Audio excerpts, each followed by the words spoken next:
This is Delectatio Morosa, a conclave visual novel.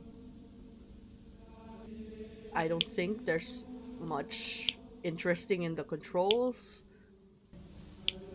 Gamepad? This has gamepads? This has controller support? You're telling me this visual novel fan game that was built in 5 months has controller support? Are you joking? These devs are crazy. I gotta message them or something because I'm obsessed. I actually don't know how hard it is to put controller support, but I have encountered games that don't have controller support, so I wonder. Alright. New game. I can't wait to play this out IRL in a few weeks when the Pope croaks. Are you implying that you are currently in the Vatican working for a cardinal, or perhaps a cardinal yourself, and you will be involved in the conclave? Because I would be obsessed if someone from the Vatican actually came in just to watch this random Filipino girl play a fan game about what is essentially Pope fanfiction. A crowd cheers in St. Peter's Square. Annuncio vobis gaudium magnum habemus papam.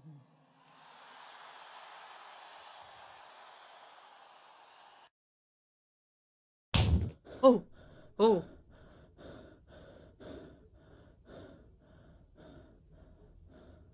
Are you alright, Benitez? Sir.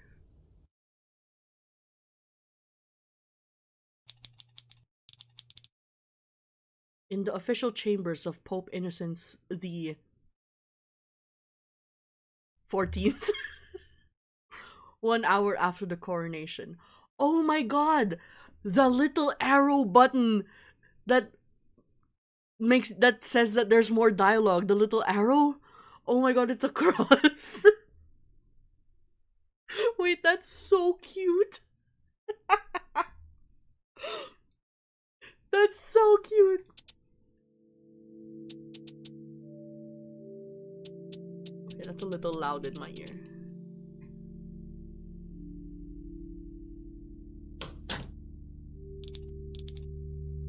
Good morning, Your Holiness. I can't do a Ralph Fiennes impression. Don't ask. Good morning, Thomas. The world is very proud of its new pope. You had an excellent coronation. Ah, so it has been told to me. But Thomas, I have my worries. Worries?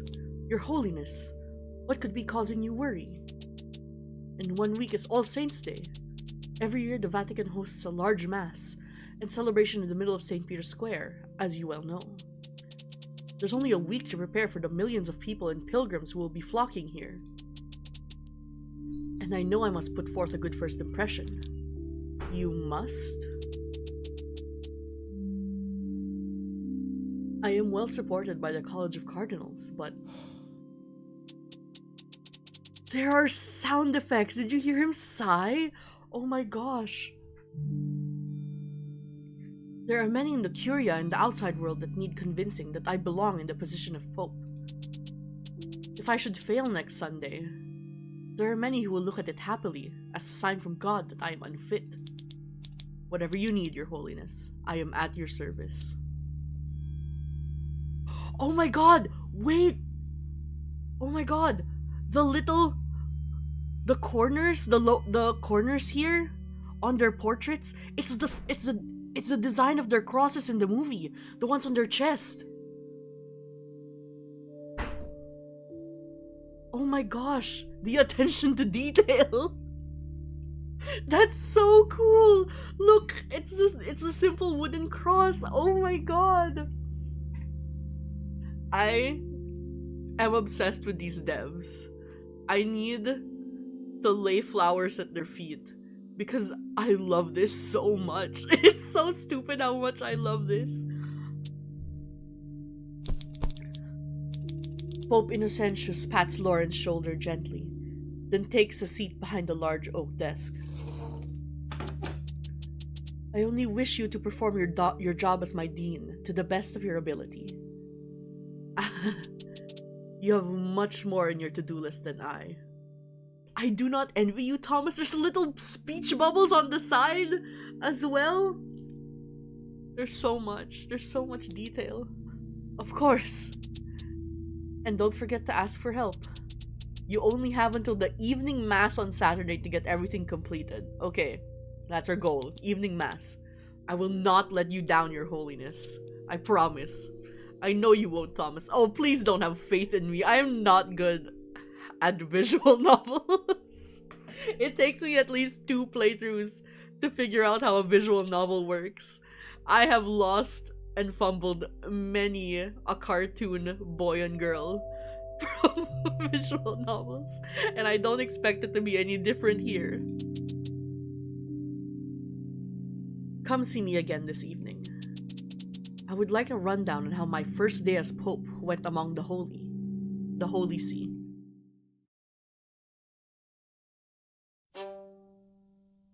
Day 1. 7 days until All Saints' Day.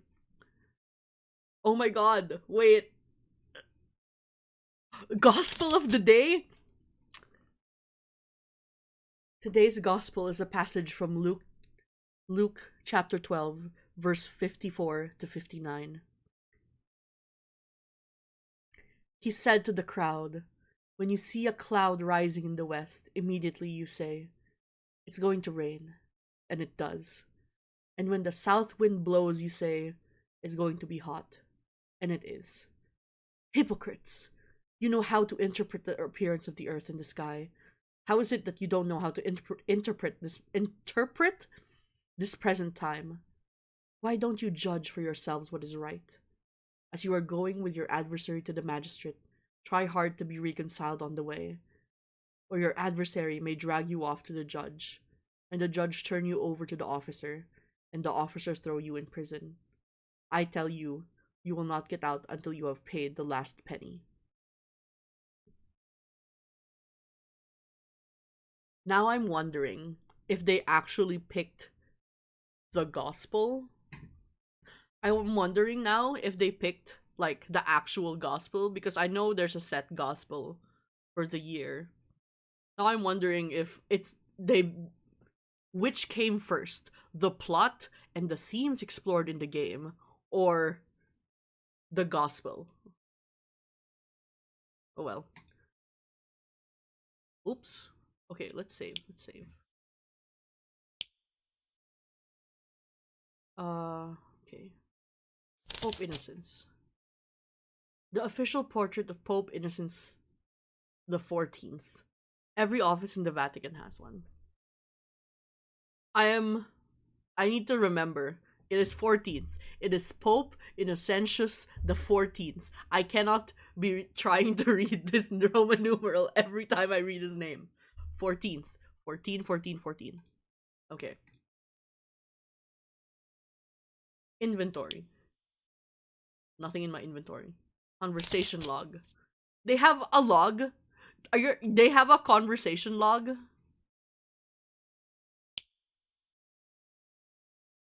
Map. Oh, look at this little face! Oh, Cardinal Lawrence. He looks like he's worrying so hard. Look at the little wrinkles on his forehead. The wrinkles between his eyes. Alright, start day 1. Lawrence leaves the official chambers and begins his walk to St. Peter's Basilica to begin preparations. Your Eminence! Monsieur O'Malley! Raymond! Unironically, my favorite character from the film. He was just so ready to dig up the dirt and allow Lawrence his plausible deniability. I love him. I love this guy. I'm so happy he's in here. Outside on the grounds of the Vatican, Lawrence runs into Monsignor Raymond O'Malley, secretary to the dean. This is the iPad guy, yes. and one of his best friends. Aww. He is always running errands and doing secretarial work for the dean, and this week in particular will be no exception. Good morning, Your Eminence. Good morning, Ray. Are you excited for the upcoming festivities? For the most part, Your Eminence. Look at this text effect. Chef's kiss. There are quite a lot of logistics on my end that need working out. But don't worry about me. You have a lot of your own duties to attend to before the celebration on Sunday. Yes, I know, managerial stuff. Lawrence had hoped, after the conclave, he would find more depth to his position as dean. Unless things change radically this week, he fears it will be more of the same. Look at his face. Look at this poor guy's face. He he looks absolutely dead inside. I think I don't know if it's on purpose, but knowing this fandom, 50-50. Maybe they wanted it to be like plausible deniability, but they definitely injected a little bit of flirtiness. And that might be just them staying faithful to the movie.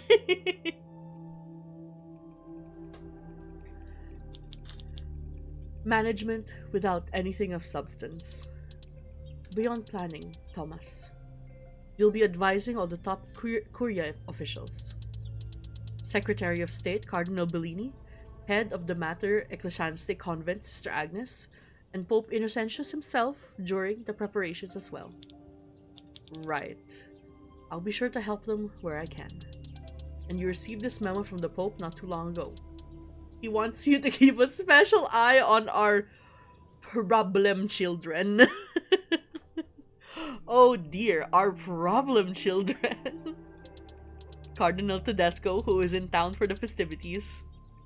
Bishops Tremblay and Adeyemi, as I said, they got demoted? They got demoted.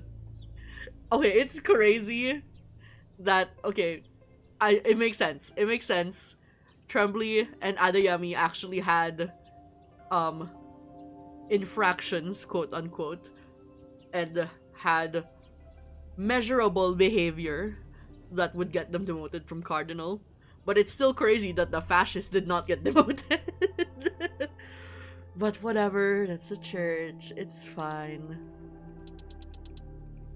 Especially Bishops Tremblay and Adeyemi. I know you and Pope Innocentius chose not to fire them to prevent them from creating a scandal so soon in his papacy. Okay, that makes sense.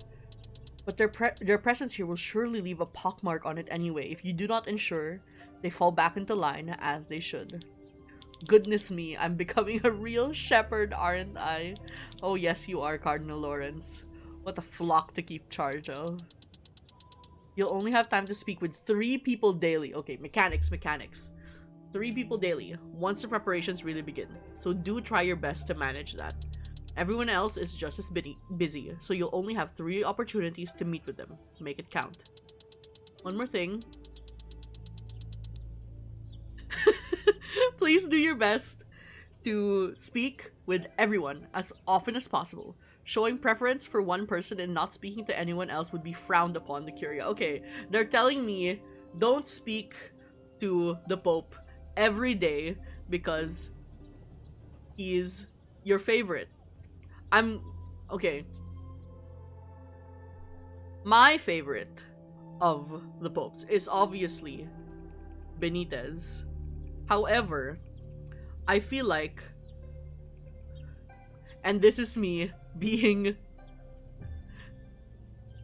friend that's too woke, I don't know if I want to pursue the Pope as it becomes a weird professional frowned upon relationship with him as the head of the church and our superior. So maybe we pursue Bellini, who we have to, fix our friendship and mend that bridge after the events of the movie. Maybe we have to get them to understand each other again. Pursue everyone? Are you telling me that you want good old Cardinal Lawrence to be a whore? I don't think that's right. He is a holy man, alright? He would be as as our language says, faithful. He is a faithful man. Or maybe there is a polyamory option here that I'm not considering. I don't know what the devs have in store for us. I feel like it would be crazy if this game made in 5 months had a proper, like, I wouldn't say proper, because they said that there's no outright romance, but it would be crazy if it had a proper everyone holding hands, low-key polyamory option, and something like Baldur's Gate 3 didn't.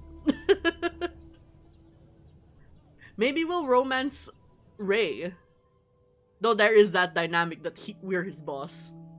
I think I will actually go for Bellini though.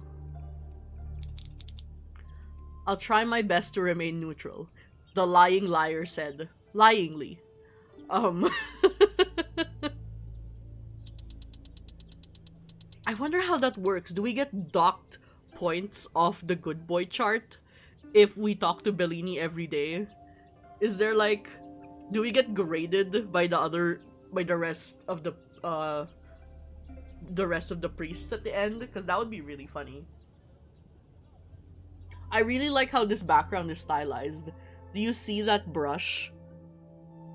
The brush with the several lines on it? It's very pretty. Okay. I'll keep an ear to the ground for you as you talk with them throughout the week and make a chart so you know how you're doing with supporting them. Okay. We do have to get good grades at our dean duties. I'm gonna get such bad grades. I got such bad grades in school. I will, no doubt, get bad grades here as well. The closer you get to someone, the more likely it is they'll want to have you take their confession about something that's troubling them. Ooh. You can either return the sentiment or absolve them of it. Oh, hello, Plants and Magic! The backgrounds are lovely. I love the brushstrokes and the colors. You guys did a wonderful job. Thank you. I am enjoying the game immensely. Oh my god, we have to actually hold confession.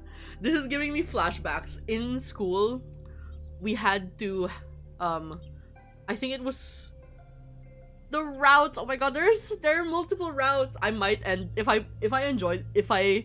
if the game doesn't take too long to finish, or if I speed through it, because I imagine if you can go slowly. I might end up playing more than one route, but we'll see. This give me flashbacks to high school.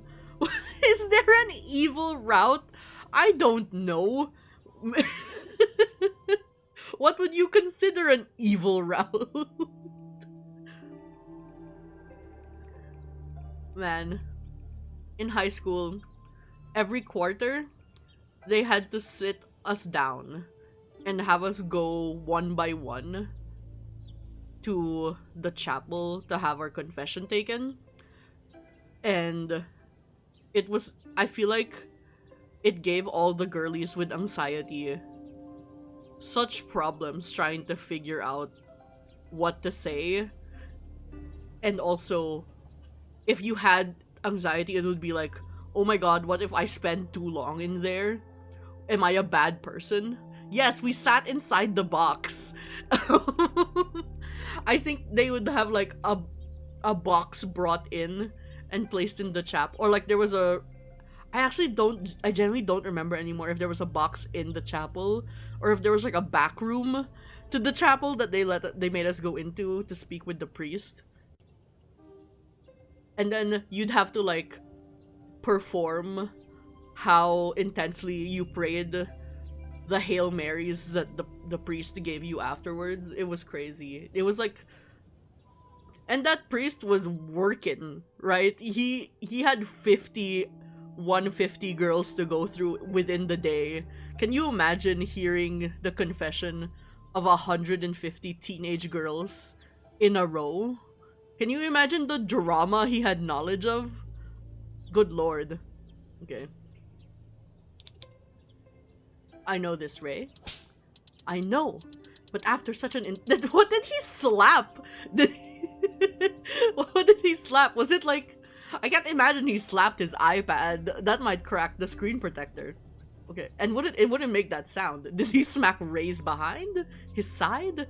His nice little ball head? I don't know why there was a whip sound.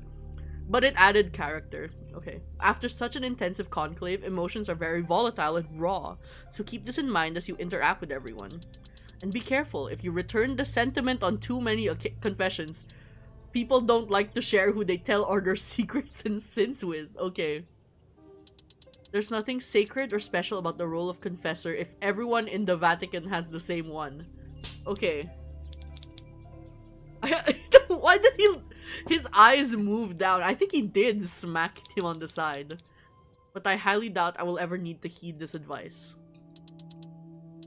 I have somewhere I need to be, but if you ever need anything, please ask me for it. There's a part of me that really, really wants to hear Tedesco's confession. Like, I actually don't care about the sins of everyone else. I need to know what Tedesco thinks is worthy of confessing in confession.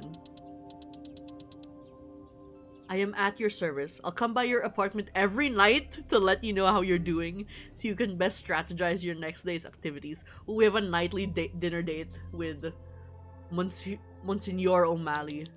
1,000,000 thank yous, Ray. I'll see you this evening. Goodbye for now, Dean Lawrence. Monsignor O'Malley walks off towards the administration buildings. Lawrence resumes his attempt to visit the Basilica. Okay. Oh, there he is. Yes, of course, stopped again by his oldest and dearest friend, Secretary of State to the Holy See, Aldo Cardinal Bellini, who is carrying paperwork to the office of Pope Innocentius. He looks troubled as he stops Lawrence. Good morning, Thomas. This is... I love how Stanley Tucci was drawn. That is the Tucci. Look at his face. Look at his eyebrow. Obsessed. Good morning, Aldo. Is something the matter? He has a different font! Hold on. Do they all have different fonts? Pause. I didn't notice what... I didn't notice. Maybe it's because he's a sans serif. I was just thinking about how we have not spoken much since the end of the conclave. He's apologizing. Aww. I just wanted to tell you how sorry I am again at how I behaved last week. It was foolish of me to call into question your intentions when I have known you for so long. I truly should have known you better than that.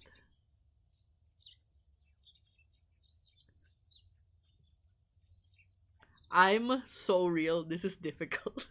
I want to tease him. I want to tease him. That's a little fruity. But... I do want to tease him. I want to tease him. We all let power get to our heads once in a while. Should the hairless among us... Time out. Time out. Should the hairless among us be branded as sinners because they have less protection from the elements? The year of the bald guy. Oh my god. Careful, Thomas. Your house is very nearly glass as well. I need someone to get Northern Lion to play this. Of course I forgive you, Aldo. Think nothing of it. I am imagining such insane things every time this whip sound effect happens. Realistically, it would be like smacking the shoulder in a friendly gesture, or whatever. But because he just made fun of him being bald, in my head he full on open hand slapped his bald ass head and to make the whip sound. I'm sorry, Stanley Tucci. You're beautiful. You and your lack of hair is beautiful. I know you well enough to know that it's not what's truly in your heart. Thank you for saying that. It's silent for a beat. This is... okay, sure. You guys! Someone say something! Oh, that's so awkward. How are your preparations going? Oh, fine, I suppose. I need to write the Angelus address for Saturday. They have addresses for the Angelus? I thought we just prayed at noon and then the sound I played played the prayer over the sound system. You have to actually sit down somewhere for the Angelus sometimes? I need to look this up after the game. At our school, Angelus was at noon, right? So it was just like they would play it over the sound system but you had to freeze where you were standing. If you were like playing tag with your friends, all of you would just not drop, like you would be standing, but you'd all freeze and just stand there for like 3 minutes while the prayer went. Okay. I need to finish organizing my diplomatic notes to go over with Pope Innocent. Busy as always, nothing new. Oh no. Let's help him. I did say that I wanted to pursue him. If you ever need me, please come find me. I am at your disposal, as always. Oh, look at their little smiles. I love them. Oh, look at the time. It's already past noon. I'll keep you in my prayers this week, Thomas. I hope this week treats you very kindly after everything last week. I love this text effect. It conveys so much. I'll do the same for you. Farewell for now. Goodbye. He watches as Bellini hurries off, giving a polite wave when the American turns back to give him a wave of his own. Alright, who's stopping us this time? For the third time, Lawrence begins to walk towards St. Peter's Basilica. But as he is passing Casa Santa Marta, he spots Sister Agnes being followed like a mother goose with 8 of her nuns, all carrying various bags of cooking ingredients, excepting Sister Agnes herself, who has a clipboard she keeps looking over. He rushes over to hold the door to the building open for them. A wonderful afternoon, Sister Agnes. Hey, Queen. Dean Lawrence, what a kind thing for you to do. Thank you. How are you? How are your nuns? Sister Agnes looks at him a little strangely. We are all well. Am I now officially on the list of people you must check up on for events? Lawrence feels his ears heat up slightly. It's such a short turnover from the conclave. I'm just checking in. We are well. Thank you for asking. Lots to do. She shifts the clipboard in her hand slightly as Lawrence continues to hold the door open awkwardly. Her nuns have already gone inside to put the ingredients away. Say none of these things. I think that there's something so funny about the way that's phrased.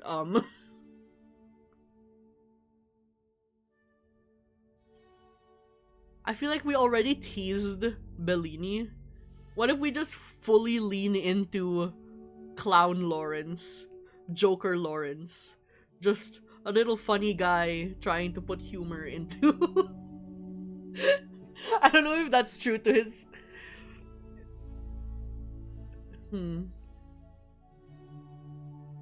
If we pick it every time, I'm not sure if that's the kind of cardinal I want to be. However, I am myself a joker.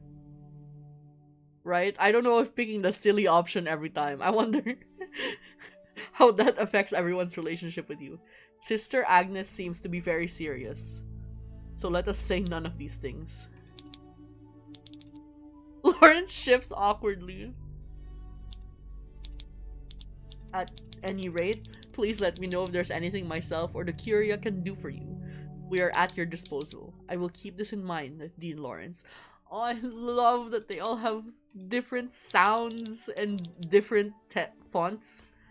Different fonts to their text. Oh, I need to pay attention to the sounds of the other ones. Because I just noticed with her that she has like a different, more I would say sharp or slappy typewriting sound. He really should be sprinting to his next destination, but these days when Lawrence goes outside he gets distracted by the wonder of God's creation. It makes him stop and take in the ever-changing surroundings of the world outside. This must be the impact of the conclave. The Sistine Chapel is a marvel, but after spending days on end being forced to count every brushstroke, Lawrence has been grateful for new views. God does like to test his creations, though. Just as Lawrence finishes sending his thanks to God, he sees some red cloth in his peripheral vision. This must be what it's like to spot a shark's fin on the horizon. The cano. The smack! You hear the smack when he showed up. Oh my god. Joffredo Tedesco makes his way to Lawrence through the pedestrians. Oh my god, he has more... His music is crazy. Patriarch. Patriarch. The whip sounds. Oh my god. Are you in such a formal mood? Oh, I love his font. It's so sassy.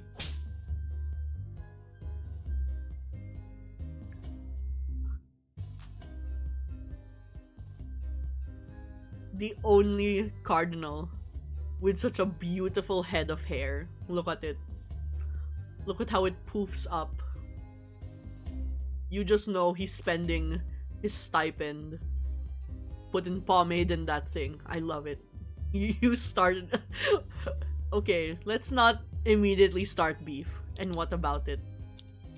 Well, we did just have a papal coronation, and it is about to be All Saints' Day. Protocol isn't the worst thing in the world right now. Don't worry, until very recently you have stuck to protocol very well. Nice wink. Good lord.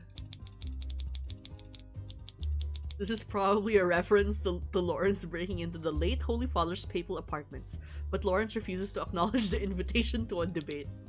And lately, how did you like our new Pope's coronation? It all went off without incident, and a record number turned out to see our Holy Father. Whether that will translate to more people returning to the fold? Well, it is really flirty. Obsessed with it. Well, who knows? For now, Pope Innocence is new and exciting, and he knows how to speak persuasively to a crowd. I have no complaints for the moment. Pope Innocent, of course, famously spoke persuasively to a certain sequestered crowd well before his coronation, but Lawrence dodges this verbal trap as well. Verbal trap. Yes, our new Holy Father shows a lot of promise. And he's smart enough to not make specific promises. Of course not. He's been busy seeing to the welfare of people who are injured and mourning because of the attack. Yes, it's the least he can do. Look at their faces. Oh my god. This artist captured their bitchy little micro expressions so well. I love it.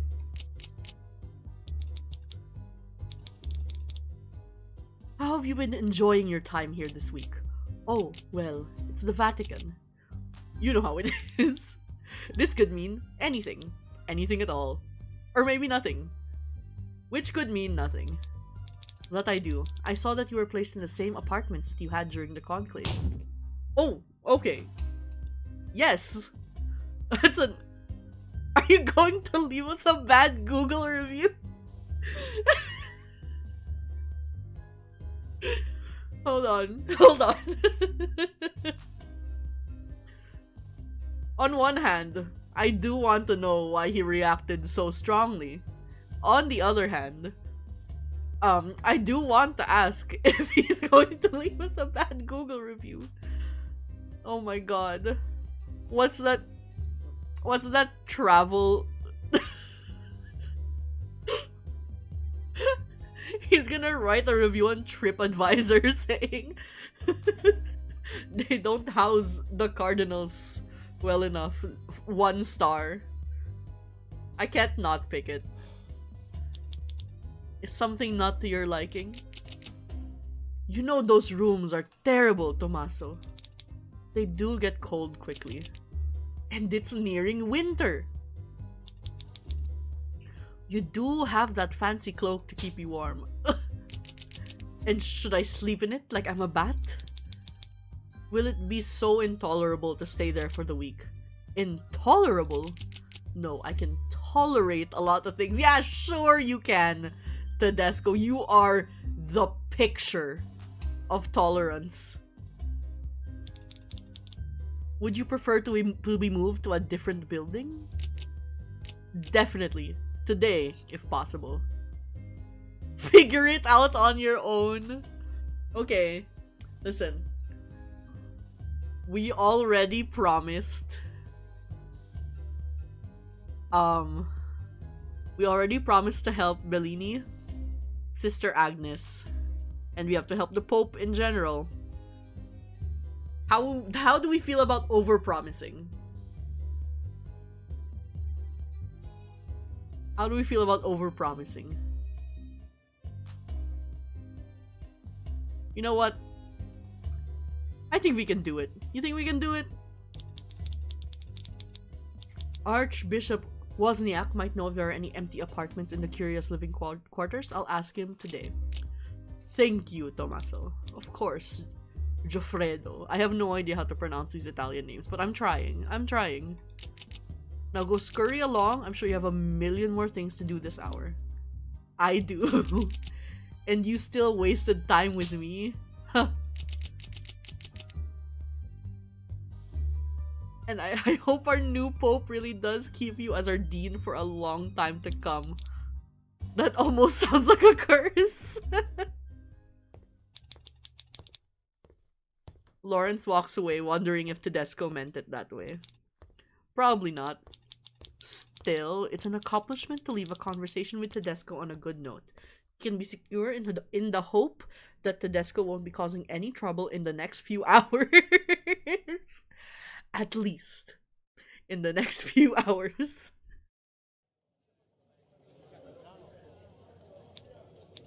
Finally, Lawrence reaches St. Peter's Basilica at last. And he's gonna be stopped by the rest of our character introductions. This poor man. There's a small crowd of tourists still within the building. Visiting hours have been shifted around slightly so that preparations may go on here without interrupting tourists too greatly. He spots Father Joseph Tremblay in the corner after talking with one of the workers on a large ladder. His name feels foreign to Lawrence at this moment. He is in a limbo state between roles. Lawrence watches as he moves to sit on one of the oak pews in the back of the church. Tremblay wears basic priest guard, no longer allowed to wear the cardinal red, not yet appointed to wear the bishop maroon. He looks so visibly out of place, it hurts Lawrence to see. He turns his nose up at the sight of Lawrence. Good afternoon, Joseph. Tremblay does not look at him. I'm not gonna apologize for doing what needed to be done. You know? Ask how he is. Let's ask how he is. How are you handling things, Joe? Tremblay does not respond. Ugh. Are we teenagers? Why are you acting this way, Joseph? Tremblay, still ignoring him, finally speaks. I'm going to follow in the actions of Christ and forgive you, Thomas. Okay. To save both our mortal souls. Actually, Bishop Tremblay, in the actions of Christ, you should have turned the other cheek. Oh, brother. Oh, brother.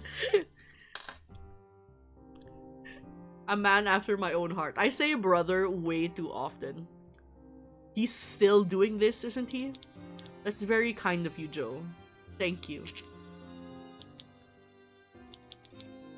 How has this week been for you? Fine. This is me whenever anyone asks how I am. Fine. Shaky font. Just fine? Actually ask this. Do we push? I kinda wanna push. I hope you're doing better than just fine. You're still a person after all. I have known you too long to allow this to affect my care and concern for you. Thank you, Dean Lawrence. There are too many people here to pray. It's quite annoying. One wants to find absolution before the destruction of one's dreams. And there are too many people around to do it.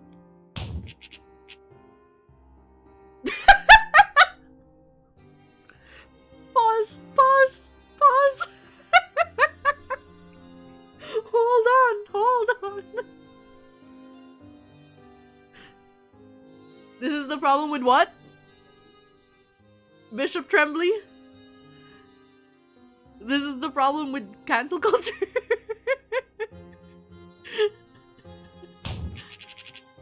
No consideration for the changing of one's nature.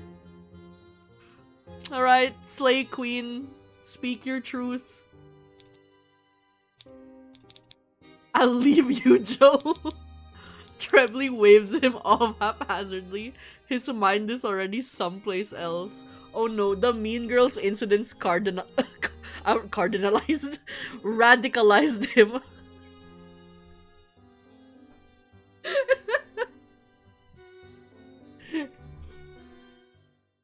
Tremblay is gonna go on a Manosphere podcast and start complaining about the woke left.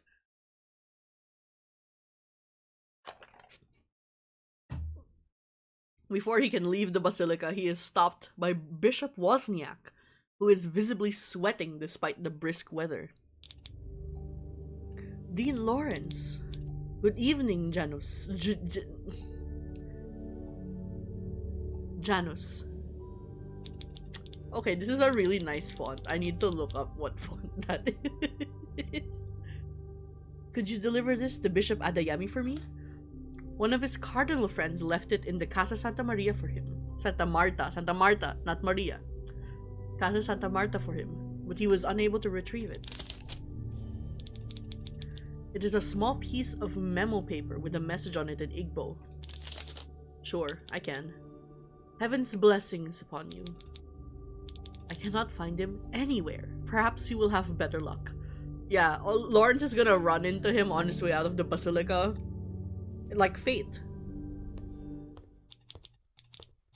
Bishop Wozniak walks away in that pathetic shuffling manner he's known for. Damn! That's a little harsh. Lawrence leaves the Basilica and spots Bishop Adeyemi chatting idly in the square with a few other Curia members. Lawrence pinches the bridge of his nose. Bishop Wozniak did not try very hard. What did I say? Literally finds him as he walks out of the Basilica. Good evening, Joshua. The shorter man's face lights up in a smile. He turns away from the other bishops who keep walking without him. Dean Lawrence! What a wonderful coincidence to run into you. Not a coincidence, sadly. I was told to bring you this memo. Ah! This is from Cardinal Nakitanda. I heard he left me something, but I haven't been able to visit the Casa Santa Marta in person with everything going on. Thank you very much for bringing me this. How are you? I have been better, this is true, but I feel well all the same. A new lease on life could never be wasted on me. In spite of all the terrible disappointment of last week. Damn.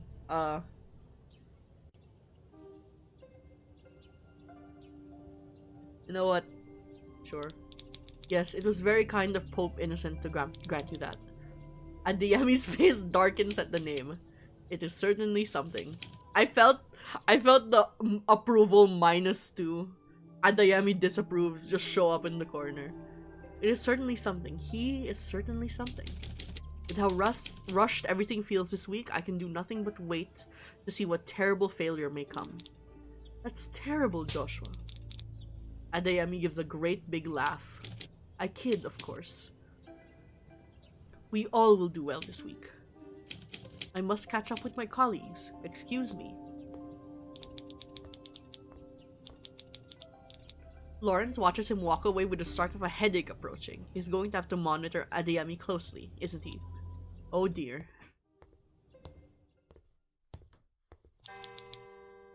The bell tower chimes out 6 p.m. On one hand, the day has felt incredibly long. It's like Lawrence blinks and suddenly he's back in Pope Innocent's office again. The lack of light outside is the only thing that shows that any time has passed. Lawrence is strangely sad that Pope Innocent only has his lamps on. There are no lit candles in sight. Oh, look at that ambiance. Welcome back, Your Eminence. Yes, that is such a different font. I don't know how I didn't notice it earlier. Thank you for waiting here for me. I hope I'm not keeping you from anything. Not at all. I asked to meet you at the end of the day. Please, take a seat. Tell me, how did the day go? Oh, look at that sassy question mark. I love it. Lawrence takes a seat. The sound effects are crazy. The devs really thought of everything. Oh, his glasses! All the practical work seems to be going along smoothly. I'm glad to hear it. How is the mood among the Curia? Most seem excited and relieved by your coronation. People often told me they felt the Holy Spirit today. That was not an opinion I heard very often in the first few days of the conclave. Yeah, I bet. You say most? It would be prudent of me to pay particular attention to some members of the Curia. Monsignor O'Malley has a plan in place to handle that efficiently. Good. I wish everyone was equally happy. I do too, but I think I would feel nervous if things seemed like they were going too smoothly. Should we make a run for it? You're gonna tell me you're giving me the option to say, let's run away together? Damn. Alright. I'm going for Bellini though. I'm going for Bellini. Sometimes you have to embrace the chaos, Your Holiness. No need to worry about that. There's always work to be done. Yes.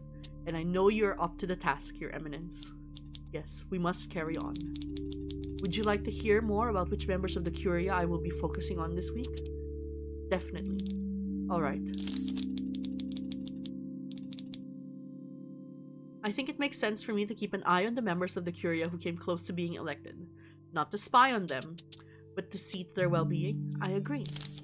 Cardinal Bellini is glad to be reinstated as Secretary of State and has been gracious the last few days. However, he may still be struggling with the loss of the late Holy Father and the chaos of the ensuing weeks. Lawrence still has hopes that they can rebuild their relationship into something stronger from the ashes, but that's private. Okay. The Patriarch of Venice was in a decent mood today, but can't be very happy about the results of the conclave. I'll try and get ahead of any complaints he might have. Keep Tedesco happy without being a pushover. It's always a difficult tightrope act. Lawrence has never gotten it completely right, but he'll have to really try this week, of all weeks. They're not sequestered after all, and the Vatican is teeming with reporters. This time around, Tedesco loses nothing by talking to the press. Former Cardinal Trembly was distant and combative when I spoke to him. It was difficult to tell what he was thinking about underneath his bluster. I'll do my best to figure it out. It all sounds so clinical spoken out loud like that. In some ways, one has to be extremely practical when managing the cardinals.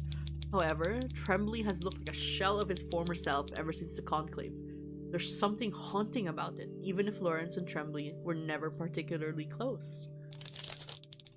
Former Cardinal Adeyemi is likewise unhappy with getting so close to the papacy only to be demoted. I think he doesn't know what to do with his future. I will try to redirect his frustrations into more productive goals. Despite similar circumstances, Adeyemi and Trembly's respective demeanors are drastically different. While Trembly comes across as defeated, Adeyemi seems like he has a lot of internal strength. He's facing two different roads. Adeyemi could sink further and further into bitterness towards women and towards the faith itself. Oh no. Or he could do some soul searching and find the happiness and purpose more meaningful than the pursuit of power. Those are the names I expected to hear, which makes me happy. We are on the same page then. Yes. Yes, Agnes matters. Of course she does. I will also try and connect with Sister Agnes. The conclave was a chaotic time for her as well. She and her sisters will be a big part of this week's success. I think better communication with them will be good for everyone's morale. And if he's honest with himself, he simply enjoyed their conversation together. He's known her as long as he's known many members of the College of Cardinals. It's time to act like that. Very good. The list seems complete to me. I'm glad you think I'm on the right track, Your Holiness. It's getting late. I should let you get some rest. Would you like to pray with me before you leave?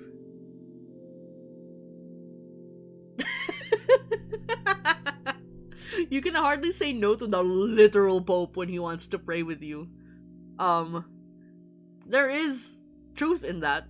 There's also, I get stage fright. But also, you're Cardinal Lawrence. You don't need stage fright. It's just, you've spoken, you had a homily to the College of Cardinals. You don't need to get stage fright when it's just one of your besties, alright? You can hardly say no when the literal Pope wants to pray with you. Of course, Your Holiness. Praying with Pope Innocent always leaves Lawrence feeling better. Sometimes his thoughts flow smoothly, and he hears the voice of God.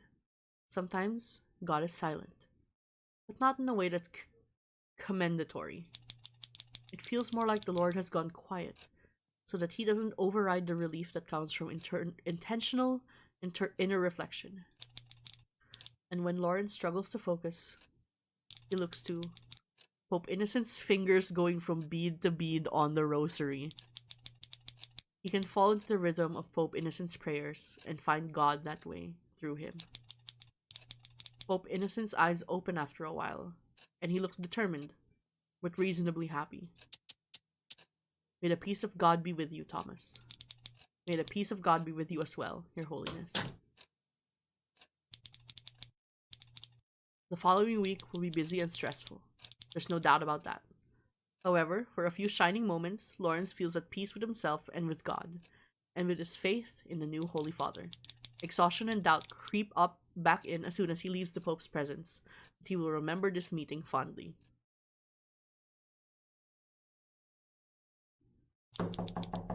Dean Lawrence returns to his apartment and finds Monsignor O'Malley waiting for him by the door. He unlocks it and invites him in. Hey bestie, how's it doing? How you doing? What drama have you unearthed today? Very busy day for you, I hear. You don't know the half of it, Ray. Oh. Lawrence slumps down into the sofa in his small living room, grateful to finally be in his personal quarters. He gestures for Ray to take the overstuffed chair on the other side of the coffee table. You say this, but you would be very surprised at how much people can hear among the whispers of the Curia. Ray rummages through his paperwork and pulls out a small sheet of parchment. He has taken the liberty of drawing little faces of the flock upon the flock. Oh, look at that. Oops, I accidentally... Okay. The implication that it was Ray that drew these is utterly delightful to me. Okay. So we have 1 heart with Adeyemi, Trembly, and Tedesco, 2 with Bellini and Agnes, and 3 with your Holy Father, Pope Innocent. I'm denoting here how strongly someone feels about you with an eternal heart. 1 that means they see you as an acquaintance, and 5 means they see you as their sole confessor. It seems right now you're closest with Pope Innocent. I'm very glad to hear you are such a strong supporter of his, especially given he is an outsider. I also see that you aren't very close with the bishops Adeyemi and Trembly. Perhaps you should take more time to get to know them and help them out with their duties? That's informative, Ray. Thank you. You're welcome. I'll let you rest for the evening. Good night, Ray. Good night, Tomas. Monsignor O'Malley leaves, and Laura sinks further into his sofa. Oh, don't fall asleep on the couch. That's not good for your old bones. This is going to be a long week.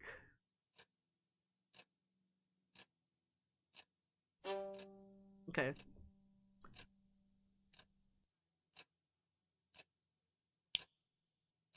Let's take our daily look at our wonderful friend, Pope Innocent XIV. Let us pause and together read the Holy Gospel according to St. Luke, chapter 13, verse 1 to 9. And there were present at the very time some that told him of the Galileans, whose blood Pilate had mingled with their sacrifices. And he answering said to them, Think you that these Galileans were sinners above all the men of Galilee, because they suffered such things? No, I say to you, that unless you shall do penance, you shall all likewise perish. Or those 18 upon whom the tower fell in Silo, and slew them, think you that they were also debtors above all the men that dwelt in Jerusalem? No, I say to you, but except you do penance, you shall all likewise perish. He also spoke this parable. A certain man had a fig tree planted in his vineyard, and he came seeking fruit on it, and found none. And he said to the dresser of the vineyard, Behold, for these 3 years I have come seeking fruit on this fig tree, and I find none. Cut it down, therefore. Why cumbereth it the ground? But he answering said to him, Lord, let it alone this year also, until I dig it out and dung it. And if happily it bear fruit, but if it not, then after that thou shalt cut it down. I feel like we don't get these gospels a lot in school, because around the time of Halloween and All Saints Day and All Souls Day, we kind of like have breaks and stuff. Okay. Start day 2. Oh no, I have to pick who to talk to. Okay. I feel like first I will talk to Trembly, because I need to make sure that he stops giving us the silent treatment first of all. And then no, let's talk to Tedesco first, because I feel like him wanting his room changed is the more immediate and I think easy enough to solve problem. So let's talk to him, check if Bishop Wozniak has given him his new room. Oh, it shows their cross there on the side when, oh my god. The details. Alright. Talk to Cardinal Tedesco. Lawrence tells himself that he's visiting the Vatican Gardens to check on whether there's been progress on decorations for the public-facing portions. He almost believes himself, but he may or may not be lingering in order to enjoy the relative peace and quiet. That is unfortunate that you came here for peace and quiet and you find Tedesco. But then he smells a strawberry scent in the air and knows he's in trouble. And not his strawberry vape. Not his strawberry vape. Oh my god. I can just imagine him screaming this across the peaceful garden.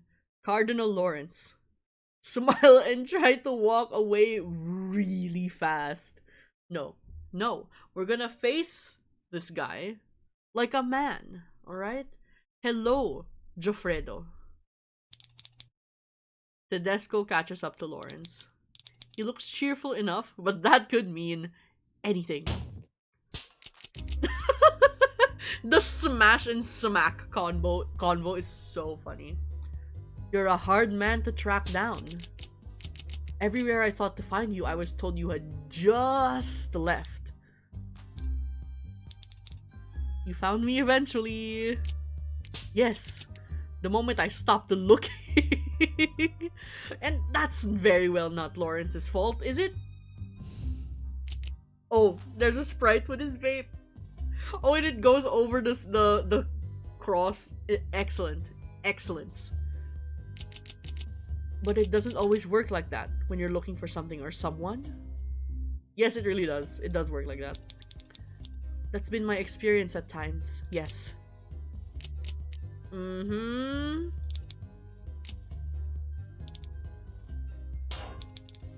He's not leaving.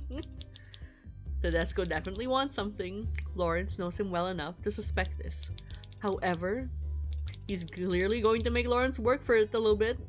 If Lawrence doesn't think fast, he's going to get stuck in the death spiral of vaguely hostile pleasantries.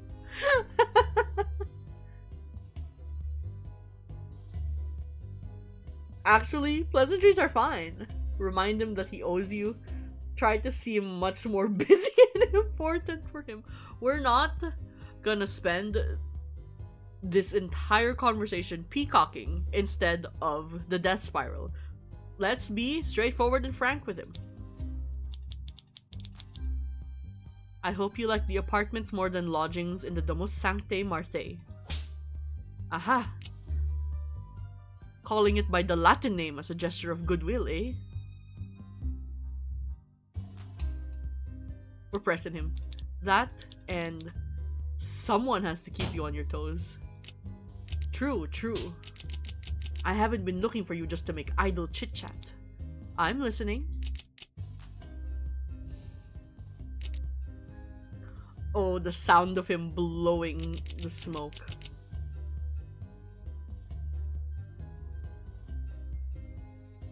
They were historical artifacts unearthed during the repairs after the explosion. Damn!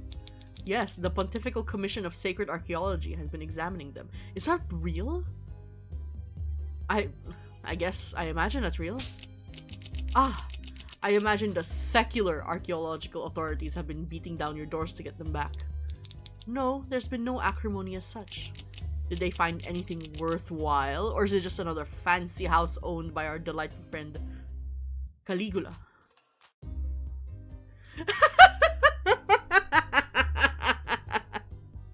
Be nice. You're also an egomaniac who lives in a nice house. Isn't Nero the one you should be mad at? Heavy sigh. I feel like heavy sigh conveys our feelings quite nicely in a very short amount of time. Very short word count is what I mean. There is so much shade happening. Somebody bring out a lamp. They are outdoors. It is morning. They're hanging out in the shade. Okay, heavy sigh. Lawrence gives a heavy sigh. Anxious as usual. Damn! You don't gotta do him like that. That's so rude. You don't have to call out how anxious he is. He is managing your ass, Tedesco. I know you didn't seek me out to talk about Caligula. No, I haven't. As fun as is the gossip about the Julio Claudians? Alright, I have heard an interesting rumor. Supposedly, a relic of Saint Mark turned up because of the explosion. Lawrence has also heard that rumor. However, nothing has come of it for a while now. He'd like to think he'd be told about any significant development in that area, but the events of the conclave thoroughly demonstrated he is often not told important things. Tommaso? Nope, no bones here. Lying liar who lies.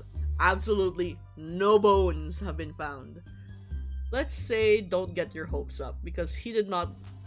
Because as far as Lawrence knows, there are a lot of rumors flying around. We won't have the full picture for several more months yet.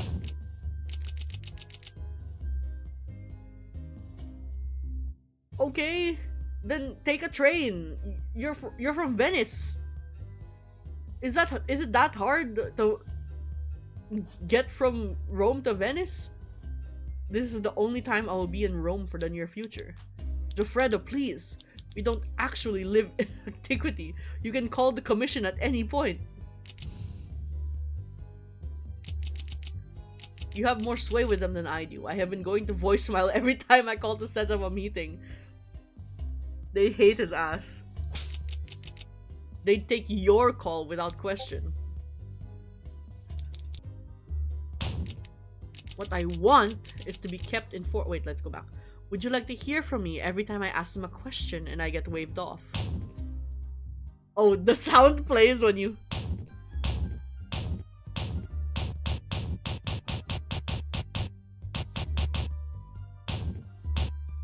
Sorry.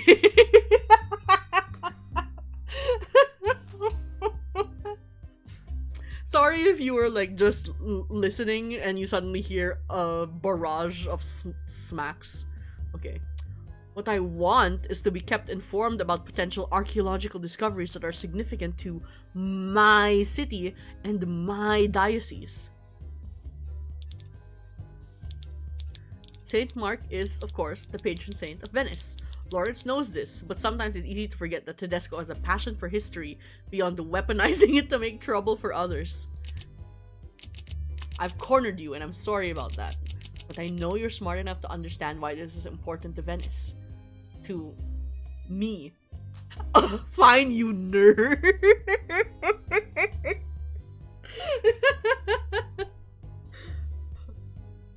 I'm calling him a nerd. I'm sorry.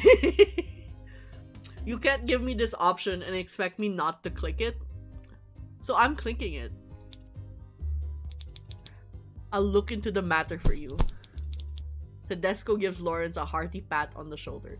Okay, so there's a different sound for the hearty pat.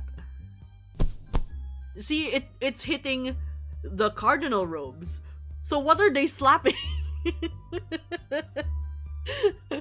What makes that sound effect? I knew I was right to look for you. Enjoy the rest of your day, Tommaso. You as well, Joffredo.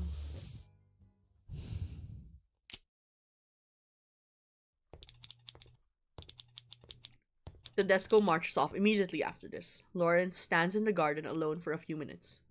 Conversations with Tedesco always drain him. He'll keep his word though, and contact the commission when he has a free moment. He'll keep his word though. It's clear he won't know a moment's peace until he does. Alright, next. I don't know.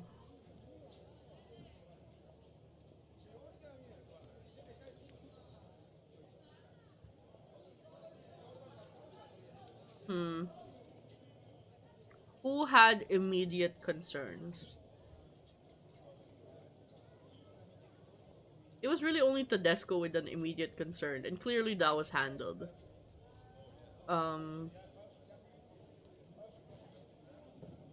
I'm allowing myself one indulgent pick of the day. And that will be Cardinal Bellini later. Because this is the second choice.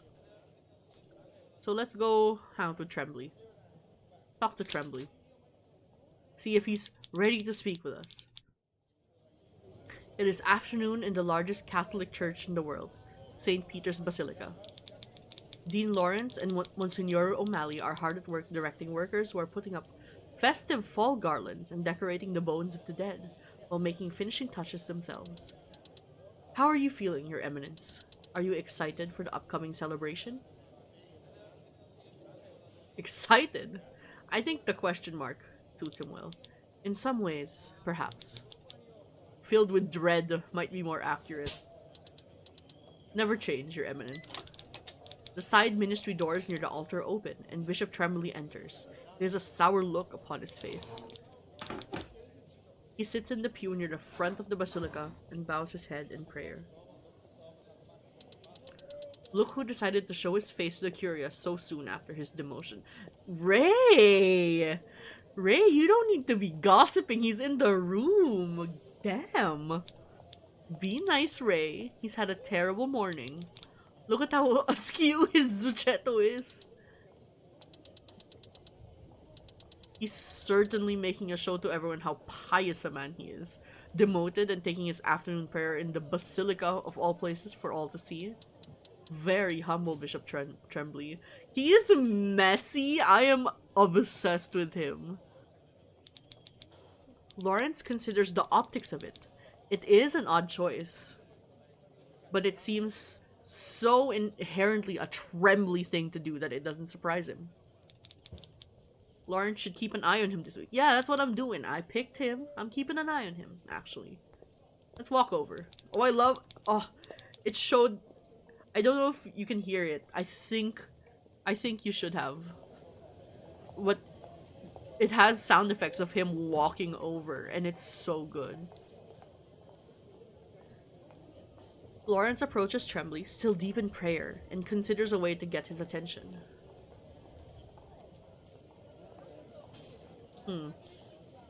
I feel like touching him is a little...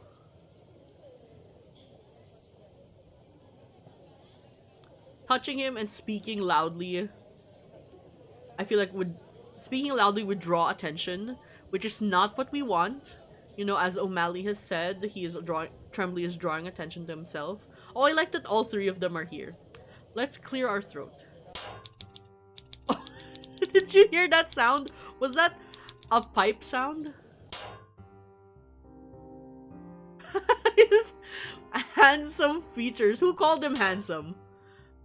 Is this Lawrence's inner dialogue, or is the writer on the dev theme breaking the fourth wall? Okay. Tremblay turns to Lawrence, a frustrated look on his handsome features at being so rudely disturbed. A former hockey player's hair is always perfectly coiffed into place. He's a former hockey player? Is that from the book? Damn. No, he was so tall as well. I imagine in his prime, he would have been a great hockey player. Good afternoon, Your Eminence. Good afternoon. How are you holding up, Joe? Tremblay looks away, his jaw set. He blinks rapidly, as if pushing through tears. The moment only lasts a second before the mask that Lawrence is more familiar with appears again. Tremblay looks back, an eyebrow raised. I'm fine. No thanks to you. Very busy morning, lots of things to do. Life of a bishop. A bishop. But I can't complain. Oh, this man is on the brink. Look at him. Good lord. I'm being serious, Joe. Tremblay sighs. A weary look crosses his face. I'm disappointed, Thomas, but the only person I have to blame is myself. I must continue on. What did you want from me? Oh! All these options are terrible. Your zucchetto is crooked. I need you to forgive me, Joe. That's so demanding. That's not how you ask for someone's forgiveness. Though I will say, I did say earlier that I'm not gonna apologize for what I did. Because for what we did. I'm getting in too deep into the roleplay here. I'm not gonna apologize for what Lawrence did. Because that was, honestly, based as fuck. But get over it already is a little harsh. So I feel like we have to be subtle here and say that his zachetto is crooked. You've been dressing hastily, Joe. I know this is hurting you more than you're letting on. I feel fine.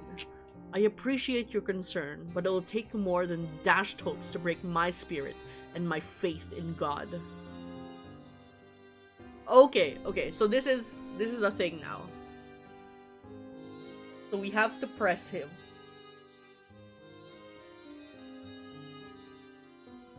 Do we have to press him? It's an option not to press him. Because I feel like with something like this, especially because unlike Tedesco, we did not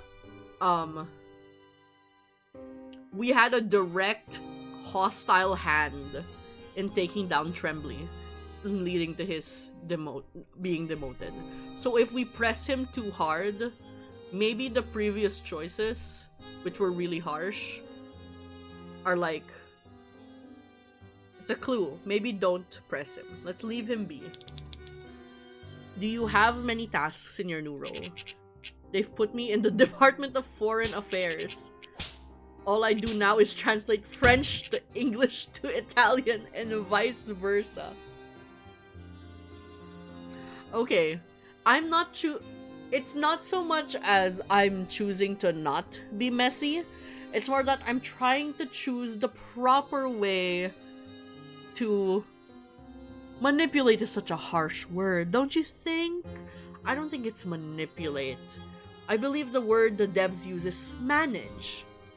We need to find the proper strategy to be able to manage Bishop Tremblay. And if we press him too hard, I think, like a scared animal, he will skitter and hide. So we need to be gentle with our hand, right? He is currently backing away, scared. We don't need to come on too strong. With Tedesco, it's the opposite, because he's always rearing, he's always peacocking, he's always, like, it's a power play, it's a dominance thing, right? You have to be able to push back against Tedesco. Tremblay is a little different. He's a little more skittish. We need to make sure not to come on too strong to him. Or I could be wrong, and I could mess this up, and All Saints Day will be a disaster. But either way, we're having fun. To be frank, I'm already bored of it all. Yeah, I imagine translating a lot of French would fuck up a guy like that.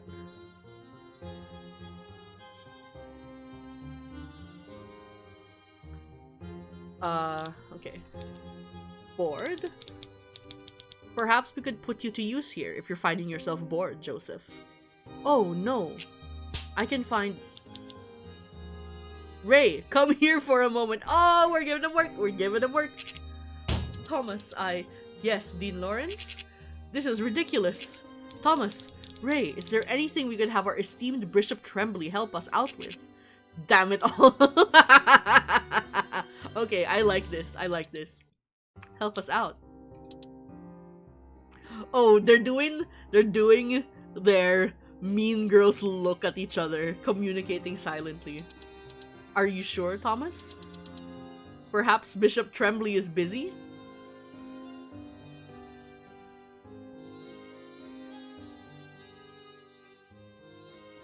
Okay.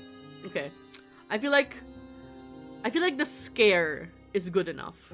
If we do of course, it might push him to resent us a little bit. Oh no, gives him the opportunity to back away. So let's see. You think not, Ray? I can think of no better way to start off one's newfound reordination than to remember we are ever faithful in our service of others through God. Well, you both now hold rank over me. If you truly need my help, I will assist where you need. O'Malley makes a face, but picks up what Lawrence is putting down. I love that phrase so much. It says so much about what's going on in the situation. My favorite thing is in D&D when I pick up what my DM is putting down in a way that the other players have not figured out. It's great. An excellent point, Dean. Please, Bishop Tremblay, follow me. Of course. To be frank, I've noticed the garlands this year look more sparse than usual, if you'll allow me. Lawrence steps back, pleased to have given Tremblay what he knows is a much-needed outlet. That went well, I think. I think that went really well. The other man is already beginning to climb up a ladder to take down a particularly sad length of garland. Oh, it's nighttime. There's a blue filter over everything. Okay. Now that we've handled Tedesco and Tremblay, I think we can indulge and hang out with, start to heal our relationship with our bestie. Let's talk to Cardinal Bellini.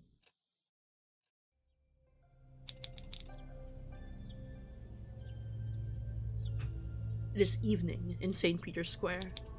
Dean Lawrence, Monsignor O'Malley, and Secretary of State Bellini are in the middle of dressing the balcony and sconces across the square in preparation for Pope Innocent Angelus' address. Angelus?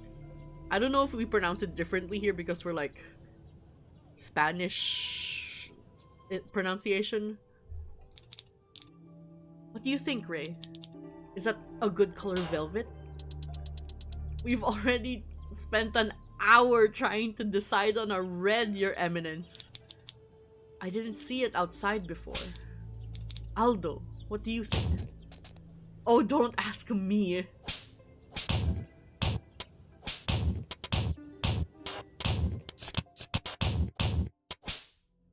Okay, sorry. I believe that's what we call stimming.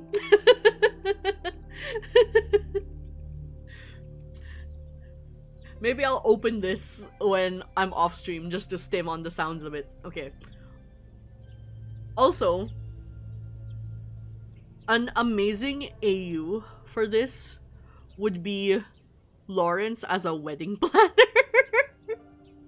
Can you imagine? Can you imagine Cardinal Lawrence as an elderly wedding burp? Excuse me. I hope you did not sound bad on stream. Can you imagine Cardinal Lawrence as a sassy wedding planner? And he's so particular about all the details. I think that would be incredible. I'm just in charge of writing the damn thing. Girl bossing, if you will. Dean Lawrence truly is an incredible girl boss. Okay.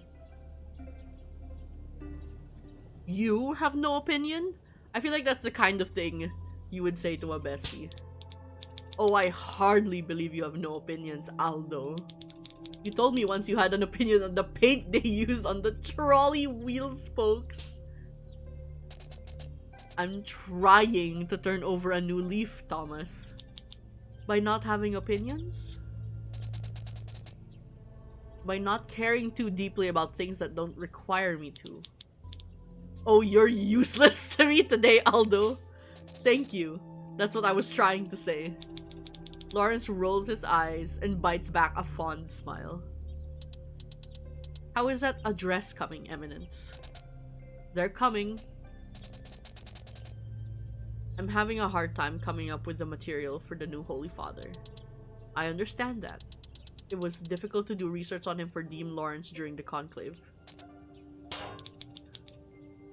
Lawrence feels his stomach sink uncomfortably. Bellini looks a bit— Oh, Ray, you outed your scheming ways. Bellini looks between the two of them strangely. This is the first time I'm hearing about that. What kind of research? Oh, just about his history. Some of the things he did in Kabul. Did you know he survived the car bombing?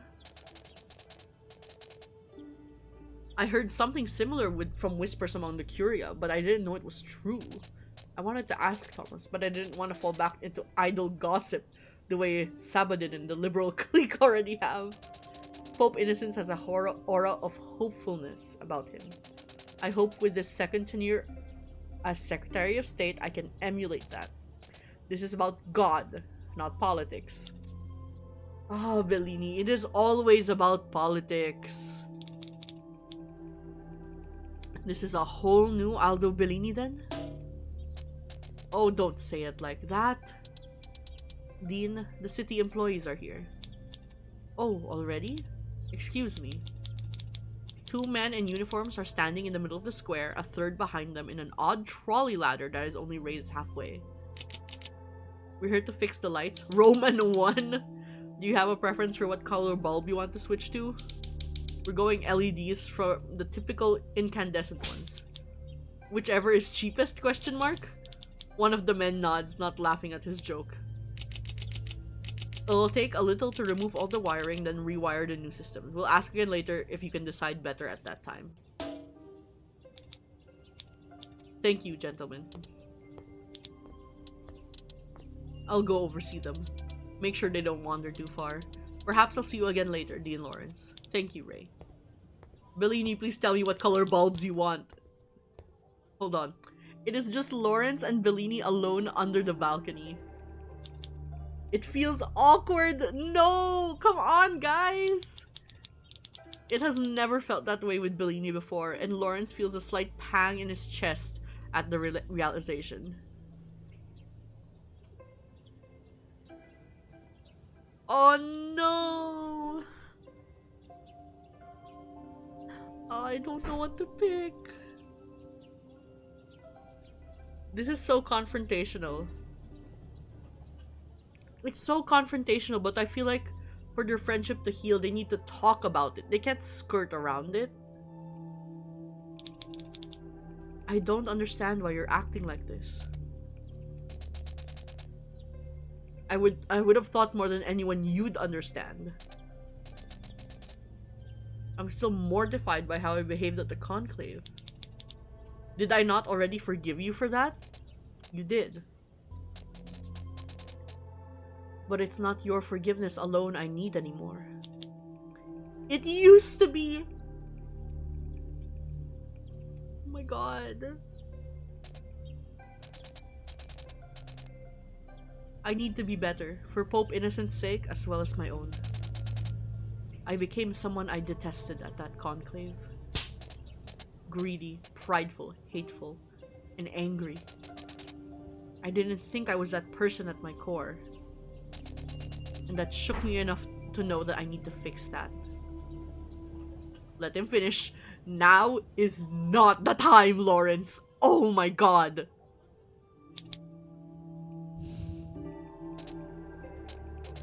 And so, with my surprising return to Secretary of State, I realized I get a new lease on life to try again. Surprising? I was certain he'd give it to you. And I was okay with that, I promise.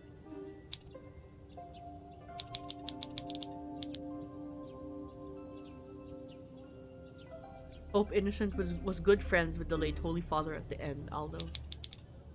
He'd have been a fool not to pick you. Bellini looks away at that. Lawrence recognizes he is getting choked up. He had not had a moment to grieve the man since the moment he died.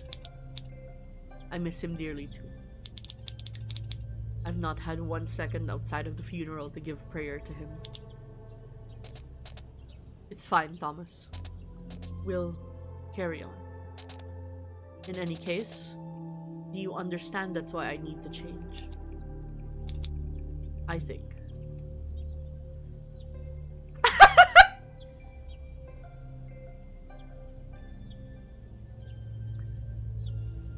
Pause.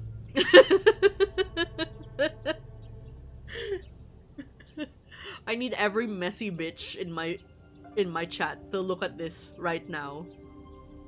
Like, Meg, I need you to see this option.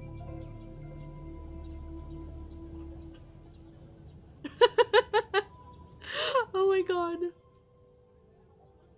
I do want to do it. I want to do it so bad. I want to do it so bad. I think because it's been a week, it's a little rough to say let him go. Um, I do appreciate the Dochi reference. It's very good. I feel like what does denial is a river mean in this scenario? Hold on. I'll think about it. I do want to say you've lost the plot. This person who has only played Dragon Age, getting Dragon Age vibes from this is exactly the way the dialogue in Dragon Age goes. Where you're gonna pick something like this and say something completely different. You've lost the plot, babes. Let's see how different this is. I think you're being incredibly rash and foolish, Aldo. It's an overcorrection and you know it. Excuse me? Oh no, we upset him! This is just another form of self-martyrdom, and no amount of pretending that you are blind to it will deceive me. I have known you far too long. It offends me, almost, that you think you could even try it near me. Oh, this is messy. This is messy, but I'm kind of into it. Bellini replies quickly with an obvious lie. I don't know what you're talking about. Lawrence presses in, perhaps closer than is necessary or proper. Okay. You would do me the dishonor of this lie for the sake of your own ego? Perhaps the late Holy Father was right about you. Oh! Brilliant and neurotic all in the same. Oh. When on earth did he say this? He's blushing! Hold on! Was he blushing before? He wasn't. Oh my god. Are they... You know, I don't know. They might be. Not to me, but to Pope Innocent months ago at one of their meetings. To Pope Innocent? You've been so busy nailing yourself up on the cross, you failed to notice the divine gift was passed to someone more qualified. Lawrence tilts his head slightly and whispers, "You're better than this, Aldo." Oh my god, look at this blush! That got redder. Oh my god, I don't know what to do with myself. I don't know what to do with myself. Hold on. Oh my god.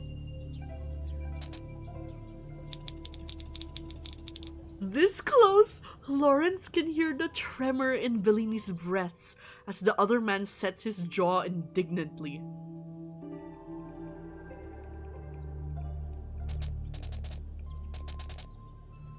I'm embarrassed and incapable of change. Is that what you want me to say?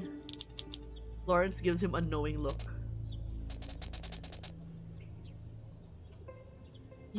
Okay. Nim! Okay, Nim, they're not both popes. You can see their titles there. They are cardinals. Cardinals. But yes, gay popes. I just wanted the Curia to know that I don't want to be that person. That I don't carry that greed the way I expressed it. The Curia already knows. You don't have to pretend to be someone you're not around me. Oh, I'm weird. No! Go back to I'm. Express it as yourself, Tomas. Come on. We're very fond of the Aldo we've known for 24 years. Oh my god. I'd rather not lose him just because you've decided to act irrationally. I'm sorry. Apologize for nothing. He can't stop himself for placing a hand gently on Bellini's shoulder. Lawrence takes a step back and pushes his shoulder slightly. Go take over for Ray. I know you well enough that you have opinions on LED lights. Pick some good ones.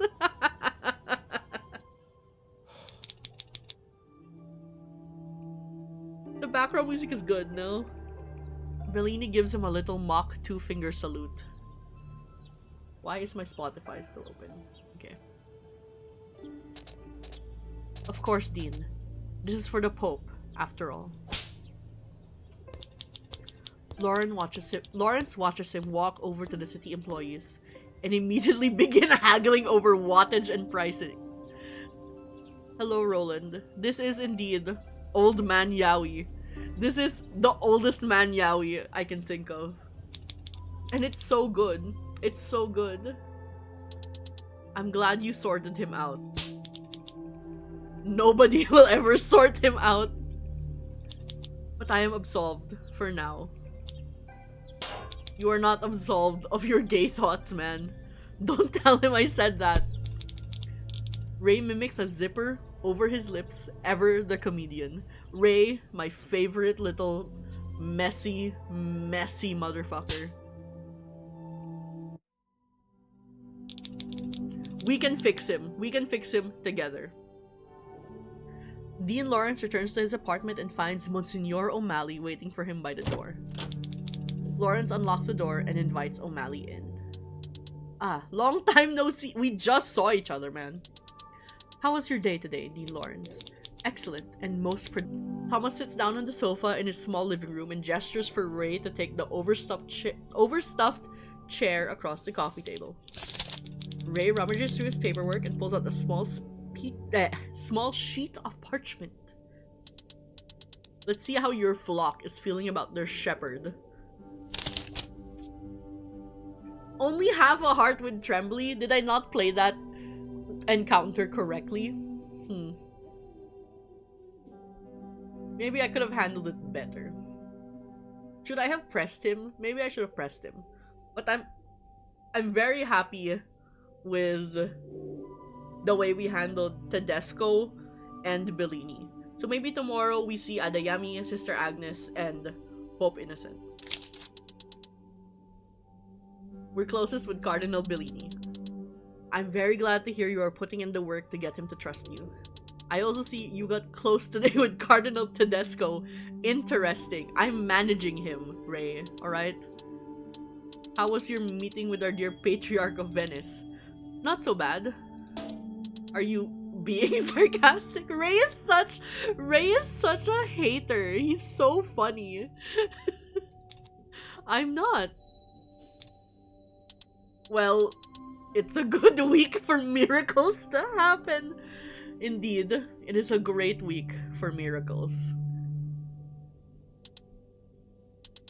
I am glad to see you still feel close enough with Cardinal Bellini to be able to both support him and call him on his nonsense. It's a difficult edge to stand upon. He is my dearest friend, Ray. It is my responsibility to bear his burden for him. A touching sentiment. Ray. Anyway, that's about it for now. That's all very informative, Ray. Thank you. You're welcome. I'll let you rest for the evening. Good night, Ray. Good night, Thomas. Monsignor O'Malley leaves and Lawrence sinks further into his sofa. The hour has grown late. Lawrence supposes he has no other option but to try and sleep before doing it all again tomorrow. Okay. Tomorrow, we see first, Adeyemi. 5 days, okay. This is so much. This is so much. Oh, news! Pope Innocentius XIV, who is the man behind the mitre. Weather partially sunny, near 67. Okay. 2019. Is that actually when this movie is set? Oh, I guess that's when the book came out. Okay. Pope Innocent XIV was inaugurated only 2 days ago. Apparently, a former archbishop from Kabul, elevated in secrecy to keep himself safe, has been serving the church his ordination almost 40 years ago. Oh my god, is Conclave one of those movies that's inexplicably set in 2019 for seemingly no apparent reason?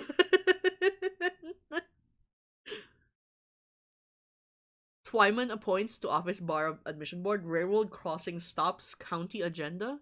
Construction updates part of FCS board agenda. Can I scroll down? Nope. Okay, that's the only newspaper. Given a good look at our buddy, Pope Innocent the 14th. And we're reading the Gospel. This is the Gospel according to Luke, chapter 18, verse 9 to 14. And to some who trusted in themselves as just and despised others, he spoke also this parable. 2 men went up into the temple to pray, one a Pharisee and the other a publican? Publican? The Pharisee standing prayed thus with himself, O God, I give thee thanks that I am not as the rest of men, extortioners, unjust, adulterers, as also is this publican. I fast twice in a week, I give tithes of all that I possess.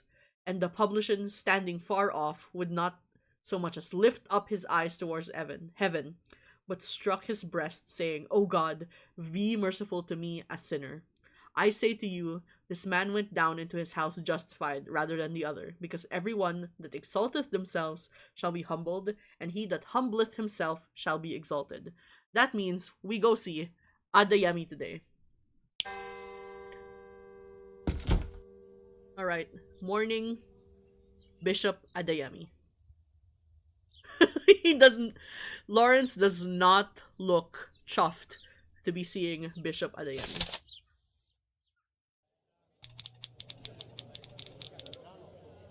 Alright. It is morning at the Sistine Chapel, and Dean Lawrence is very busy getting all affairs in order for the upcoming festivities. He is currently trying to schedule arrival times to the chapel when he happens across Bishop Joshua Adeyemi with a wide smile on his face. I don't know if this is just Filipino specific, but there is something evil stitched within the name Joshua. Like, that's just an evil name. Like, I have known several who have turned out to be just the most rancid people you've ever known. I don't know if it's like a curse or something. Aha! Many speculated that Adeyemi would be resigning after the conclave for some kind of scandal. So when Pope Innocent decided to only demote him back to bishop instead, many, including Adeyemi himself, were surprised. He had taken the news quite well, now no longer having to return to Nigeria in shame. Good morning, Your Excellency. Ah, Dean Lawrence, Your Eminence. Just the man I was looking for. What was that sound? It's like a metal clang. A man like you for looking for little old me? Oh great, what did you do this time? Okay, I don't know. I feel like we should be flattering him a little bit. Let's butter him up. Looking for me, Joshua? I'm honored. What can I do for you? You should be. I just wanted to speak with you about how preparations are going. I've heard whispers that Pope Innocent is nervous about the upcoming celebration. Answer honestly, deny. Deflect? I don't want to sell Pope Innocent down the river. Aren't we all? I know I'm terribly nervous to be running an event like this so soon after the conclave. Anyway, Joshua, I heard myself that you were running public relations for the Vatican now. Public relations? Is this man sitting on a computer making Facebook graphics? What is he doing? How is that? Exciting and glamorous? Ha! I am! And it's not either of those things, as you well know. Oh. Adeyemi laughs at this, a deep, joyful thing that is infectious, and makes Lawrence match it with a smile. It's a lot of listening to reports and sending back. Oh, okay. He's doing media monitoring. Back and forth, day in and out, and the time difference is terrible when I must deal with our brothers in Southeast Asia. This is is this a reference to the dev team? Because I feel like it might be. I know there's someone on the dev team that's Filipino, but I don't know if they live in the Philippines. But hello, my friends who are not Southeast Asian. There is here a reference to our time difference.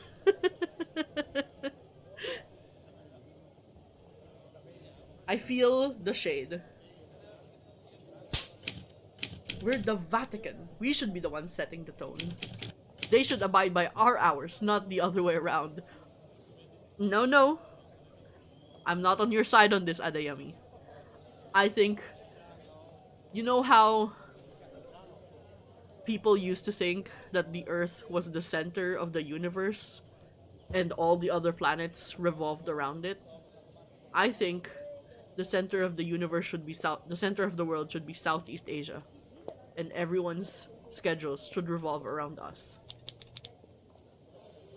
Adeyemi's expression sours slightly.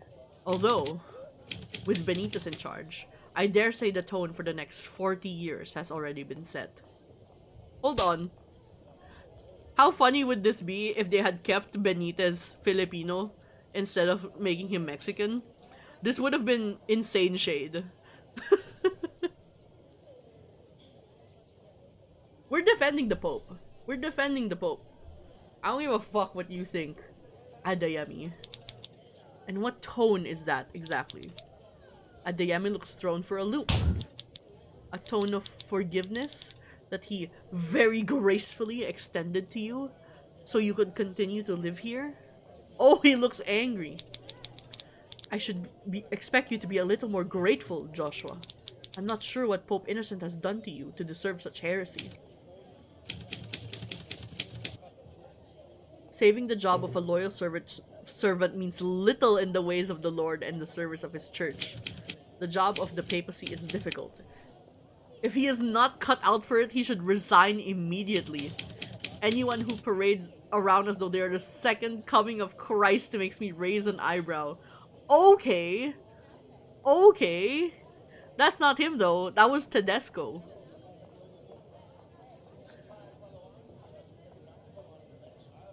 Suddenly, I care little for what the sheep thinks of his shepherd. Green is not a good look on you. This jealousy is beneath a man of your stature and aptitude. I'm not jealous, I just find it hard to believe such a man has never had aspirations. It's insulting to the rest of us to act above it all.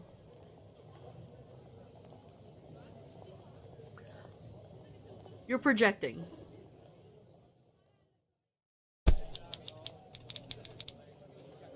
Lawrence wills himself to calm and places a hand on Adeyemi's broad shoulder. Broad shoulder. He tilts his head slightly, trying to say what comes next as gently as possible. Oh my god! We got art! We got art! We got a cutscene! Not everyone is you, Joshua. Sometimes people are good for the sake of being good. No strings attached. I am worried you may be projecting too much of yourself onto our new pope without getting to know him first. Adeyemi stills. He looks furious for a moment before regretful disappointment washes over his charismatic face. He leans ever so slightly into Lawrence's touch, embarrassed at being known so well. You're right, Tomas. You're absolutely right. It was my mistake to make such broad assumptions without truly knowing our new mouthpiece of God. My disappointment from the conclave has made me a bitter old man. I'm sorry to have taken out on you a second time. Thank you for catching me once again. I'm indebted to your wisdom. Lawrence gives him a feeble smile. He lets his hand linger for only a moment longer. He is glad to see the humble side of Adeyemi peek through again. He no doubt returned to his proud antics to try and keep himself steady during this tumultuous time for him. Lawrence knows he is capable of change. He knows there is a wonderful heart of gold beneath the facade that Adeyemi has. There is a missing fancy C here. He wants only to see that man again. The man he prayed with during the conclave.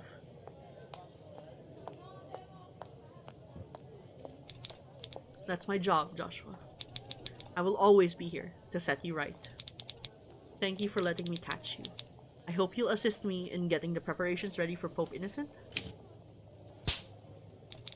Adeyemi smiles, a free and powerful thing. It makes Lawrence feel lightheaded. That was a little gay. Wait, hold on a minute. He blushed.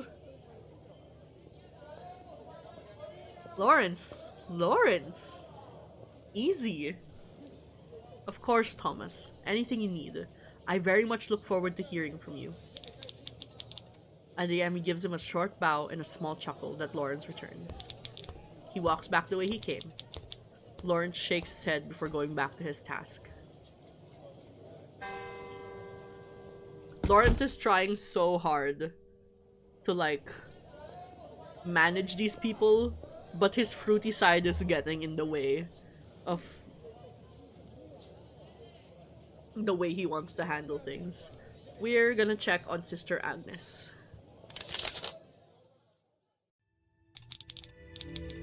It is a crisp fall afternoon, and Dean Lawrence is on his way to do his preliminary check-in with Sister Agnes, head of the Vatican convent and the Casa Santa Marta. In the downtime between the conclave and preparations for All Saints' Day, Lawrence has not had much opportunity to speak to her. He's looking forward to the day. He had grown quite close to her through the stress and flames of it all. She stands near a window, her silhouette saint-like in the afternoon sun. The beams fall around her as if she is Mary herself. Lawrence gives her a deep bow when she turns to face him. Good afternoon, Sister Agnes. It is wonderful to see you again. It is a very nice afternoon, Dean Lawrence, is it not? Okay. I'm very pleased you wanted to have this meeting in person. I am getting quite tired of Zoom calls. Honey, that newspaper said 2019.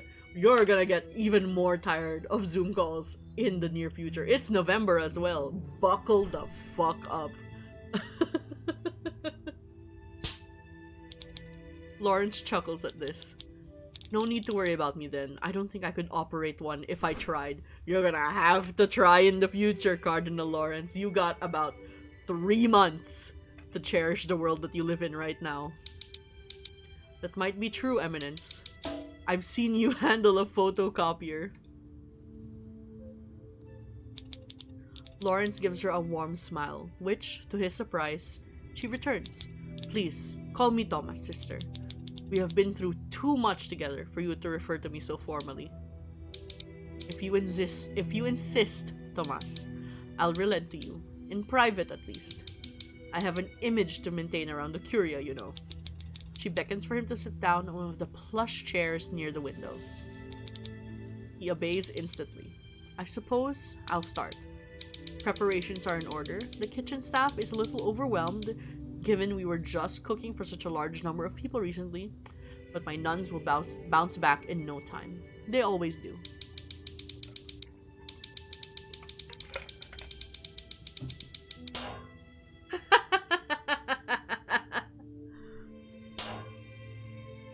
Allow her to finish. We're allowing her to finish. Sister Agnes continues rattling off information until she's finished. This all seems like a lot, sister. How are you holding up? I'll manage. The stress is nothing new to the convent. Are you always rushing to and from events? Rushing? Never. Walking with hastened pace? Almost always. I hear you, sister. I hear you. I'm sorry to hear that, sister. She wears an unreadable expression. Before the conclave, Lawrence was never able to parse her. Not really. He didn't think anyone could. Post-conclave, he has learned she is quite similar to him. She lords over her duties thanklessly, managing insurmountable tasks and pulling it off seamlessly, but never tirelessly. He thinks of what to say. Excuse me? Excuse me? Excuse me? Okay, I feel like it's fine to be flirting with the other cardinals, the other bishops, with the Pope. But I feel like flirting with Sister Agnes is crossing a bit of a line, and I don't like that. The dynamic is different, if you know what I mean. Right? So, we're not calling her beautiful or pretty.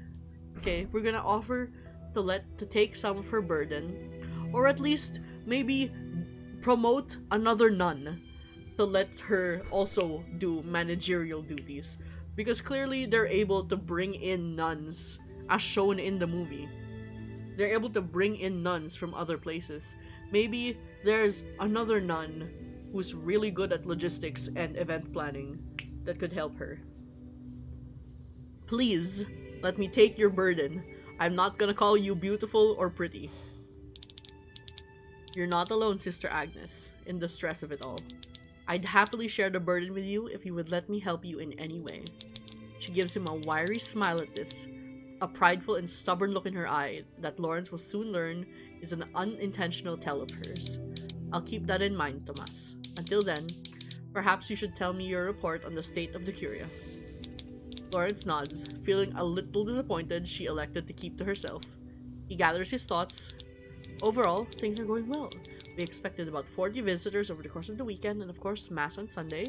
Nothing too much out of the ordinary, except, of course, our new Pope. Oops, scrolled up accidentally. Sister Agnes pulls a face at this. Lawrence longs to connect with her in some way. Hello?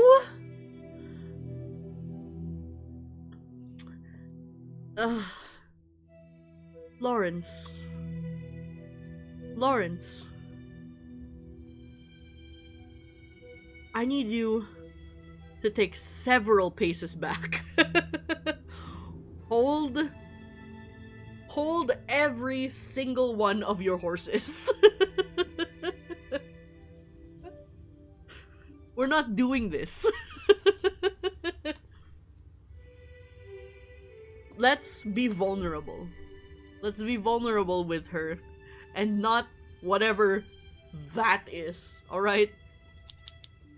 If I might speak freely, I have worries about the coming week. Oh? What troubles you, Tomas? I fear what may happen if we fail Pope Innocent on Sunday. Perhaps it will be directly caused by me, and that it will cause distrust for him so early in his tenure. I know this is irrational. No, I understand, Tomas. I appreciate your candor. If I may be honest with you, I hold similar fears. Sister Agnes shifts uncomfortably in her seat at such an admission. I've come to be very fond of Pope Innocent. In spite of my better judgment, I find myself trusting him completely, though I have only known him a short time. He was born to be Pope, but will the rest of the world come to see that? The late Holy Father was a formidable man, and I respected him greatly, but near his end, the division of politics within the Vatican was killing him. I cannot bear to watch that happen again. She looks at Lawrence with such vulnerability in her eyes, it cuts right through him. Never has he seen anything but fierce tenacity in them. She's serious. We'll never know what will come. All we can do is our best. But I do know that His Holiness is made of stronger stuff than the late Holy Father, and I know that no matter what happens, he is not going to give in so easily. We must have faith in him.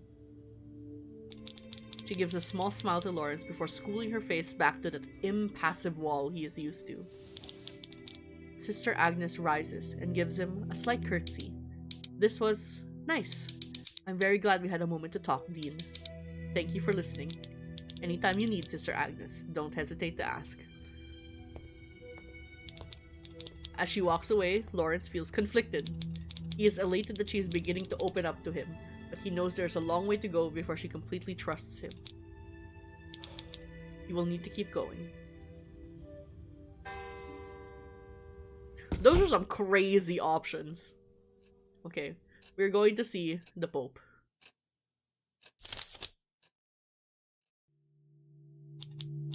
It is evening, and Dean Lawrence and Pope Innocent are in the midst of one of their very long meetings about All Saints' Week logistics. Every time they come close to finishing, one or the other will remember yet another matter that needs their attention. And I think finally, that may be it for the moment. Unless you have anything else for me, that is. How unhappy would you be if I said that there was more? What notif was that? I don't know what specific notif was that. Oh! Hello? Please, what zone me?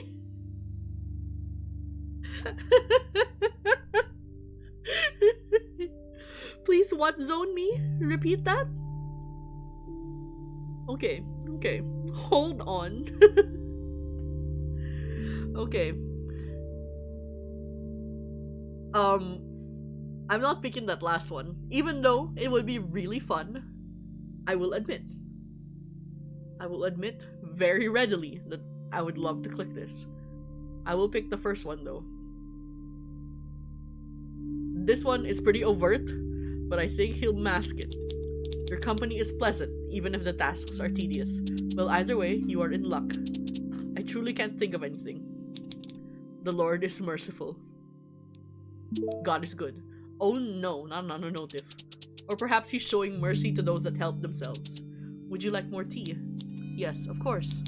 This means I must remain here a little while longer, talking about anything other than what we need to do for the event. How convenient for the both of us. We certainly aren't intentionally taking advantage of propriety to take a break. Pope Innocent's phone has been going off regularly during this discussion. This is common enough during Lawrence meetings with high-ranking church officials. Most are accustomed to ignoring it. However, the Pope has been noticeably distracted, even though he recovers quickly. It's a little unsettling since Pope Innocent tends to be very focused on the given task on hand. Lawrence consider whether to investigate this. I feel like... Okay. I feel like I don't need to mansplain how to put a mode on silent to Pope Innocent. How about, are you needed elsewhere? Are you needed elsewhere? Pope Innocent's expression betrays nothing other than mild friendliness. In some ways, Lawrence is still adjusting to this. The late Holy Father often made his true emotions plain behind closed doors. Meanwhile, Pope Innocent might be the most composed person Lawrence has ever met in his life. As you can see, even the Pope can be hypnotized by a bright screen. You aren't alone in that, but some have it far worse. Just before the conclave commenced, there were a handful of cardinals who begged to be allowed to keep their smartphones and tablets. These cardinals need their screen time. They need their cocomelon. They tried to bargain to get the wireless turned off so that they could at least play games on them when we were voting. Oh my god, Tedesco needs his Candy Crush. Was that the biggest battle you faced before and during the conclave? Yes, Your Holiness. 100%. A slight pause. Pope Innocent has his rosary in his hand, his thumb idly sliding from one bead to another. Lawrence briefly wonders if he has been multitasking, combining prayer with his discussion with Lawrence. Damn! How do you count while talking to someone? Perhaps I should ask those cardinals how they made it through their phone withdrawals. Meaning, I am aware that being the public face of our church is one of my primary tasks. It would be a dereliction of duty to not keep up with what is being said about me in the news and on social media. I do find it overwhelming though.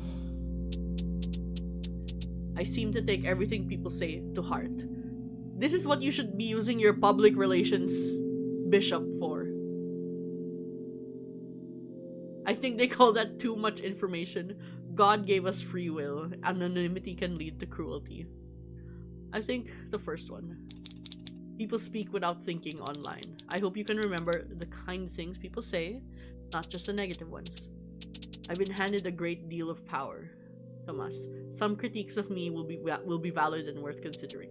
Unfortunately, sometimes it's hard to immediately know what critiques fall under that category. I want to press him. Must you immediately react to what people are saying? I do feel a great deal of responsibility when it comes to misinformation or harmful gossip. It spreads so quickly, and it makes one feel as if they should respond right away or face bigger problems in the future. Is Pope Innocent beefing with people on Twitter? This was before it was turned into X, the everything app. Is he like quote retweeting his detractors? Is he searching his name?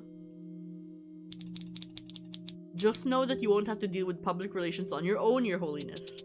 Public relations. An ugly phrase, but that is what we're dealing with here. Correct. You need a PR department. You need people filtering out these comments. See what is valid criticism. People need to be putting together reports. People need to be scouring everything from news site comment sections, Reddit, Twitter, Facebook, and then putting it together and filtering out what you don't need to see. You know? Maybe even summarizing things. The GC is popping off in Pope Innocent's phone. What can I do to help? Is there anything we can do to make this easier? There probably is something, but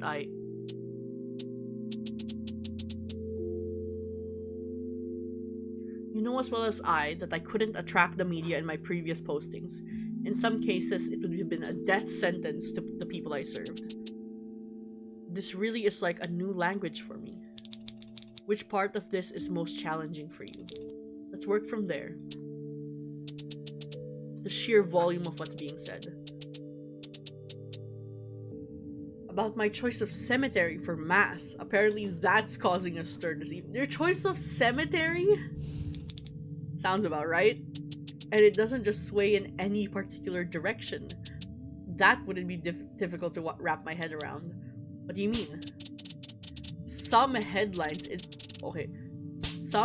indicate strongly positive opinions about my choice. Oh, okay. Okay. That all went automatically.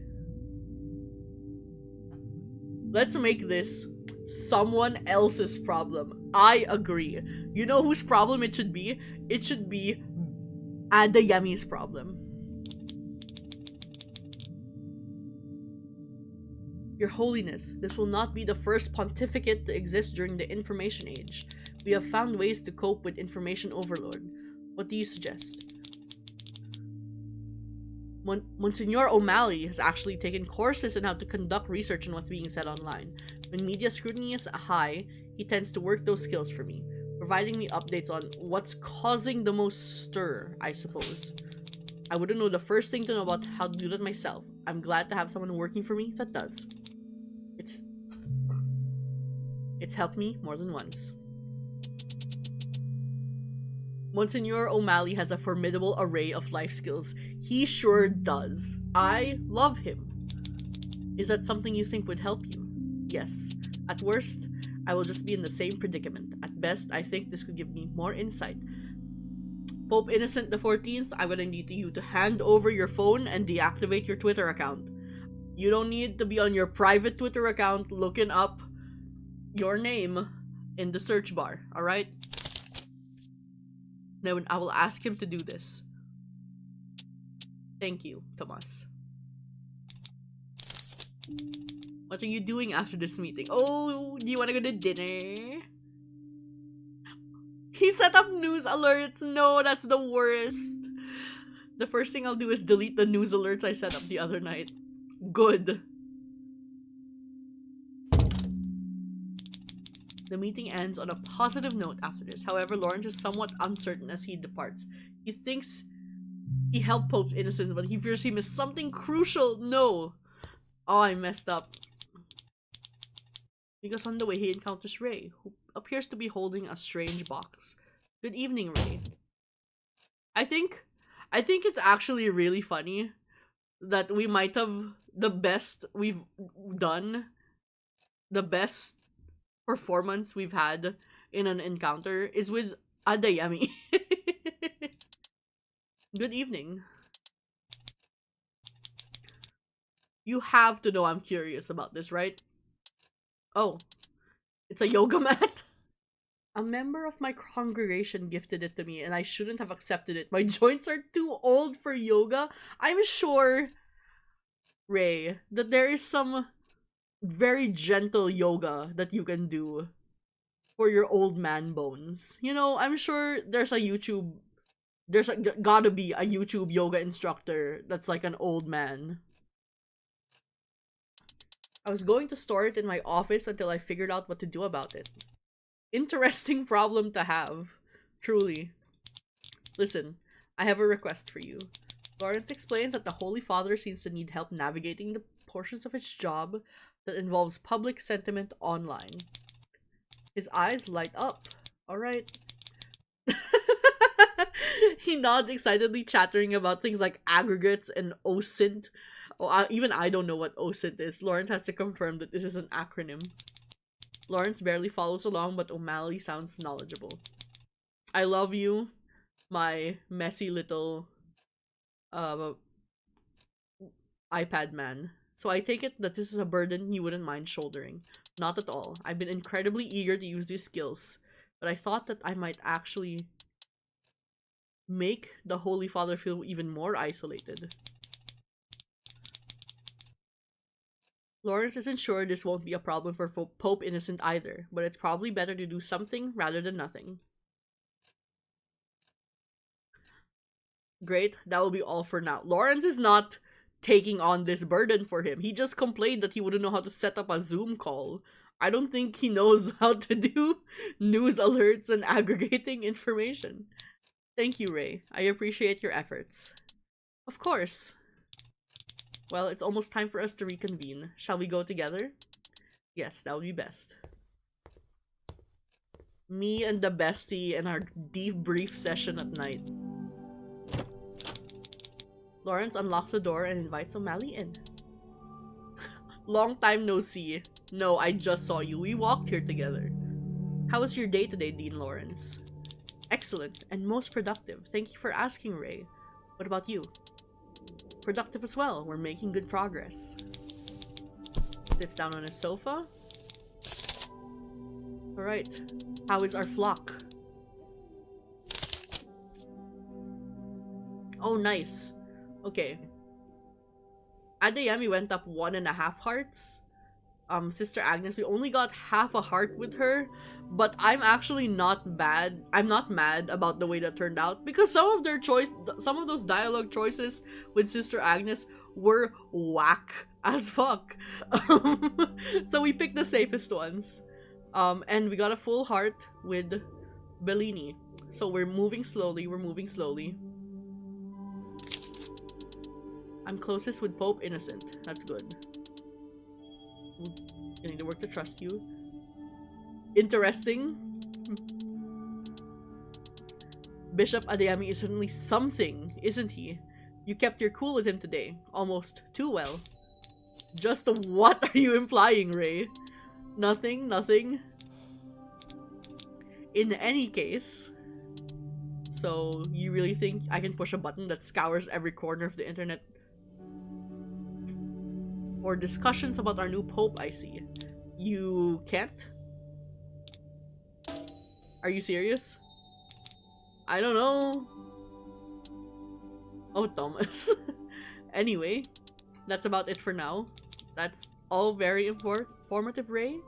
Thank you. The local newspaper ran its official piece on Pope Innocence this morning. I saw.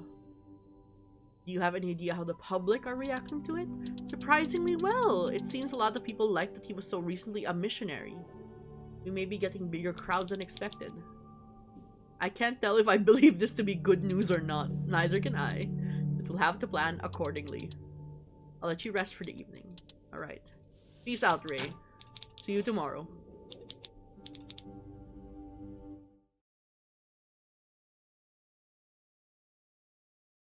Okay, I was about to say, I don't remember what day it is anymore. Okay, day 4. 4 days. Oh, a note from Sister Agnes. Alright.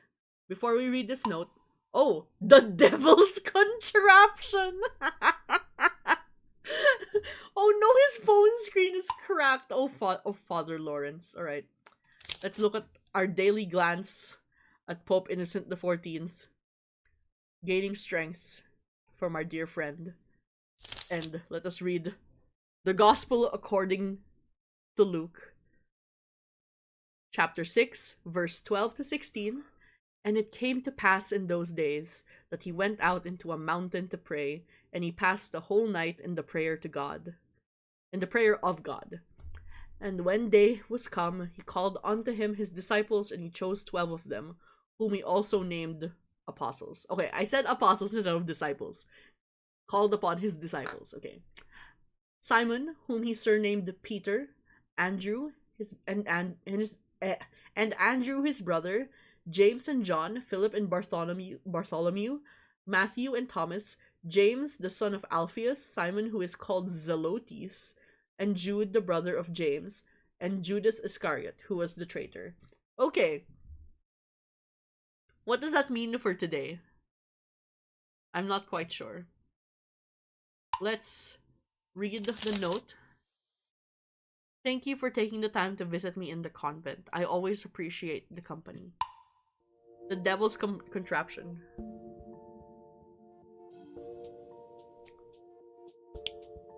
There's a quiz? Your Eminence, something new? Which of Pope Innocent's chasubles are you? PopeCrave.com. Classic. The phone asset is great. I love it. Also, the fact that this is like... The fact that this is like the really old iPhone... A really old iPhone layout. Is it iOS 6? Is he still on like iOS 6? What's going on here, Lawrence?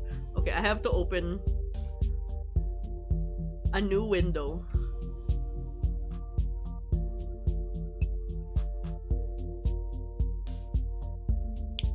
Open in browser, uquiz. Let us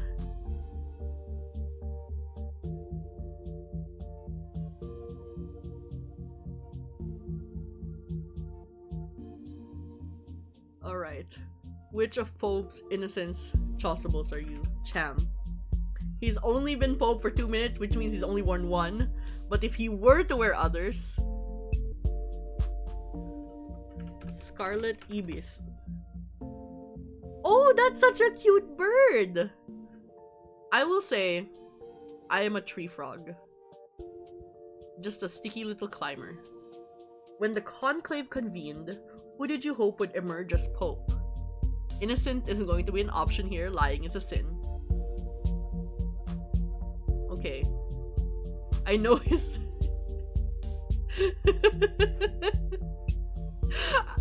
Okay. I did not want Monsignor O'Malley to be Pope. I just like him. He's just my favorite. I will admit, I switched to Cardinal Lawrence after his homily. Favorite iconic moments from Innocent's inauguration. Face cam of the arch-conservative patriarch of Venice looking really chastened and constantly smoking. People tuning in because hashtag hot new pope and then crying that most of the ceremony was boring and in Latin and actually about God and stuff. Former cardinals showing up in purple. That pic of Cardinal Bellini and Cardinal Nakitanda looking so happy with Innocent that it went viral. And body language experts on YouTube started analyzing whether they were faking it. Pope Innocent making sure to highlight the charitable work of the nuns. The stupid edit that made it look like D. Lawrence dropped the fisherman's ring. Okay. This one is this second one has got to be my favorite. Because those are always the funniest moments in live television, where live things happening, where people complain about things actually being really boring. Pick a type of vegetable.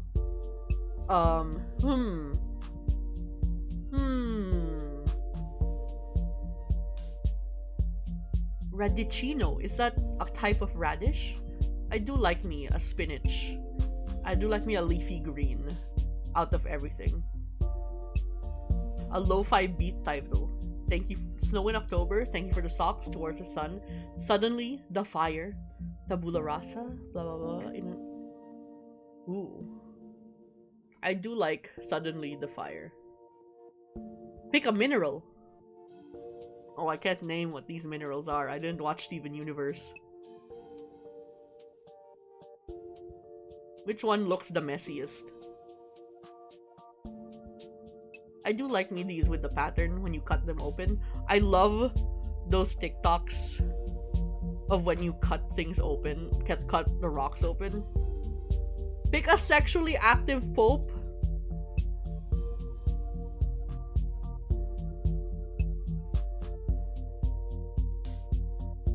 Hold on. Okay. Saint Peter, the OG. Widowed. Fathered illegitimate children. Known or suspected to have fathered illegitimate children. Relationships with women. Relationship was with men. There we go. That's men and women. Okay, we have to pick this one. Okay, no, that's not good. That's not good. However, bisexual rep? Question mark? Hold on. Posthumously accused of sexuality. Which one is not a horrible sex pest criminal?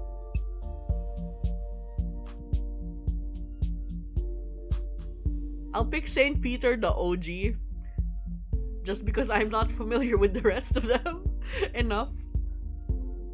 How would you survive the boredom of a conclave?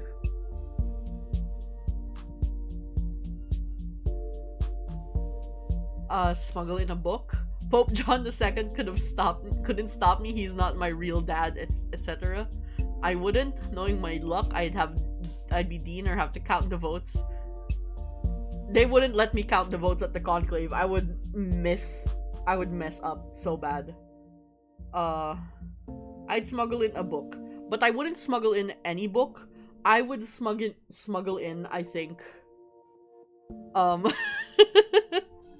I would smuggle in like a Sudoku or something, like a crossword, a word search. If you were to be dating with the papal cardinals and also a nun, have you won the heart?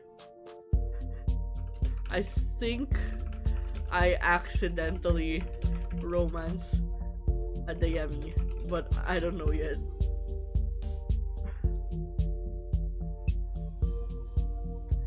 Green, reliable and consistent, possibly to a fault.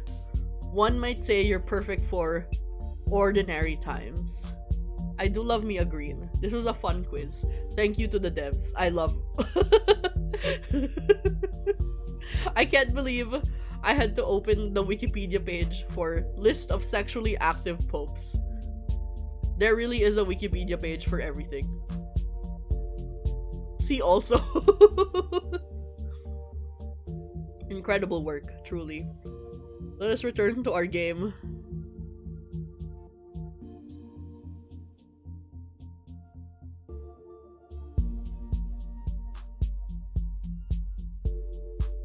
Thank you guys for all the wonderful work you've doing. All of the little details have been so fun. You guys really put so much thought and love into this little project.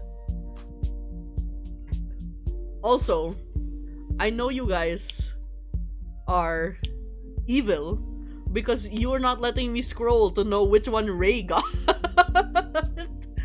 I need Ray to screenshot all his answers, and I need to know. The fact that this is what he was doing at 8:23 a.m. is also exquisite. He's doing this U quiz over breakfast. Alright, let us proceed with day 4.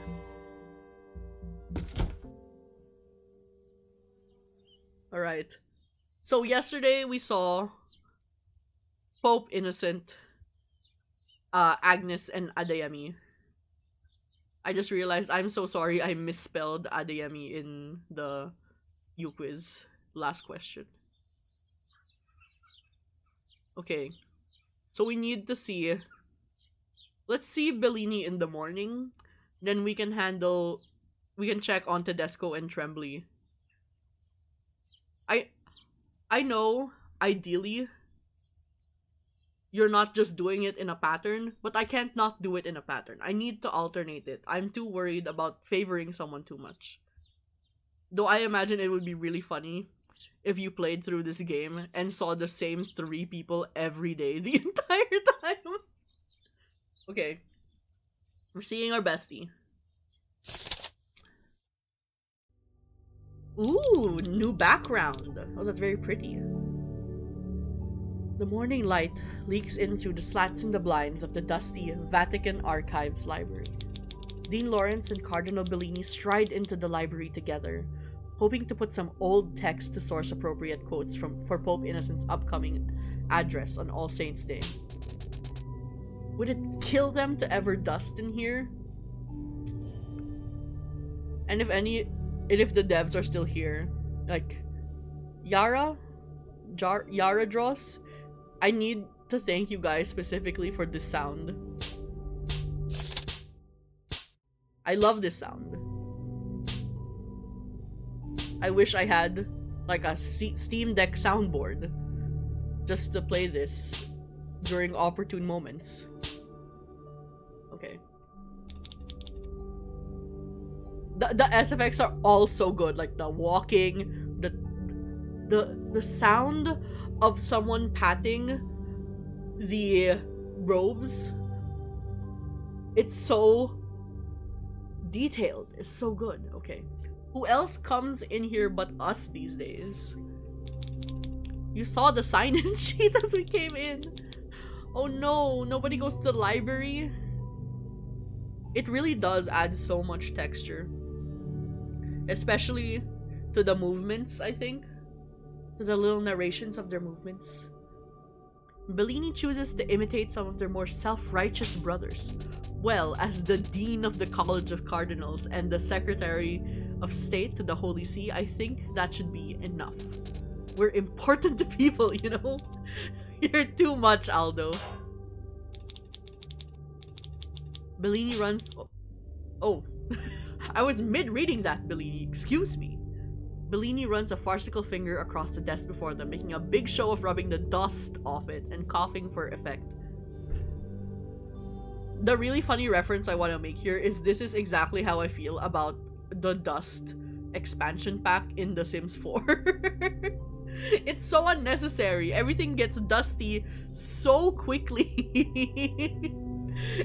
It drives me bonkers. What were you looking for anyway? I'm trying to find inspirational quotes that have an air of mystery about them. You will need to be more specific. Our new pope brings about much hope, yes? But until now, nobody knew who he was. So, like that. Cheap shot? No, I'm not gonna call him an idiot, even in a loving way. Okay. I really want to pick Cheap Shot. But he's obviously frustrated. So maybe just tease him. That's much more helpful. Thank you very much. Beautiful. The blush. Bellini pushes him towards the bookshelf. Oh! Bellini what? Bellini just what? Oh, you want to be funny? Go look for quotes, funny man. The first few searches pass without much success. 8 books of various centuries of age lay upon the well-polished wooden desk. A lot like old times, huh? Running frantically through here. You know, sometimes I miss how wonderful this library felt when I was a stranger to it. What do you mean? When we came here for our first conclave 24 years ago, you had only just become a cardinal, the youngest in the college. I remember you hating me for taking the title from you. Aww. Lawrence's ears turn a slight pink. I didn't hate you. I was just miffed at losing a little some of the weight of my position at my very first conclave. Sure, Thomas. Anyway, I remember the day we elected Pope Benedict. You asked me to show you the Vatican, as you'd never been here before. I was trying to give you an olive branch. Who would have guessed you knew as little about the place as I did? You used to be almost too cocky for your position yourself, Thomas. If you'd quit interrupting me, Lawrence raises a hand to Bellini's mouth to silence him. Excuse me? I remember walking through here as if it were a place all of our own. You opening every book with a gilded, weathered spine and reading it as though it were sacred. I mean, it's the Library of the Vatican. It is probably sacred. Lawrence remembers the day fondly. In his head, a much younger Bellini pushed him around by his lower back. By his what? Okay, composure. Don't need to be falling apart from the old man Yowie on stream. Okay. By his lower back, asking him to tell him the history of whatever it was they stood before. I don't know anything about it. Then make something up. Aww. Bellini now looks quite different. Older, distinguished, tired. They both do. But the soft, fond feelings that had blossomed in youth have not faded much in the decades since. Do you remember that time a few weeks after you were promoted to dean? How could I forget? You dragged me here the second the morning mass ended like a dog on a like a what on a leash? This is too much. Like a dog on a leash.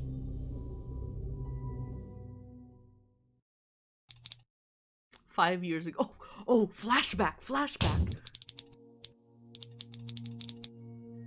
I don't know what you want from me, Aldo. I told you I was perfectly capable of writing my own homilies. Yes, but now you're the Archbishop of Ostia. You have to strive for better. You wound me.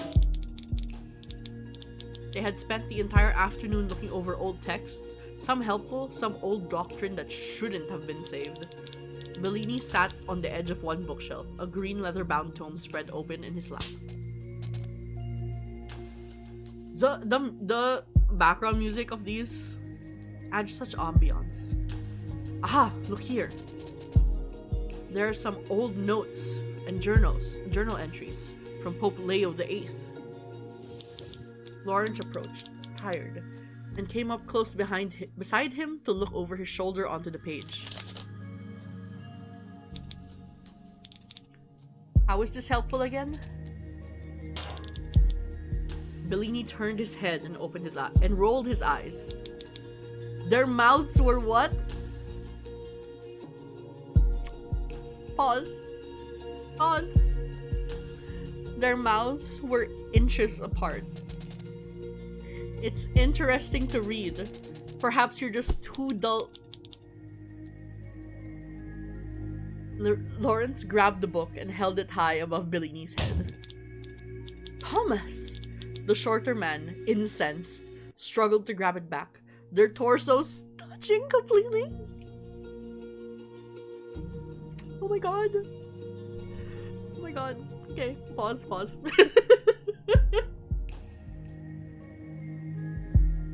This cannot be happening to me. Bellini was giggling and furious, all too aware at how close they were. Thomas, we're not 40 anymore. Excuse me? What do you mean you're not 40 anymore? What happened when you were 40? I need information. I need you to lay it out, alright? Tell me everything. Ray, I need you to do some digging.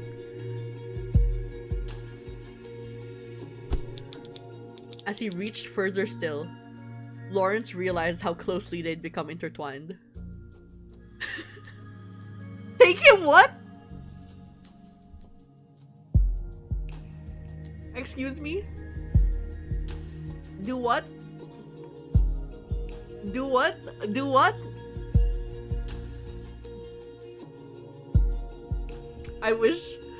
I'm glad nobody can see me right now. This is why I picked a PNG tuber.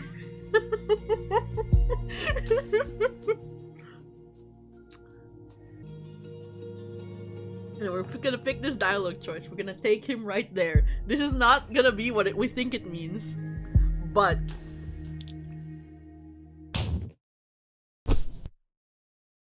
Oh my god!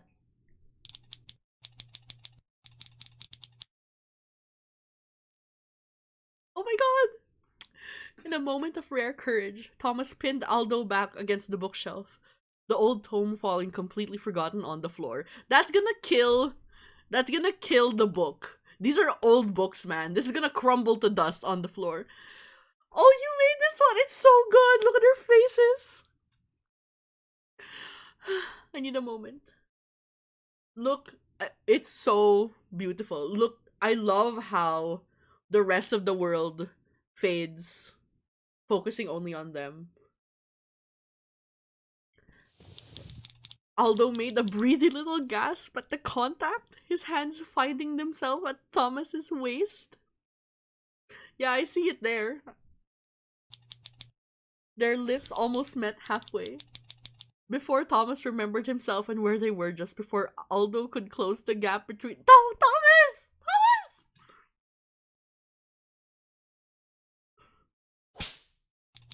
No! Lawrence jumped back like he was burned. Oh my gosh. Forgive me, Aldo. I don't know what came over me. Oh my god. It was the yaoi. The yaoi came over you. Oh, look at I love the little blush he gets. When Bellini gets. It's so good with his expression here. What the hell? I didn't mind. Yes, please be open. This makes with this background, this makes their beef during Conclave even worse. You should.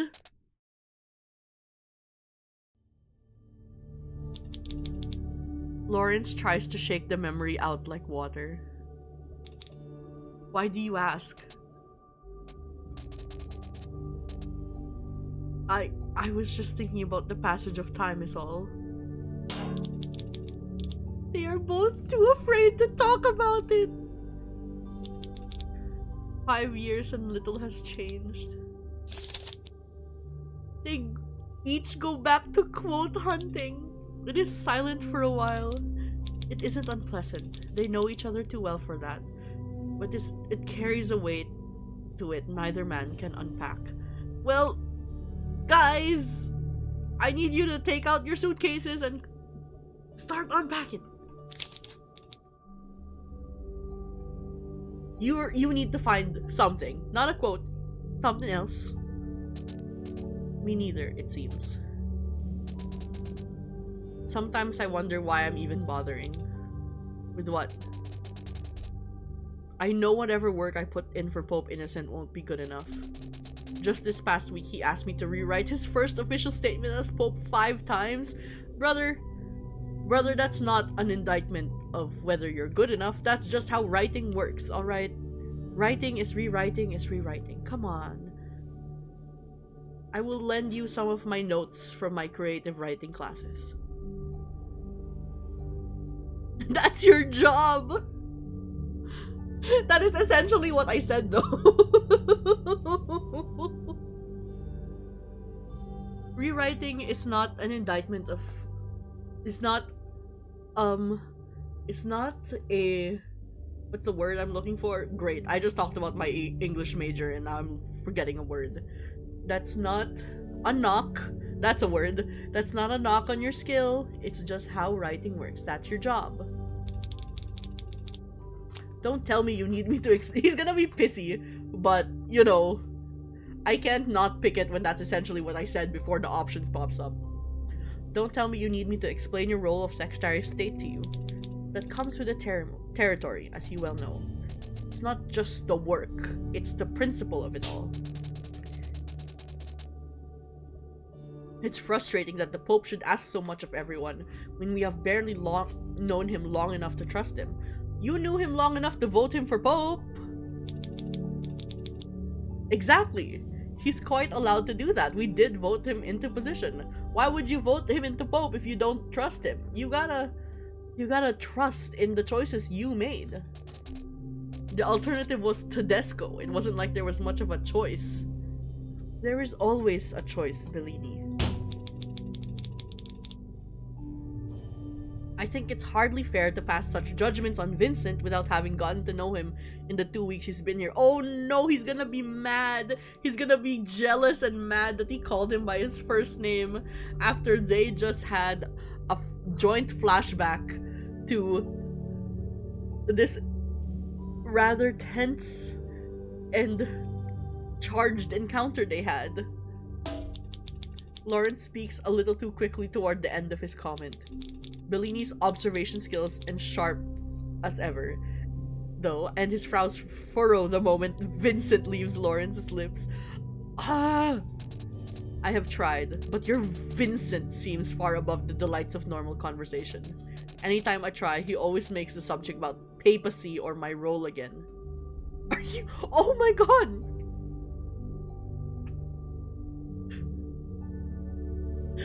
Oh my god!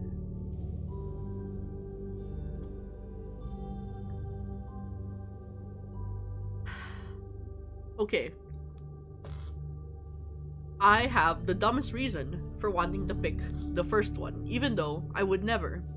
It's because, I want to hear, first, the option 1 is I want to hear Cardinal Lawrence curse. 2, he probably won't curse, and it'll probably be the thing where this is just the option and he says something completely different. Third option is he does curse, but there is a funny sound effect to censor him cursing. But I will say, tough pill to swallow, everyone is jealous because you all did just want to be Pope, completely understandable, but you need to practice your emotional regulation a little bit there. You are all grown men. Jealousy is unbecoming at your age, Aldo. I'm not jealous, I'm just irritated. For what reason? Jealousy, clearly. Lawrence gives him a look, and Bellini's facade crumbles. I just don't appreciate how much of a shift in the status quo Pope Innocent has brought about in my life. What are you talking about, Aldo? You're still Secretary of State by his very request, no less. Come on, Lawrence, your friend just died. Yes, but everything has changed now. I've never been this far away emotionally from a pope or from the Curia. He gives Lawrence a look that makes his heart break at the sight. I'm grieving the loss of a lot of different things right now, Tomas. And it feels as though Pope Innocent cannot understand that. Everything has changed so quickly and I'm unable to keep up. Even you have changed. Ooh, the sweat. Aldo. And that's fine. I want you to be happy and I'm delighted that it seems your doubts in God have been assured. It's just hard to navigate everything on my own now. I never needed to in the past, so I suppose I never learned how. Not a fan of a sorry I made you feel that way. That is not great. That's not an apology. As long as I'm alive, you aren't on your own. As long as I'm alive, you aren't on your own. I'm here as the dean and also as your friend to ensure you feel supported. I'm truly sorry I didn't notice you struggling until now. It's fine, Thomas, but thank you for saying that. Pope Innocent trusts you a great deal. He wouldn't have made you Secretary of State otherwise. You come highly recommended by the late Holy Father for good reason. I'm sure it's just miscommunication and stress that's causing your issues with him. Bellini removes his glasses and wipes his eyes. I have a dumb suggestion for you, Pope Lawrence. I think you, Cardinal Bellini, and Pope Innocent, and maybe also Monsignor O'Malley, you guys should sit down and have a board game night. I think after a few rounds of Catan, and maybe some of the wine you bless to drink at Mass, then you'll be a little more friendly with each other, you know? I feel like that's what you guys need. You guys need to sit down and bond. Maybe over, I don't know, I don't think the Pope gets Christmas off. I feel like that's one of the things that he has to work on. He's gotta have. He's gonna do a lot of mass during Christmas. But you guys need to sit down. You guys need to sit down and bond. You know, play a drinking game. Watch some, I don't know, Love Island together. You guys gotta. You need a team building exercise. Do some trust falls. Lawrence longs to hold him tightly and comfort him, but he knows it would only make things worse in so many ways. He settles for placing a soft hand on the other man's arm. You're right. I've been foolish. I know I can always turn to you. I just didn't want to intrude. No! Intrude on what? Now who's lying to who? I don't know what you're talking about. Bellini pokes his side, giving him a knowing look that Lawrence can't return. It's complicated and messy. He had thought his age and position would spare him this triangular relationship drama that he had endured in his youth. What do you mean, endured in his youth? Damn.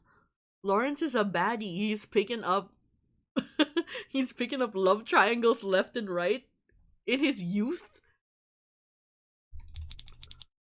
He supposes that was too much to ask. It's okay, Thomas. As long as you can still make time for me. I'm here helping you sort books, aren't I? Bellini gives him a grin that Lawrence can read easily, but chooses not to. I will not be looking further. This has been a game between the two of them for as long as he can remember. The responsibilities of their posts, their devotion to God, these are not things that can be just swept away and forgotten, even if they want to. This may be the most wild background noise I've ever experienced. Listen, I cannot overstate just how much I love these holy fathers, these priests, alright? I am obsessed with them. It is indeed crazy background noise, especially if I don't know how many of my friends have not seen the movie. They just see me completely devoted to these characters with no background whatsoever. The rules of the game are simple. You may only play to lose. After another half hour of looking, Bellini throws in the towel. He begins picking up the books and returning them to the shelves. Between the two of us, I think we've gotten enough partial quotes to make something interesting and unique all on our own. Oh, don't ask me to be creative too, Aldo. I'm terrible at it. Lawrence joins in, being careful to put each book back into its correct place. Because it's you, I'll give you a pass, just this once. Come Christmas though, you better be prepared. What makes you think I'm helping you again at Christmas?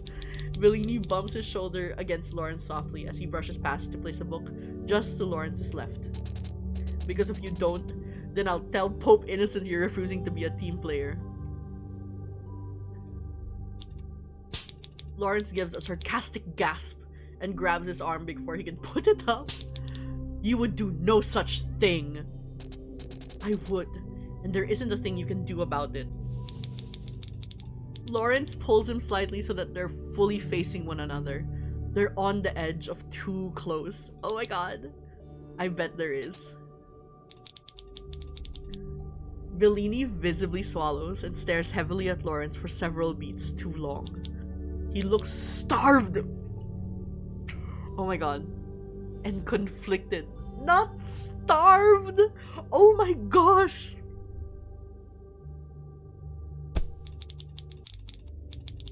He then pulls his wrist out of Lawrence's loose grip and sidesteps him, placing his book back on the shelf. I suppose we'll just have to wait until December and see, won't we, Tomas? I suppose so. As Bellini leaves, he turns back to wave at Lawrence, who returns it with gusto. Another zero-sum game. More and more, Lawrence finds himself getting tired of those. It would be nice to win something for a change. Oh, this poor guy. These poor old men. Oh, they're dealing with so much. Okay.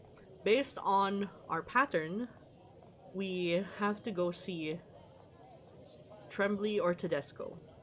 And I don't know about seeing Tedesco immediately after such a charge moment. So maybe Trembly, a little less of a a little less of a dance. It is a chilly afternoon, and Dean Lawrence is not looking forward to his daily walk. Not looking forward through the Vatican Gardens today. The misty dew makes his silk robes damp. Aw. Which in turn makes him moodier than he already was. Dean Lawrence. Oh. Bishop Wozniak. He runs up to Lawrence from across the garden wall. I'm glad I have caught up to you, Dean. However can I help you, Janice? I was taking my afternoon walk through the gardens when, at the end of it, I found an old pouch of birdseed in my bag. I have a meeting to attend with Cardinal Sabadin now, and I have no use for it there. Unless you want to throw birdseed at Cardinal Sabadin. Perhaps you would, on your walk. Sure, let's take the birdseed. Very kind of you. I'm sure the ravens will appreciate the afternoon snack. Of course! Have a blessed afternoon, Your Eminence. Lawrence returns to his walk. As he does, he spots Bishop Trembly leaving the administration building only a few feet away. I wonder how Joseph is faring. Perhaps I should invite him with me on my walk. This is not an easy time for him, after all. Good afternoon, Bishop Trembly. Lord Almighty. Trembly jumps slightly, not having noticed Dean Lawrence approach. Good afternoon, Dean Lawrence.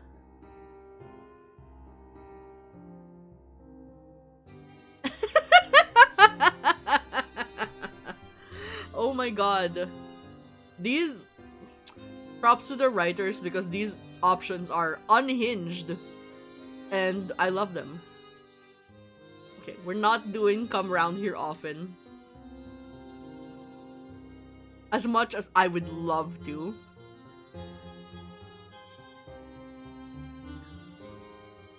We were a little subdued on our last encounter, so maybe let's come on a little stronger this time. You're looking very well today, Joe, as you always do. I trust you had a pleasant night's sleep last night? That's very kind of you to say, Thomas. You look well yourself. Sleep eludes me, as it often does, I suppose. Ain't that the truth, brother? But such is the nature of a bishop. I find myself less busy, yet more overworked now than when I was Carmelengo only a few weeks ago. Okay. We moved on last time. Let's press further this time. Overworked? Lots of translations, lots of legal documents, those kinds of things. It's fine. Nothing I'm not used to from my time in the priesthood in my youth. Anyway, what did you want from me? I was just going to make my daily rounds through the public portion of the gardens to make sure the gardeners are on schedule for the hedge art on Sunday. Would you care to join me? Maybe we can feed some birds. I suppose I have little else to do for a while except more translations. I can walk with you for a little while, Thomas. Lawrence and Trembly walk along the white pebble pathway. Lawrence makes sure that each bush and every hedge is in proper place according to the plan laid out a few weeks ago. The pair walk with their shoulders almost touching, but suddenly, Trembly comes to a stop. Do you hear that? No? Imagine it pivots completely and becomes a horror game. Lawrence stills. Nothing. Then, a faint chirping noise. Oh, it's just a bird. It comes again, a weak, exhausted little sound. Oh no! Trembly and Lawrence walk to the nearest bush, looking gently but quickly through the formed hedges. Wait, I see it. It's a small blackbird. It looks like it's gotten caught between two branches.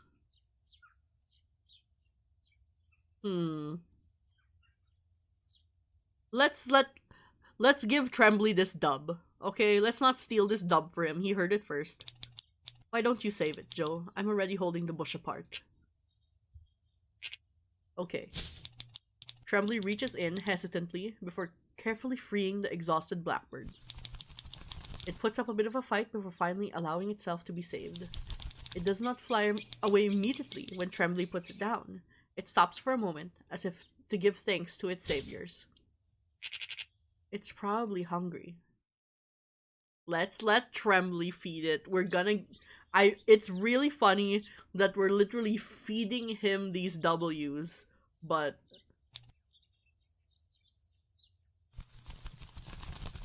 there we go. Lawrence pours some of the birdseed into Trembly's cupped palms. Trembly gingerly places his hands near the small blackbird. It stares at him for a moment, before gently eating each seed one by one. When it finishes, it steps up into his hands before giving a small whistle and what almost looks like a bow. It then flies off into the trees behind them.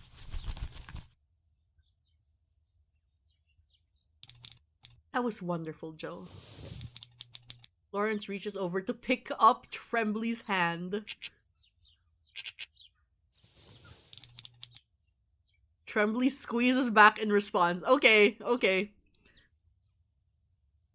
I think what we're learning through this playthrough is that regardless of who he's interacting with, Lawrence is just a little fruity.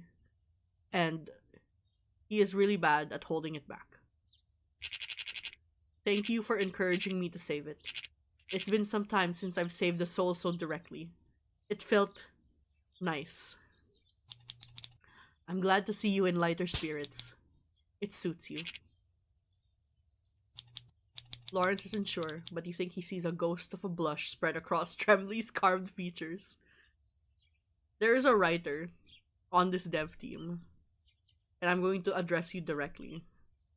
You really like this guy. Huh?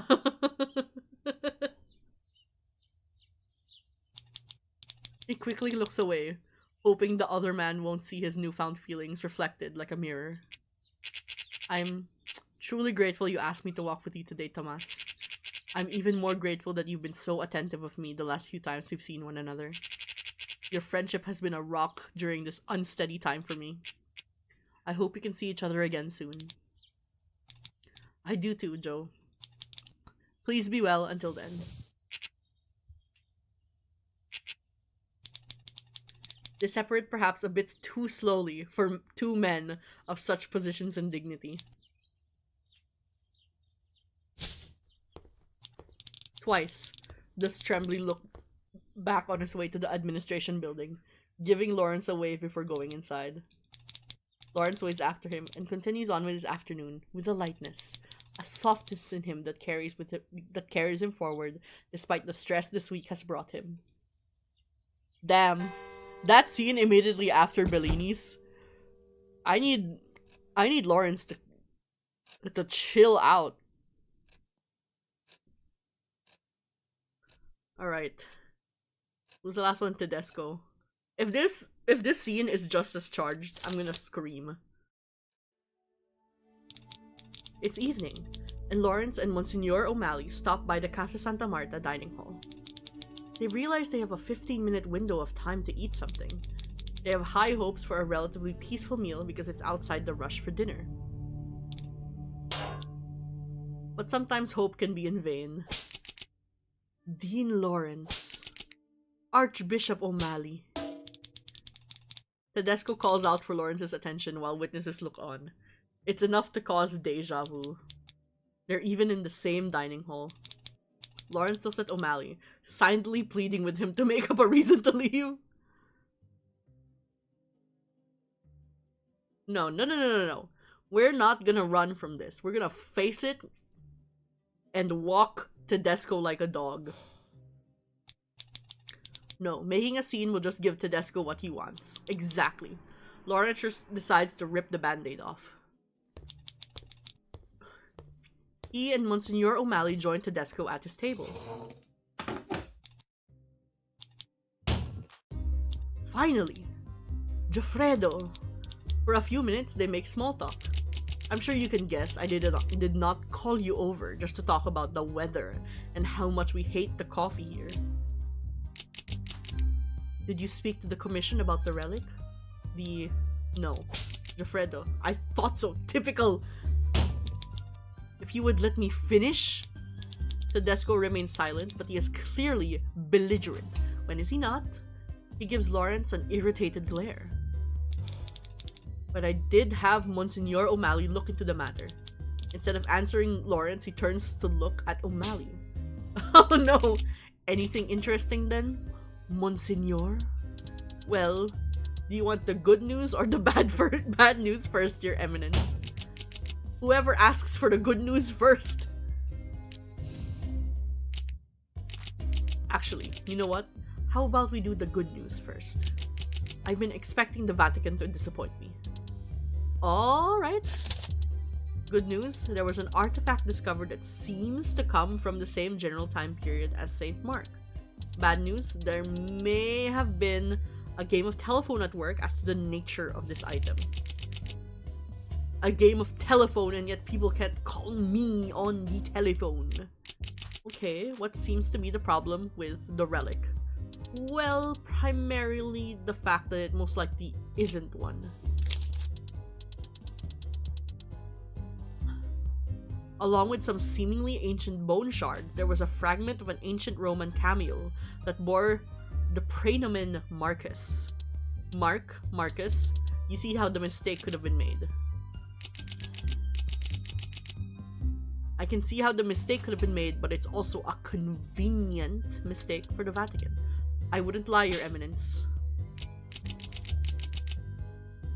Oh, I doubt anyone associated with Cardinal Lawrence would know how to lie. To pass on information later to be later discovered to be a lie? That's a different story. Intervene. We're protecting our goat, Monsignor O'Malley, alright? I'm not gonna let Tedesco fuck with this man. Ray, if you wish to leave, I will bring food to you later. Thank you, Your Eminence. I'll accept that offer. It seems I've lost my appetite for the moment. I'll see you shortly, Your Eminence. Yes, of course. Lawrence and Tedesco say nothing until Monsignor O'Malley is out of earshot. You will be civil with my staff. And especially with my secretary. Lawrence is furious. He has never seen Tedesco act so brashly with an inferior Curia member before. As abrasive as he is, he always kept his punches upward, and Lawrence respected this about him. This behavior is new. Oh, I will I? I wasn't particularly civil just now. He almost sounds contrite. Almost.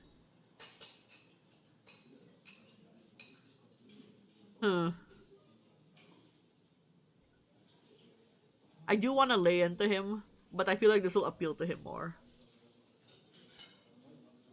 No, let's lay into him. Fuck that. Joffredo, please. This isn't like you.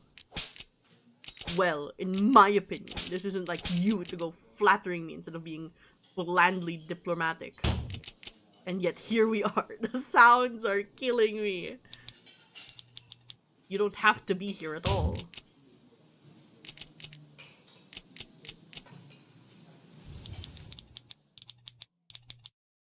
Tedesco abruptly puts his fingers to his outer temples and groans a frustrated, pained little sigh. Lawrence briefly worries Tedesco is going through a medical episode. I don't know about that, dog.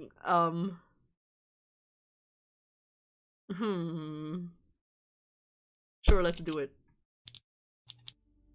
Joffredo? Tedesco removes his hands from his face. He only takes a moment before he looks completely composed again. Sorry. Ignore that. I'm not gonna ignore that. That would be difficult for me to do. Oh, okay. I shouldn't have started this conversation when I was going through nicotine withdrawal. Lawrence realizes he hasn't seen the vape once during this conversation. Where is your constant companion? Broken. Tedesco says this as though his dearest beloved has died. Good lord. Does Lawrence care? Damn it, hold on. This isn't a Steam game, so I don't have a one button for a screenshot. I need the screenshot though. Oh, that is incredible. Amazing, amazing. 10 out of 10.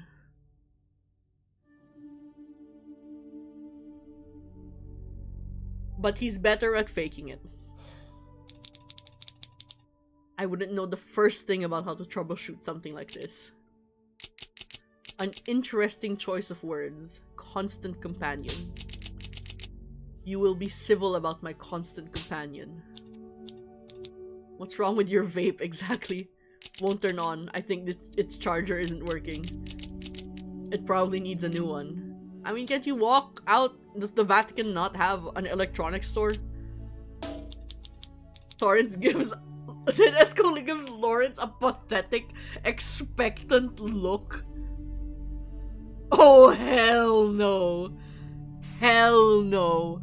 I am not your little errand boy, Tedesco. I'm not arranging for someone to buy you a new vape charger, Jeffredo. I didn't think you would help. It's in your best interest to get me a working vape one.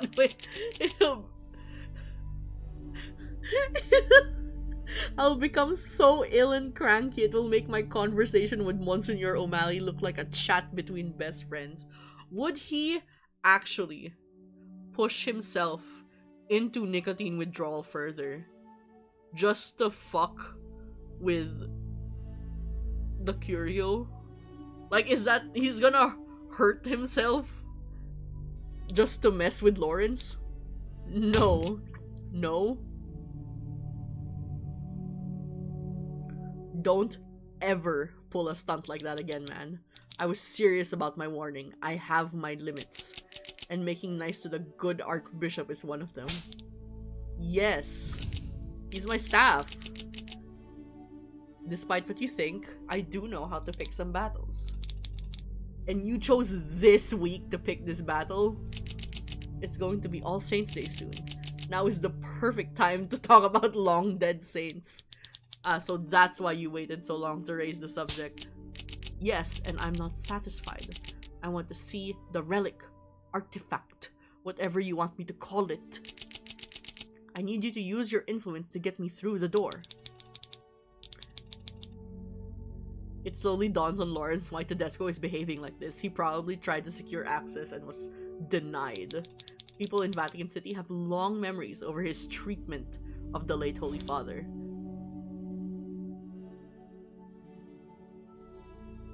I'm too much of a hater. I'm not gonna be too much of a people pleaser. It's your turn to squirm, little boy.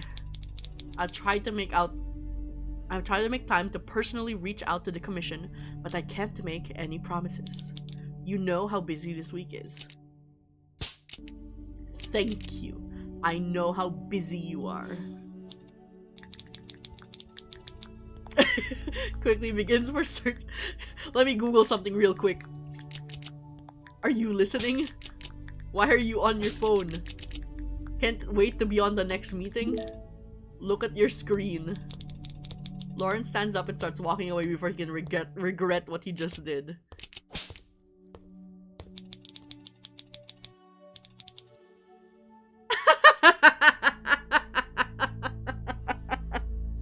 Lawrence just said, bitch, let me Google that for you right here and now. Good lord, this old man does not know how to open a Google search. You know what? Orange and peaches, hello. It is absolutely the most unrealistic part. He... like, I think he would know how to Google on a computer. Don't know about his phone though. Usually Tedesco's laughter doesn't bode well, but it's not so bad right now. Dean Lawrence returns to his apartment and finds Monsignor O'Malley waiting for him by the door. Lawrence unlocks the door and invites O'Malley in. How was your day? Excellent and most productive. Alright. We'll sit down. Alright, here's Here's our status with our flock. Look at that. Look at that. Isn't that wonderful? Did we lose a... We did not gain a heart with Tedesco. And I'm not mad about it. It's fine. I am very happy with our 5 hearts with Bellini. 4 hearts with Pope Innocent. Maybe we visit Sister Agnes tomorrow. Get some good hearts on her. Really, it's these and Sister Agnes that I care about. These two down here and Sister Agnes. We're doing well. It seems right now you're closest with Cardinal Bellini. Alright, Ray is being shady again.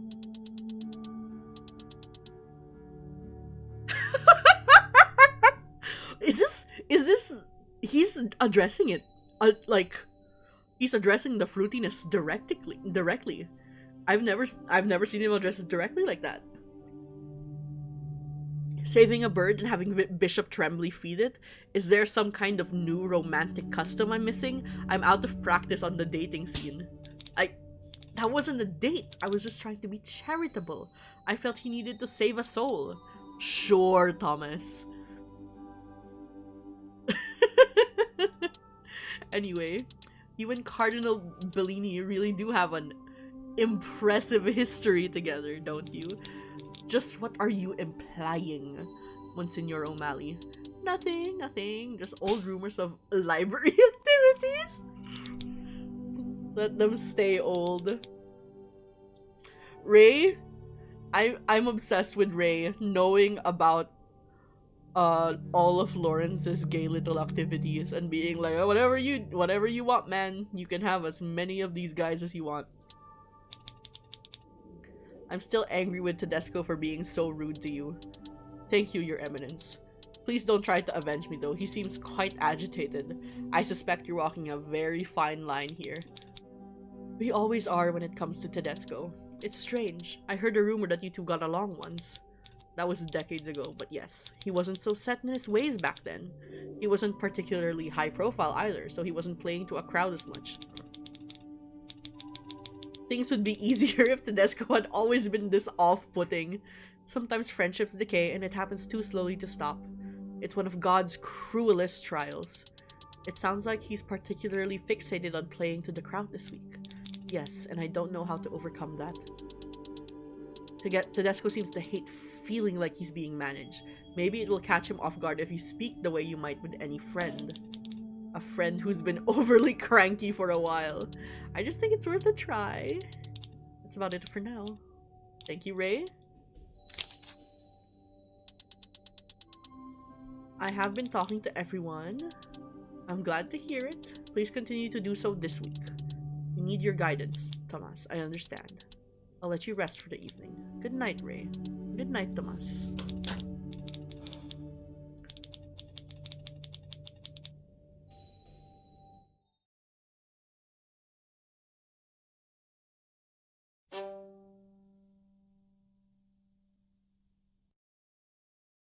Thank you so much for hanging out. All of the people on the team, you guys have been so nice. You guys work so hard. It's such a good game. I really do want to finish it on stream because I'm obsessed. Quite frankly, I love this so much. You guys put so much love into the game. So many great little details. So much art. So many sound effects. Satanic panic. Good lord.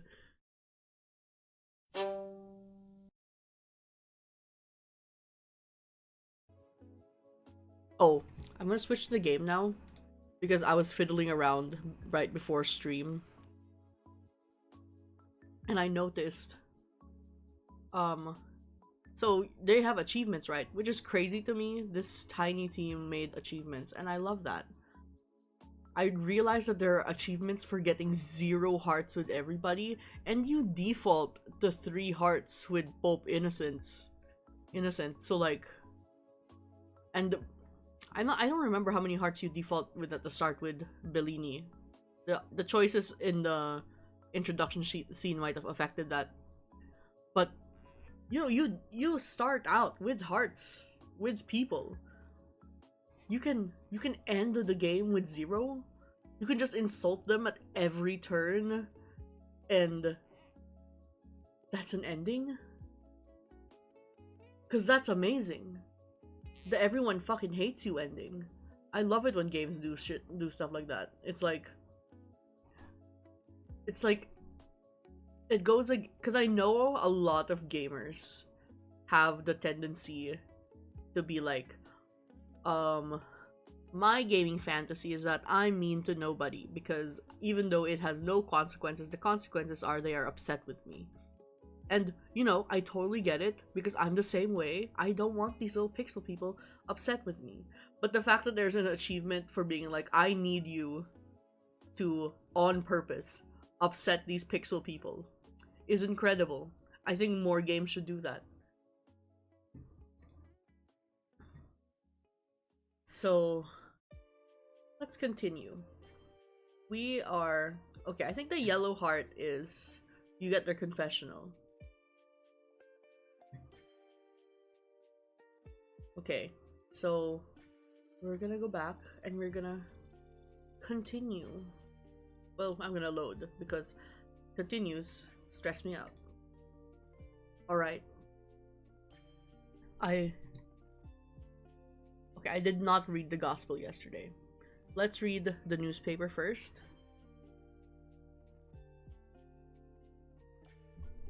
Satanic panic or satanic preparation? Yesterday marks the second instance of an anti-Catholic demonstration as seen with the defilement of a church only 5 miles from the walls of the Vatican. As we close in towards Halloween, it makes many suspicious of the timing. Is there to be a neo-Satanist movement in Italy? I don't think that's what Satanism is. I don't believe. Okay. Highlights: small businesses, Rome Floyd Chamber annual meeting, Fed plan, child tax credits, paid family, blah blah blah blah blah. Models girls soccer team wins on penalty kicks to reach the final 4. You know what? Good for them. Good for them. It is sunny and beautiful Vatican City.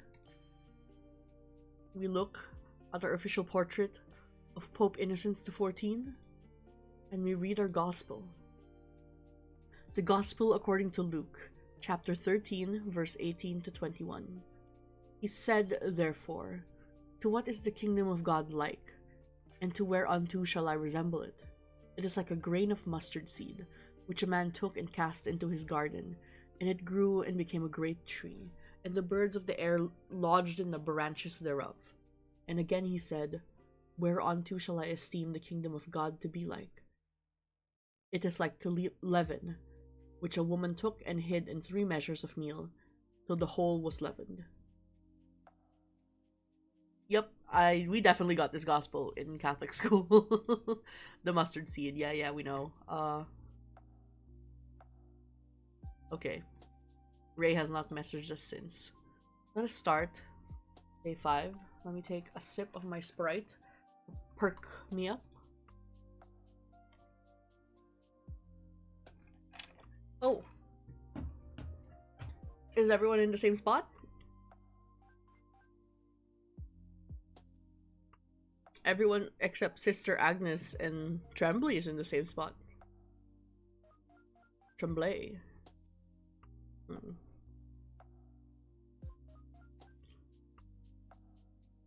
Let's look back. Who were we with? Okay, it was Tedesco. So okay, I recall now. We were on our oh.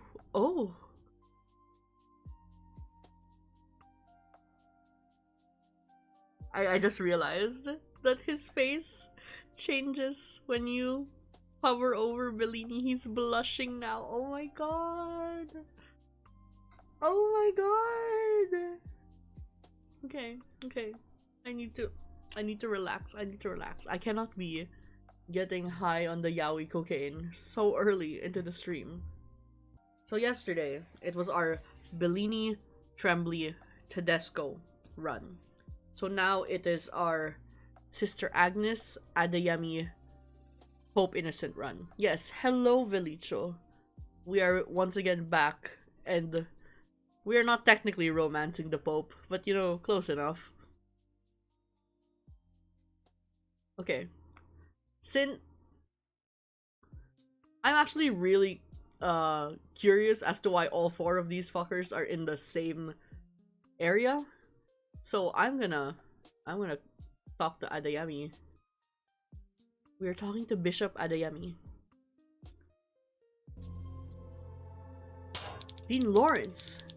It is morning in the outskirts of the administration building when Bishop Wozniak catches up to Lawrence. The man is breathless, as though he has been running. Oh, brother. I love that he says brother. That is so me. Literally, we're the same. No, the smack. Oops. I did not mean to do that.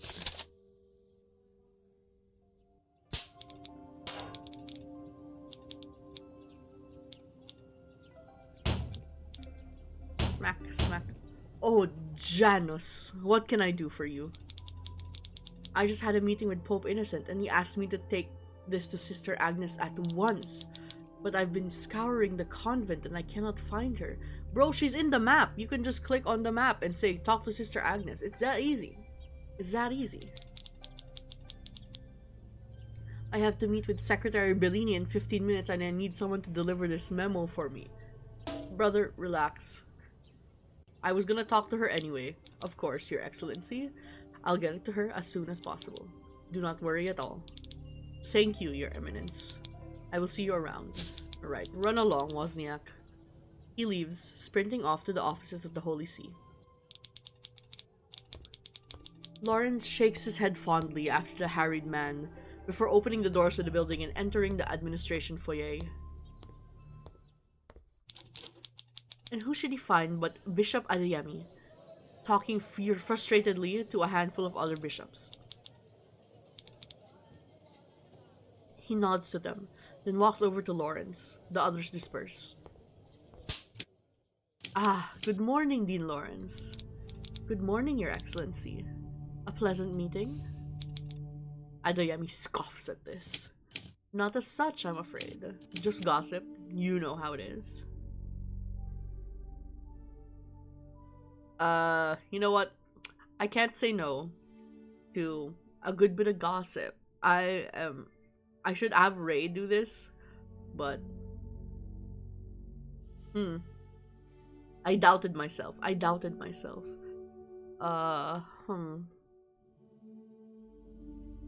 Let's say you're better than that. We have to set an example. Adeyemi is not one of the people that I trust to be our bitchy little selves with. Oh, you're better than that. Glass houses, Thomas. I suppose that's fair. Do tell. Just idle nonsense among the bishops. Linens not folded well, meals undercooked, that sort of thing. That doesn't seem much like gossip to me. Apparently, the convent keeps tabs on all of us. I thought that was known? Adeyemi leans in. Oh, he blushing. His cologne is intoxicating, and Lawrence feels the need to close his eyes at the proximity. No, I mean, they keep tabs on us. The whole convent has it out for me. That's why my clothes are too starched and my dinner's inedible. Can you blame them, actually? Are you stupid?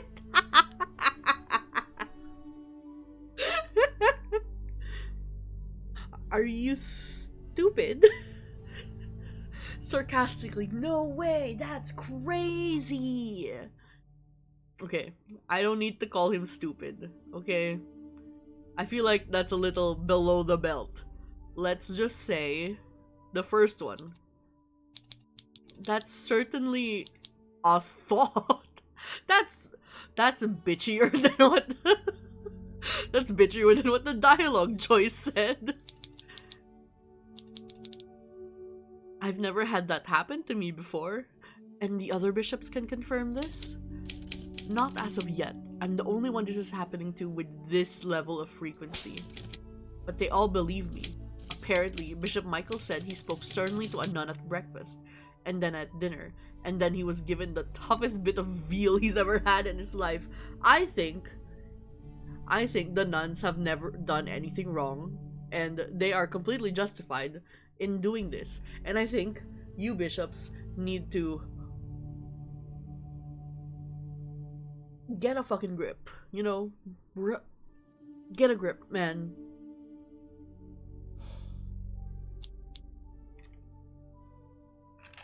Oh, wow. You don't believe me?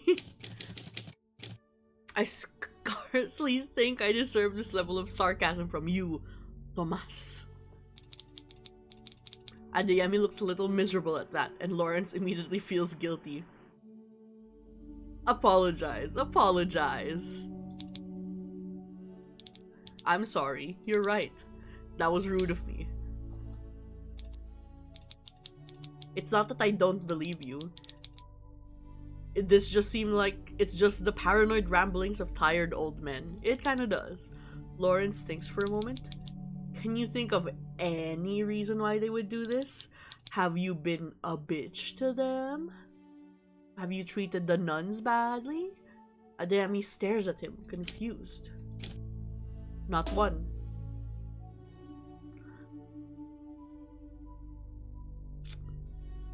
Incredible phrasing. I'm gonna need to take a moment here. Give it to him what? Okay. I think we need to call him out on his bullshit. I will say, this is pretty realistic to the arc that Lawrence is going through right now, in that I, as a person, am less... Let's say I'm a sim. Yesterday, my needs were all full. I was happy, I was patient, I was capable of resisting the urges. But now, I'm more tired, I'm sleepy, and I did not sleep that well. So, maybe my patience is a little thinner. Maybe this is how Lawrence would feel after 5 days of managing all of these guys. I tried to think of a nice word. See, do you see what I mean? I'm not as patient as I was yesterday. So we're gonna give it to him hard. Exactly, Valicho. Hard. Don't be a naive little fool, Joshua. Not to me. Adeyemi is taken aback by this. An awkward smile forms on his lips before turning into laughter that spills over. He claps Lawrence hard on the side of his arm. You make me laugh, Tomas. You mean Shanumi? Is that what this is about?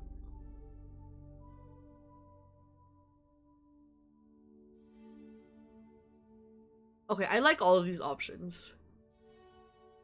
But I want him to acknowledge her position. Sister Shanumi? Alright, I get it. I just don't understand what the issue is here, I suppose. I've paid my penance 1,000,000 times over. I don't understand why these women are punishing me so. She's returned to Nigeria now. All is well. Lawrence considers how best to word things. That's me. This whole time, I'm like, my patience is thinner than it was yesterday, man. You're not gonna get shit from me. You just don't get it. You know what? This is what I would say. But if we're role-playing, then Lawrence is also an old man. So, it's just a little weird to go in this hard when he is also just a guy. Maybe I like the middle point of you will never understand her. Consider her perspective is a little too softball for me. So, let's just do the second one. Joshua, we will never be able to understand. The lives we lead in our roles as heads of the church are entirely different from that of our sisters. Correct! They have solemnly sworn their lives to quiet labor, and we have the audacity to get upset when they dare to express themselves. You are not viewing Sister Shanumi's harm as legitimate. You won't even recognize your son as your own. You are not viewing our sisters as people. Don't you understand that? Correct! Snaps. Go off, Cardinal Lawrence. Adeyemi looks floored. He crosses his arms and has the decency to sound ashamed. I hadn't considered that. Of course you hadn't. I was about to say something really mean.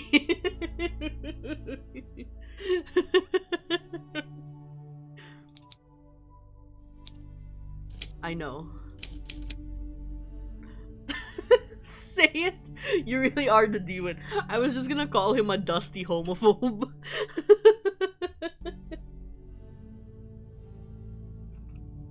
I'm unsure how to make amends. How do I make amends? Here, do this errand for me. That is so underhandedly bitchy. I have to commend him that this is an option. Obsessed. No, we're gonna say be better. That may be a little too atheist of me, but words mean nothing, Joshua. You have to start being more thoughtful towards the sisterhood. Correct. Lawrence gives him a wiry smile. Apologies wouldn't hurt either. When you see her next, apologize to Sister Agnes for what you've put her nuns through. When you finish, I expect you to write a full letter of apology to Sister Shanumi back in Nigeria. You need to own up to your actions, Joshua, and take some responsibility for everything, past and present. Recognize what you've done to her. Recognize your son. She deserves to hear that from you. It was all she wanted at the conclave. It is the least you owe her. Adeyemi nods profusely. I won't disappoint you further, Thomas. What I did was unforgivable. I know that. I want to be a better person. I'll take my leave now. I'll pen my letter to Sister Shanumi right away, and I'll find Sister Agnes this evening and apologize to her directly. I can only hope my letter will bring her closer. She does not deserve my terrible pride. Excuse me, Tomas. He gives a slight bow, then exits the admin building's foyer. Lawrence, with an odd sense of pride, walks up the stairs to the second floor. Perhaps being a manager isn't too terrible after all. I don't think that went that badly. I think that went fine. So now we go to Sister Agnes and deliver her memo. The bell tower chimes out, signaling to all within earshot that the afternoon has just begun. Dean Lawrence is doing a once-over of the Vatican Gardens and is in the middle of checking over a few fountains when he spots Sister Agnes a few paces over, carrying a large bag of flour. She adjusts her grip on the bag and gives him a wave.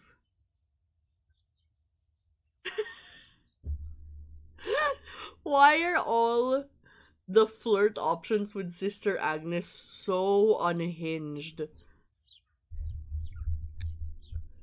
They're so funny. I would like to say a regular, normal greeting that a normal person would say. What a wonderful afternoon, Sister Agnes. It's so nice to run into you again. It's nice to see you again too, Tomas. How have preparations been for you? I sincerely hope you're feeling alright with your workload. I'm well enough. Lawrence can tell she is not saying everything. I feel like we've talked to her twice. Let's press her this time. I think we didn't press her the first two times. Well enough means miserable in Curia speak. What's wrong, sister? The late Holy Father spoke often of your pushiness. And I am in many ways grateful that you deem me enough of an equal to rear the firm hand of yours that is so respected amongst the College of Cardinals. And in many other ways, I am vexed by it. I am overworked. This is the life I have chosen and will continue to choose. Yeah, this is very Catholic. Just incredibly Catholic. I serve God. I am not significant enough to need this much consideration for my emotions, Tomas. So I wonder why you would even bother to ask. Did Pope Innocent put you up to this? I'm not gonna say he did. Let's just say I don't want to flirt with her. I wish there was an option of this that did not have those implications. It's just the italics that I do not enjoy. I'm just doing my job. As Dean, my job is to ensure all who live in the Vatican are feeling supported in their jobs. You are obviously included in that. It was poor management on my part that I was not as supportive of you as I should have been in my last tenure as Dean. That's incredibly kind of you to say, Tomas. I am appreciative of your newfound support as Dean, but I am perfectly capable of handling my duties. I have been doing them for some time, as you well know. The silence is awkward. There are so many falling pipe sounds, they're killing me.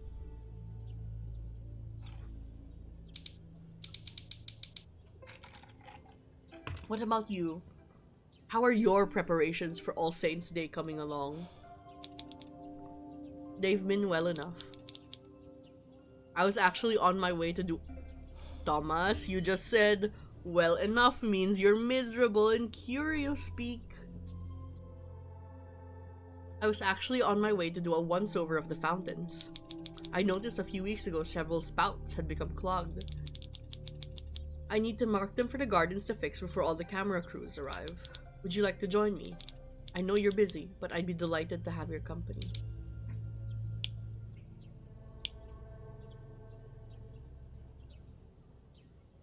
Can I not give her the memo?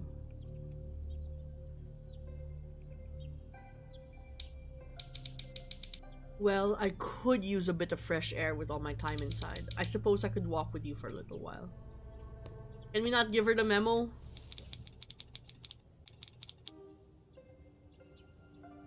Lawrence removes a spool of bright red electric tape from the pocket of his cassock and spins it around his index finger.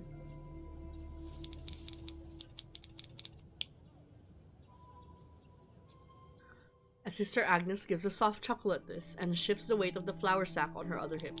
It looks cumbersome to carry.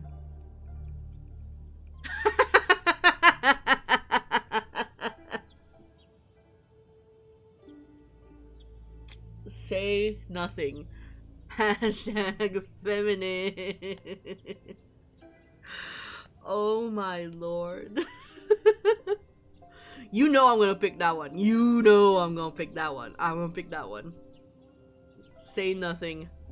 Hashtag feminist. Lawrence and Sister Agnes walk to each fountain, doing a thorough once-over and placing a large strip of tape around any spouts that have even slightly decreased water pressure. Nothing but the finest gardens under Pope Innocent. They stand before a fountain in the shape of a lion with a pathetic little stream coming out from between its teeth, clogged with moss and calcified over. Poor little Bambino Leon. Always spitting, never allowed to drink. Perhaps one day you'll be allowed to rest. Oh, girl! A flash of white and maroon startles Lawrence and he almost drops the tape. Dean Lawrence, I've been looking for you. What do you need, Ray? Is something the matter? We're running behind on schedules on our translations for the statements and press releases for Saturday and Sunday. I know you're busy, but we need them right away. I know Bishop Tremblay is working on the translations now. Have you considered asking him to help with more than just the sparse garlands? Not without your permission to move it out of our hands. Delegate away, Ray.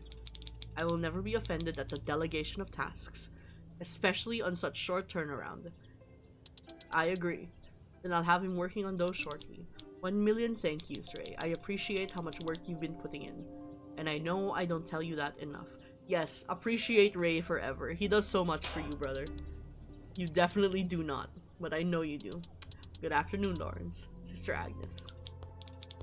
As O'Malley walks away, Lawrence finds Sister Agnes staring at him strangely.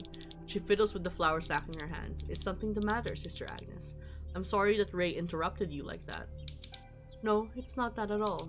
I'm just confused, is all. Confused by what?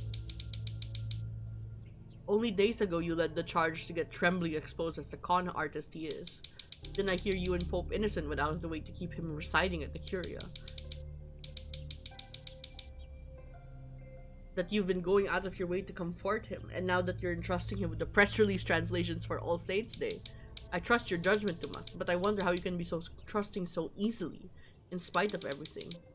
I don't think I would be able to do that. I feel you, sister. I'd always fear I'd be let down again, and it would be my own fault. I'm a glutton for punishment. Alright, Thomas. I'm not saying that one. I guess I'm an optimist. I have faith in my fellow men they will do what is right. I should hope you have that faith too. I don't need that guilt trip on her. Cut off that last sentence. Cut that off. You don't gotta tell her that she has to trust as well as you do. She is not. You're not in the same position.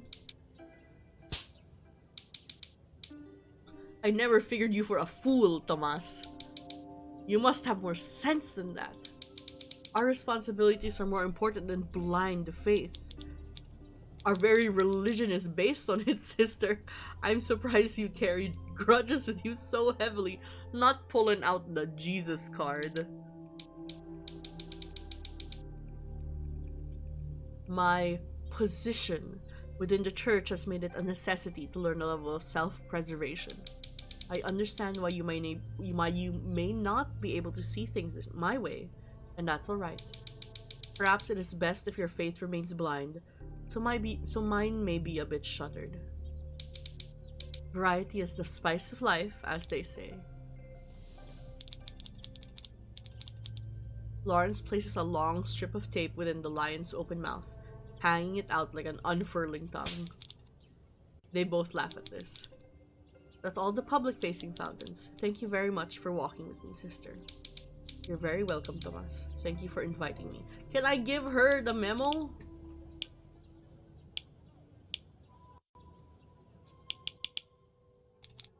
Sister Agnes. You as well, Dean. I thoroughly enjoyed today. Please come and see me at the convent soon. I guess we're never getting dessert back. We're never getting that dessert. We're never getting that dessert. Okay. The old man for gore, indeed. Pope Innocent. Let's go.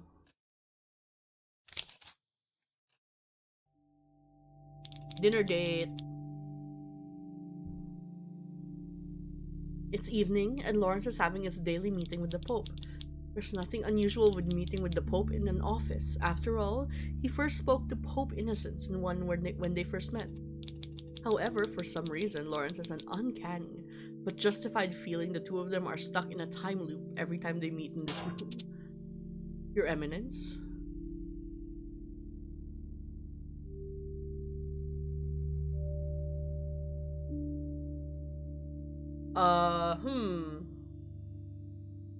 These all are valid options. I like the thought of the turtle pond, though. Let's do that one. It's too bad it's so cold out today. It would be nice to have this meeting outdoors. Oh, I wouldn't mind that. We wear so many layers that sometimes it's like a relief. Be a little too cold. Or so I've found. I might be alone in thinking this, though. Pope Innocent is outwardly relaxed enough to be making small talk about the weather. Lawrence can't help but wonder about the results of their last long discussion. Through taking confessions, Lawrence has come to know that the internet usage can be as addictive as alcohol or drugs. Even the most self-disciplined people sometimes confess to seeking things online that were bound to upset them. I like that they gave him the flaw that he's chronically online. Maybe the Pope shares that particular struggle as well. We're pressing further. How are you otherwise? Did you cut back on your news alerts? I did. Good. Your Holiness? I met with Monsignor O'Malley today. We discussed my goals and wishes for the reports he's going to do for me. Did he answer all of your questions adequately? Yes, he did. It feels like a hard stop to the conversation, even though Lawrence isn't sure why. Let's let him gather his thoughts. Let's not push. We already pushed once.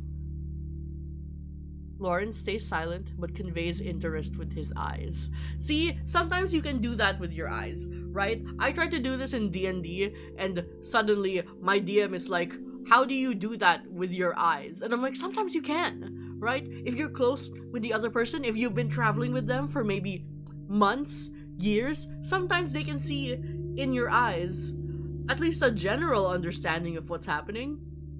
You don't have to speak. Sometimes they just know.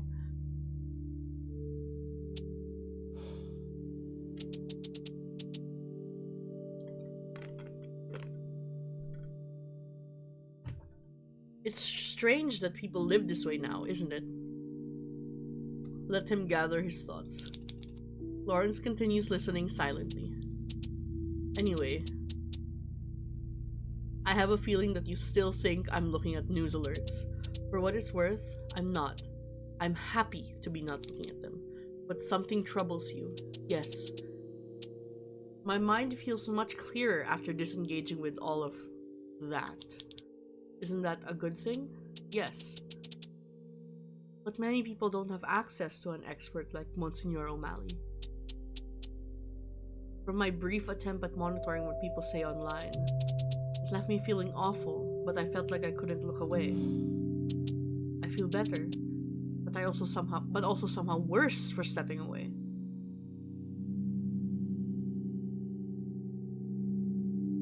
I don't like either of these options. It just feels like we're making a joke.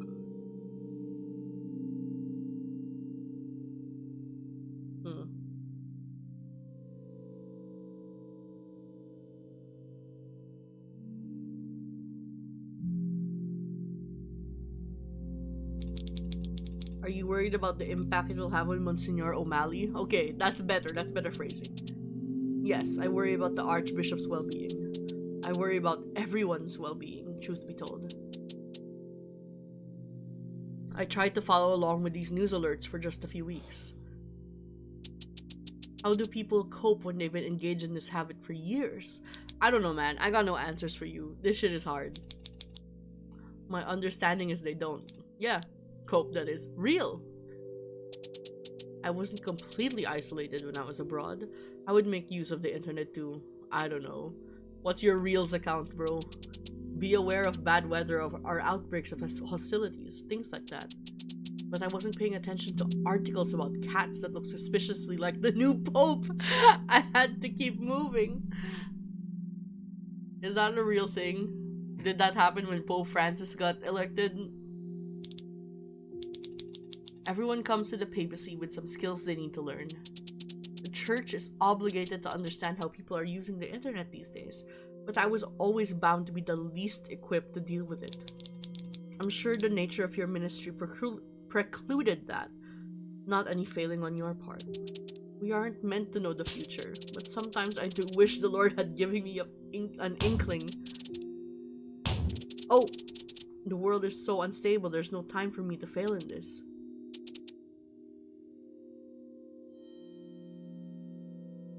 You aren't failing. Don't speak in terms of success or failure, Your Holiness. We have full confidence in you. Thank you, Your Eminence. There are many stories in the scriptures about people struggling to communicate. Last night, I accidentally reread the passages on the Tower of Babel. Do you think it should happen a second time? Pope Innocent laughs. No. My difficulties had made me think about the moments just before God struck it down. Did you come to any conclusions? I know it was a lesson to humanity, But I find myself wondering if it wasn't an act of kindness as well. Being that high above Earth, being able to have all of humanity's knowledge at your disposal? Yes, that would naturally lead to pride, but it might also make a person paralyzed with indecision. And so, from this interpretation, God was protecting them from seeing the world the way God sees the world. Yes, that is... Yes, that precisely.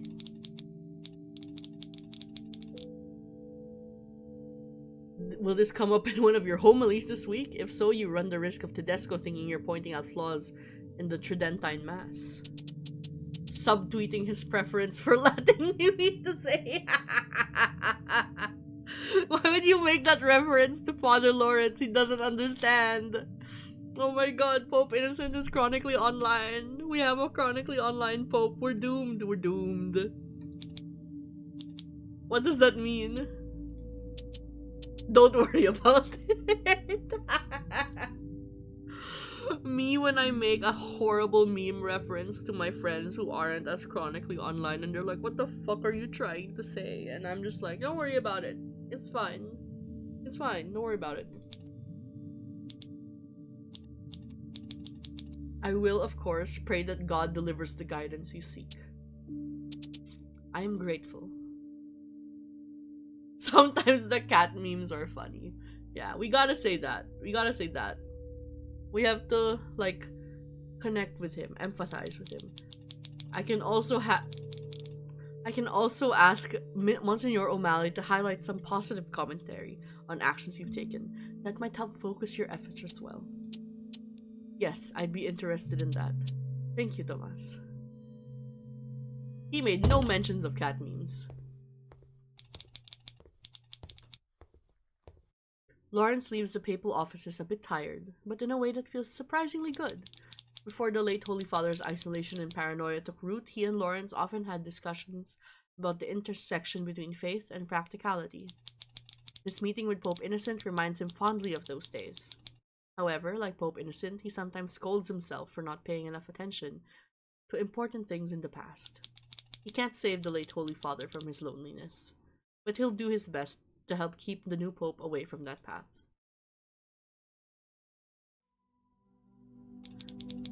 We never delivered the memo.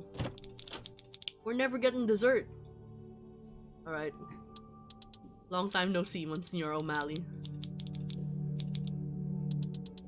Any progress is good progress, Dean. I got work done, so I feel alright. Alright, we sit in the sofas.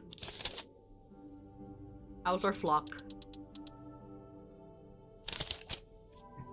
No, I'm missing half a heart.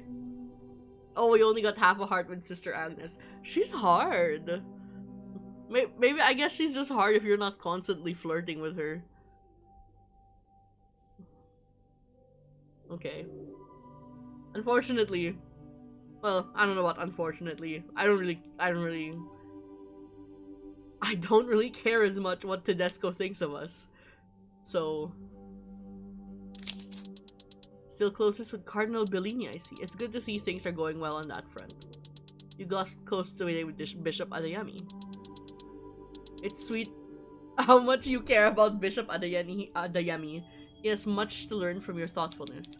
I truly hope I can impart something upon him. He is a wonderful servant of God. He just needs to lose that stubborn pride. I have faith you'll guide him there. Thank you, Ray. Did you see the article I left on your desk this morning? I did, yes. It seems a little ridiculous. Yeah, it was. I'm not so certain. I don't think Satanism is necessarily behind everything, but with an event coming up, it's best to take extra precautions. His Holiness won't like that. I know, but I would rather have him upset with a few metal detectors and a few extra searches for visitors who have something than have something serious happen. Thomas takes a deep sigh. If you think it's best, I trust you, Ray. Thank you, Tomas. I'll let you rest for the evening. Good night, Ray. Good night, Tomas. Monsignor O'Malley leaves, and Lawrence sinks further into his sofa. Good night, my friend.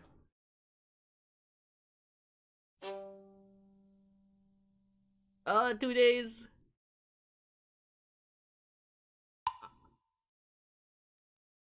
The Gospel according to Luke, chapter 13, verse 22 to 30. And he went through the cities and towns teaching and making his journey to Jerusalem. And a certain man said to him, Lord, are they few that are saved? But he said to them, strive to enter by the narrow gate. For many, I say to you, shall seek to enter, and shall not be able.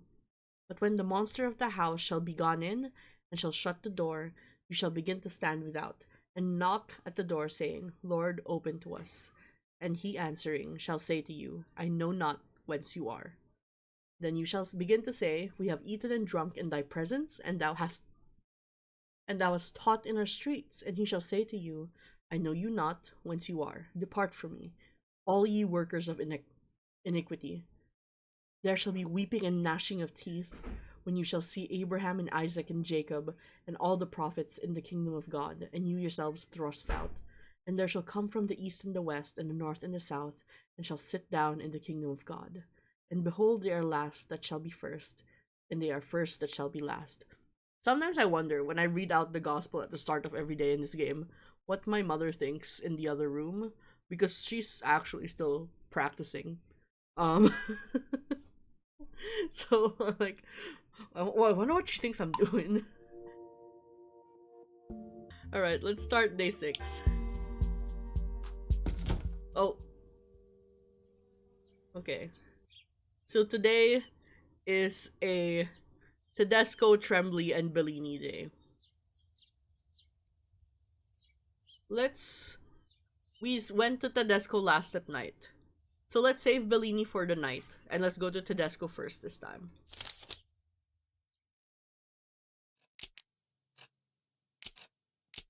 Oh. Hey man. There you go, his vape is fine. Good morning, Joffredo. I see your vape has reappeared. It is the same vape, right? Yes. I went to the address you sent me and bought a new charger. That fixed the issue. I'm glad to hear it.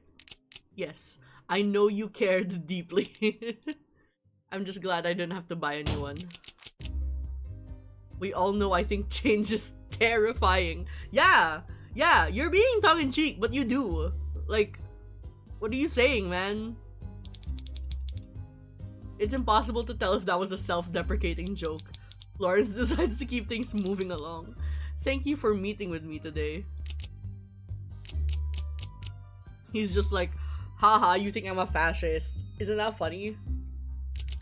I'm crawling to you with my tail between my legs. I'm sure you are thankful for this. Whatever could you mean, Joffredo? You know as well as I do that my meeting with the Archaeological Commission wasn't very friendly. I'm sure they reported it to you seconds after I left. I'm not spending every waking minute scheming against you. I may have heard something. Okay. I feel like if I picked the first one, he wouldn't believe me. Like, he straight up wouldn't believe me. He'd just be like, you lying liar who lies. Tell me what you know. So I might as well just admit that I may have heard something. Yes, I heard as much, but it was because I called them, not the other way around. Still can't give up on monitoring us all, You can't be angry at me for being disinterested in your concerns and then get angry at me for taking an interest. Fair. Anyway, do you care if I smoke in here? I kind of care a little bit. Me as Cham, not me as Cardinal Lawrence, I kind of really care. So I'm gonna ask you to stop. Why are you suddenly giving me the chance to stop you? He looks so dead inside. Look at this face. This specific sprite is a work of art simply because it conveys such a breadth of emotions going through his head. It is incredible. Look at his dead-eyed stare. Look at how he's staring at the middle distance. It's incredible. Why are you suddenly giving me the chance to stop you? You never asked for permission before. You told me to be polite to your staff. Tedesco inhales briefly, and you are, technically, a member of your staff, Tomaso. You know what? The staff member I'm most difficult on, probably. That's what I'm always telling you. You often look like you're being held at gunpoint. No. I've only ever been threatened with bureaucracy. Worse. Worse. Tedesco gives a hearty laugh at this. It's pleasant, deep, and warm. After taking a hit, a particularly vigorous puff of smoke surrounds Tedesco's head, making him look like an angel lost in the clouds. Guys! Then it clears and Lawrence realizes Tedesco's eyes just look tired. That they have this whole time. I'm willing to hear about the meeting from your point of view. Oh, look at the smoke effects flying in from him. It's so funny. That's generous. There isn't much to tell. From what I witnessed, the information Monsignor O'Malley shared was correct. Oh, that killed him to say. So the artifact likely doesn't belong to Saint Mark then. Yes, it belongs to some Marcus something hereticus. Probably one of the wealthy ones, so he had a million names inherited from the battlefield accomplishments of older generations. Surely you can't begrudge the ancient Romans' pride in their own history. What's there to be proud of? The men of that era just got into civil war every 5 minutes.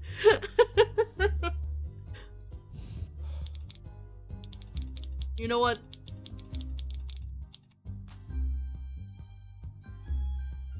This troubles Lawrence. Tedesco has never been fond of the pagan Romans as people, but he can always be counted on to take pride in the long history of the Italian peninsula, at least. Call him out. You used to be proud of living in the same city as them. I'm not convinced by your sudden disregard of this part of Rome's history.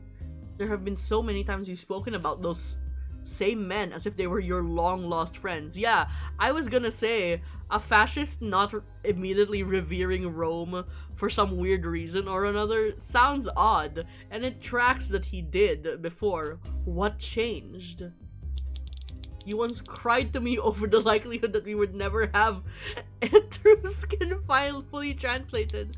At least not in our lifetime. Did I?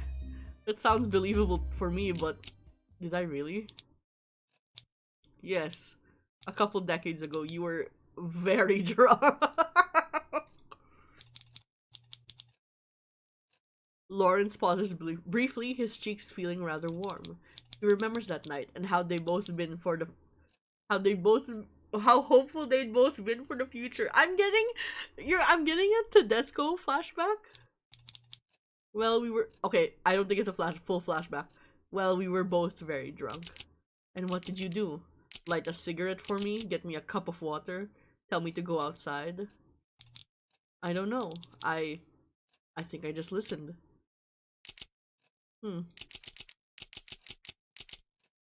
Sounds kind of pathetic of me. But not the worst memory to leave behind, I suppose. Tedesco takes a thoughtful hit of his vape. Was it even possible to do a thoughtful vape hit?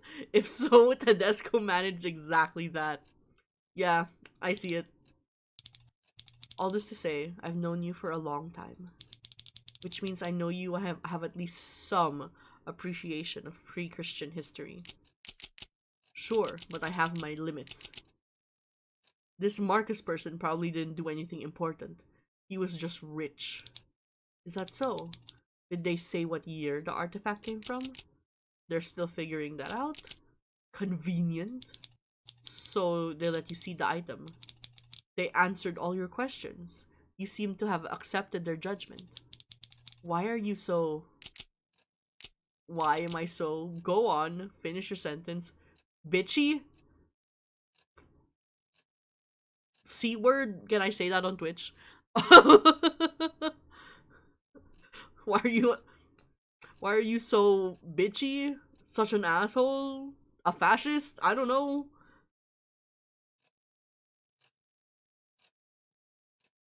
Why do you look like someone made vaping illegal? Okay, I like the what do you need from me. Why do you look like you don't know what to do next?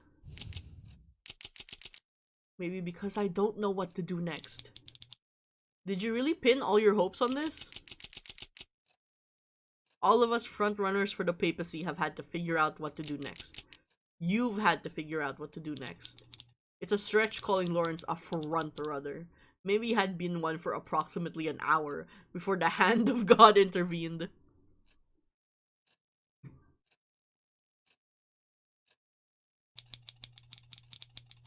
He hadn't spent weeks contemplating the possibility of becoming Pope the way Tedesco must have done.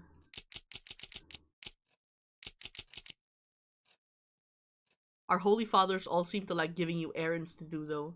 Maybe that takes your mind off things. Oh, maybe I can peddle the breakfast memo on Tedesco. Ah, yes. All Saints Day. Such a menial task. There may be some truth to your scolding, however. Even I don't think it would be very fulfilling to me to keep bullying the Archaeological Commission. He called it bullying. At least he's being upfront about that. What would be fulfilling? That's the question we must ask ourselves every day. Maybe someday God will let me know. No, wait. Don't leave yet. I have a memo to give you. Come on, man. Tedesco departs on a muted but obviously frustrated note. Lawrence feels as though they may have been talking past each other, but no matter how many times he replays the conversation, he can't figure out where things went wrong. Well, it probably went wrong from the beginning because Tedesco is a little bitch, but we move. Alright. Tremblay time. Tremblay.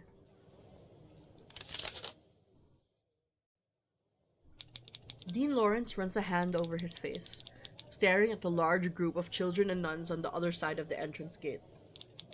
He loves helping the local Catholic orphanage. He really does.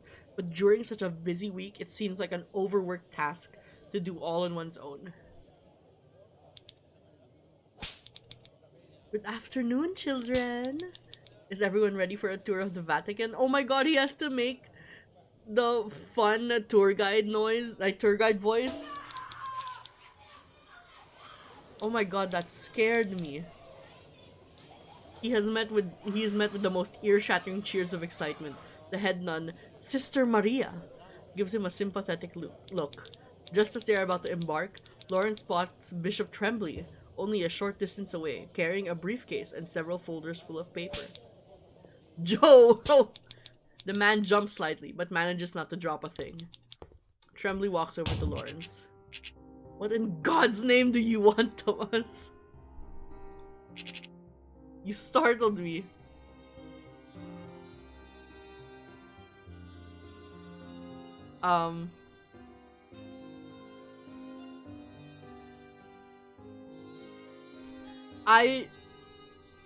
I'm feeling a little bitchier today.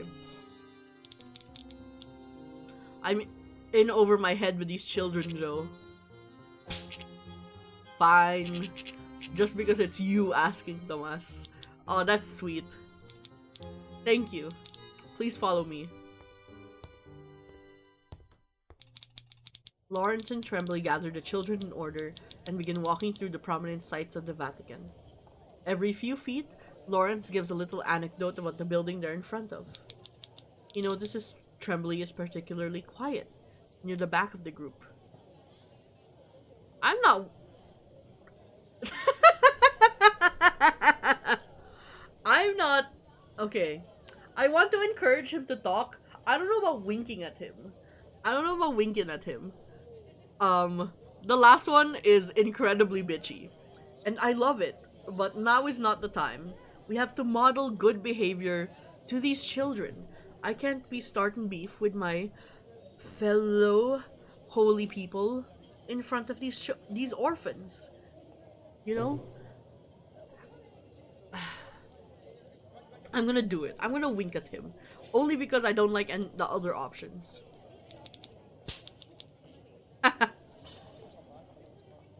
Look at the little star. Aww. Lawrence shoots him with a look, which Trembly intercepts easily. Lawrence, fear overtaking his desire to flirt.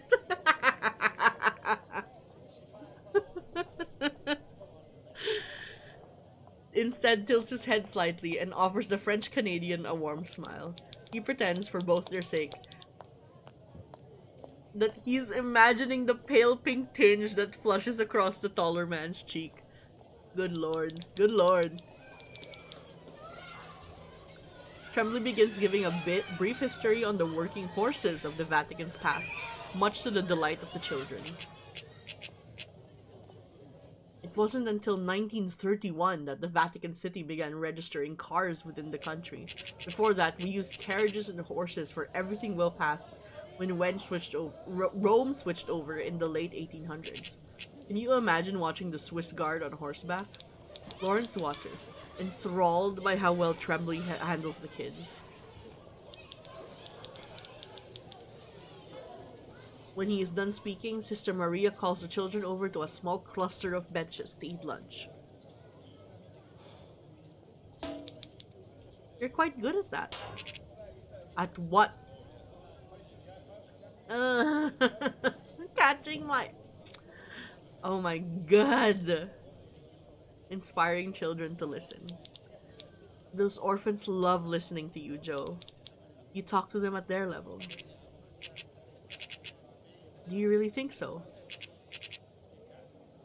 I sometimes wonder why anyone bothers listening to me at all. It was probably the money laundering. No, that's not what that's called. It's not the money laundering. It's probably all the bribery. Man. It's very nice of you to say, Tomas. I don't know since when he was so forward and flirty. Maybe the fact that the espionage is not the forefront of their friendship. Anyway, did you notice that little girl in the back? She didn't seem to have a buddy with her, and it looks like she's eating by herself as well.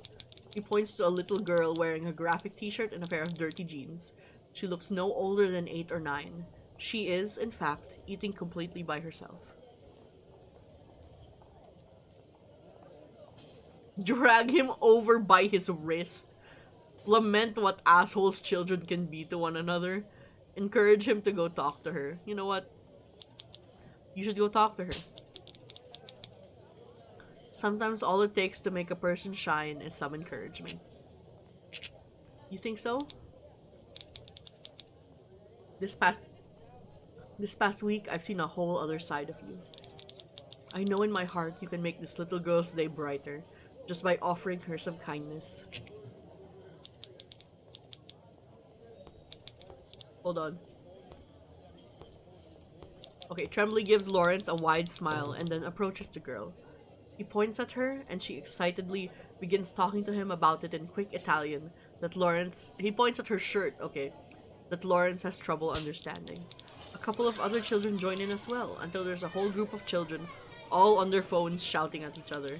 He remains until Sister Maria calls them to put their stuff away and then complete the tour.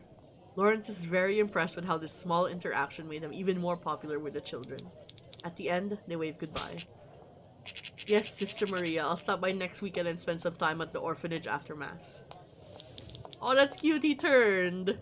Lawrence gently pulls him to the side once the group is out of view. You've impressed me a great deal this week, Joe. I'm delighted by how far you've come. I had a wonderful teacher.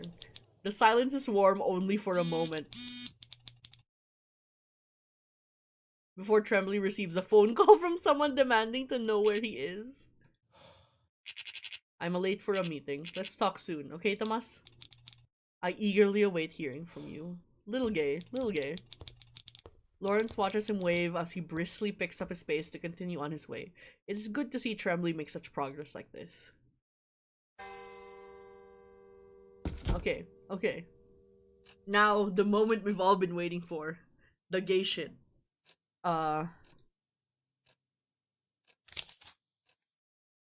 Let's go see our quote-unquote Bestie. It is a brisk evening, the fall air crisp, and the sky an overcast gray.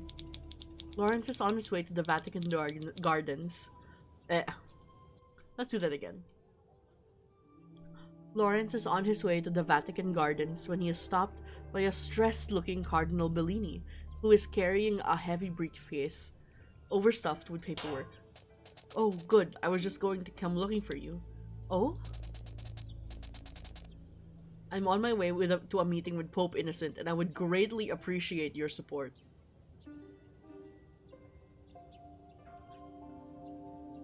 I can't not pick it. I cannot pick it. How could I ever deny you? Of course, Aldo. I am at your disposal. Excellent. Thank you, Tomas.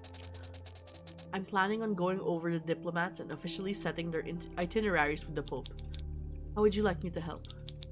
Bellini looks at him, and Lawrence can feel the anxiety reeling off him in waves.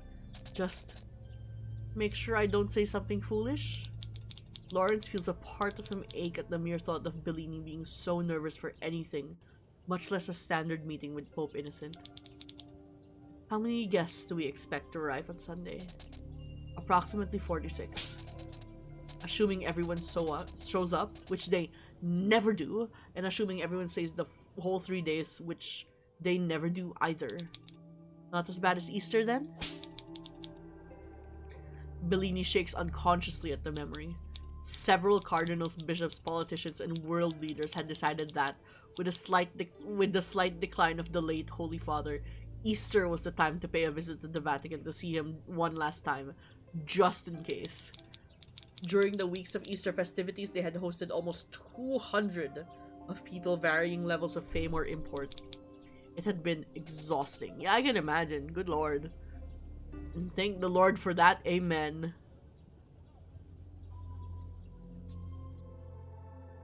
Why are you nervous, Aldo?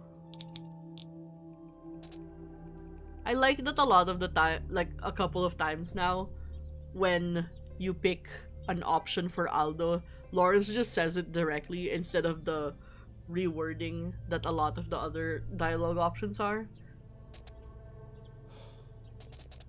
You know me too well, Tomas. The late Holy Father and I understood one another perfectly. We had a system for these kinds of things. But I don't know Pope Innocent's temperament. I don't know his limits. I don't know how he feels about small talk or big talk or political affiliation. The late Holy Father clearly intended for him to be Pope, and I trust his judgment implicitly. So I need to do this well. You've put a lot of thought into this. Of course I have. The Pope sets the tone for the papacy, and we must all strive to match that.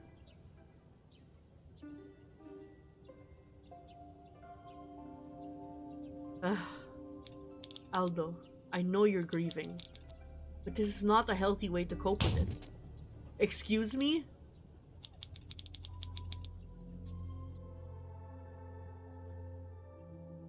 You don't need to replicate Victor Benitez to try and gain the favor of a dead man. Bellini doesn't look at him as they continue walking. He loved you more than anything else. Can't that be enough? I'm just trying to follow through with his wishes. My dear Aldo. This will be hard for you to hear, but his wishes stopped being relevant the second the fisherman's seal was removed from his ring. Please don't be haunted by a ghost that isn't there, I beg of you.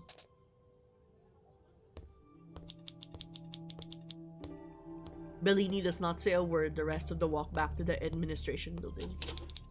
They enter without comment. Oh, why are you here? I thought this was my moment with my boyfriend. Ah, my friends, it's so wonderful to see you again. It's not wonderful to see you. What on earth are you doing here, Tedesco? Me, what on earth are you doing here? I have the appointment right after yours with Papa Inocentius. Much to discuss with him about the budget for the Venetian palace. Why get here so early?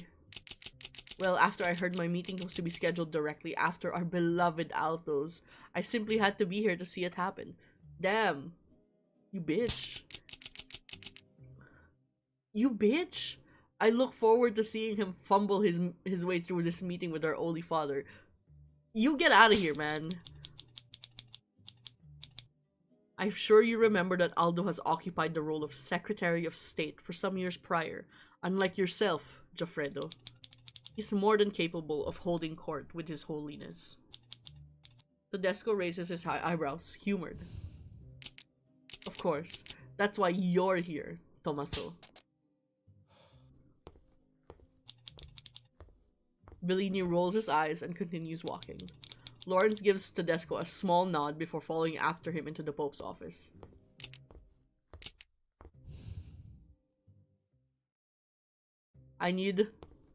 Do you see this? He called us a slur in his head.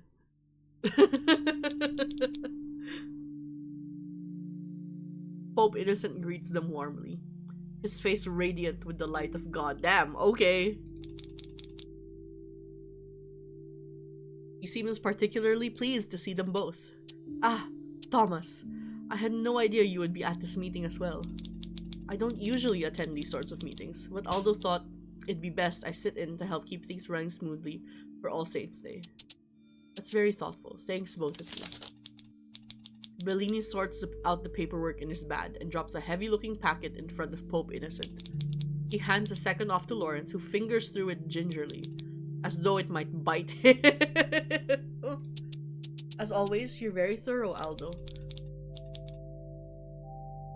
Pope Innocent shoots Lawrence an amused expression, which Lawrence returns. Don't flirt in front of Bellini. This is gonna make him uncomfortable. Bellini stares the both of them down. Thank you, Your Holiness.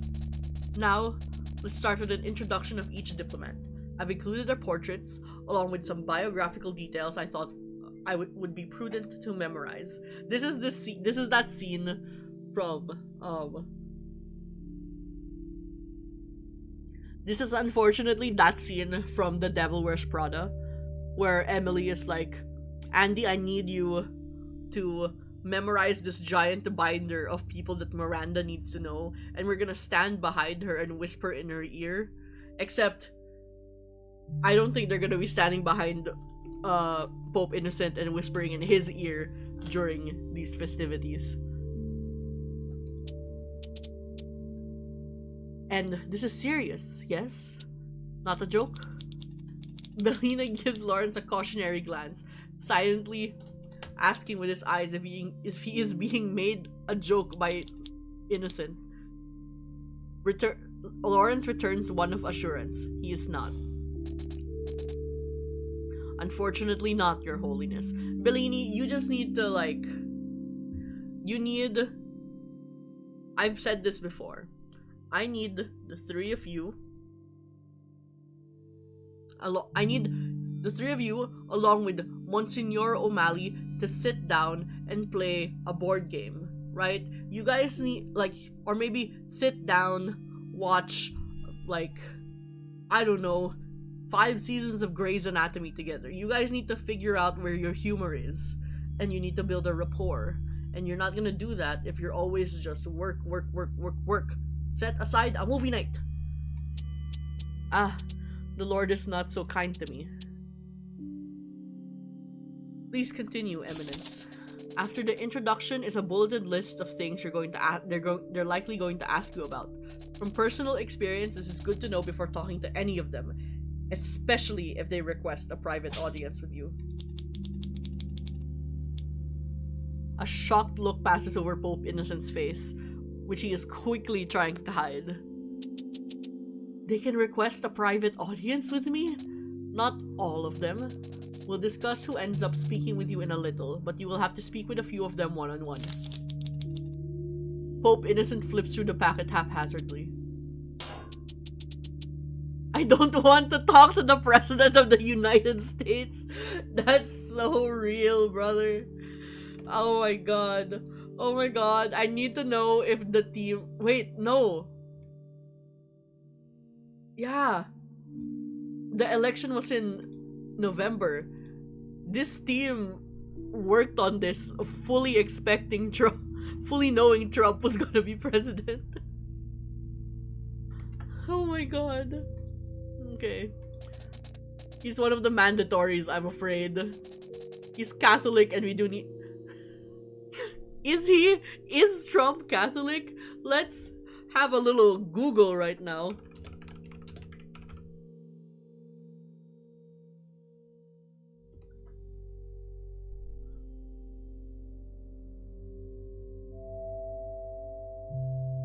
I don't think he's Catholic.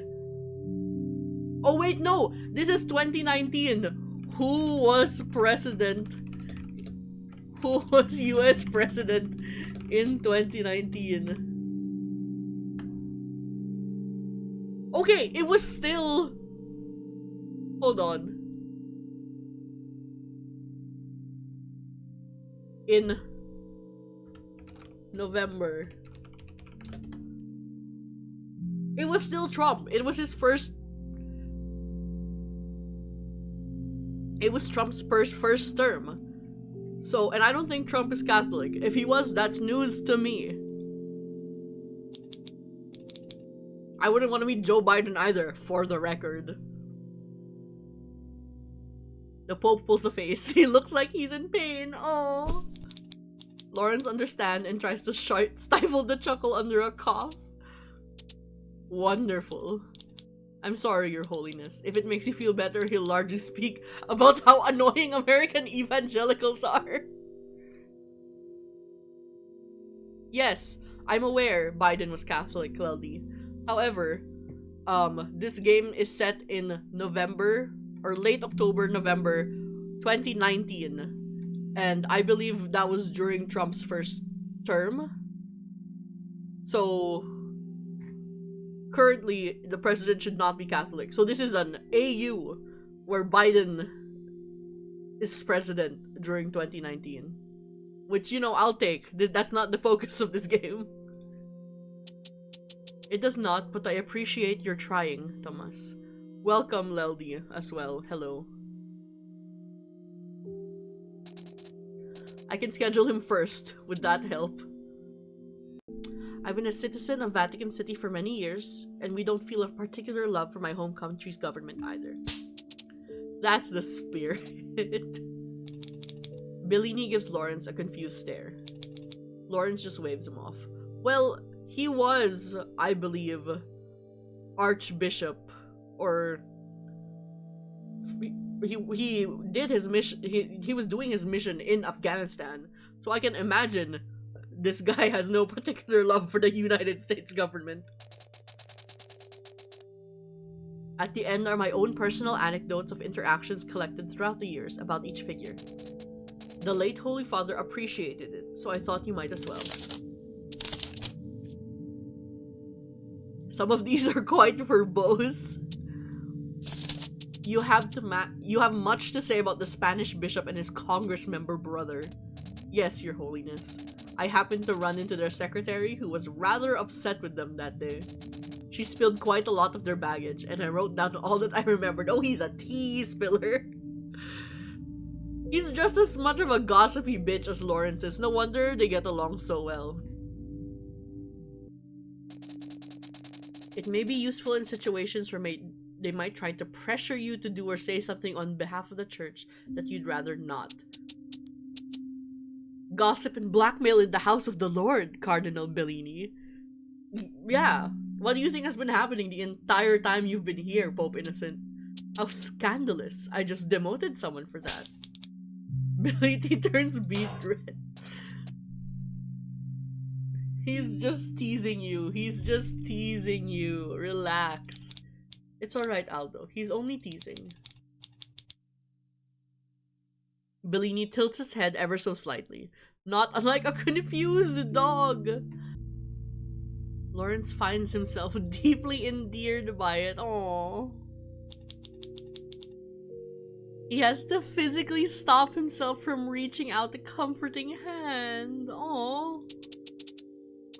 My sincerest apologies for alarming you. I was just trying to make a joke.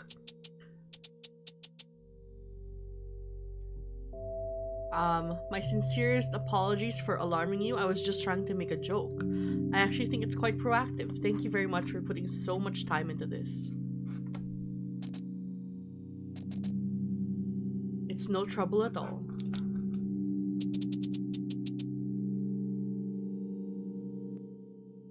Thomas and the Holy Father were quite right to speak to your qualities. I'm very grateful you accepted my offer of Secretary of State. Bellini is shell-shocked. Lawrence feels something heavy sink in his chest. Pope Innocent wasn't supposed to reveal that. Thomas spoke to my qualities? Oh yes, quite soon after the conclave too. After I asked him to remain as dean, he asked me if I would consider you as for Secretary of State, given you had done such an excellent job for it recently. Bellini gives Loris a look brimming with 20 years of adoration and devotion. Oh my god. 20 years. You guys. You guys are in love. Oh my god. This is too much. This is too much. I'm so sick of modern societies and their situationships. Where's the yearning? Where's the devotion? It's in these two. It's all been compressed into these two old men. Lawrence cannot help but return it. All the world's yearning just in this look that they're sharing right now. Oh my lord. So help me God, I'm going to pass out. Okay, relax, calm down. Did he now?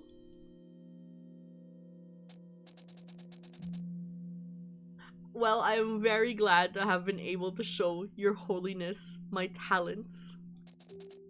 Thank you for having faith in me. The cheerful moment is broken up by a gruff clearing of the throat. Oh, come on, Tedesco!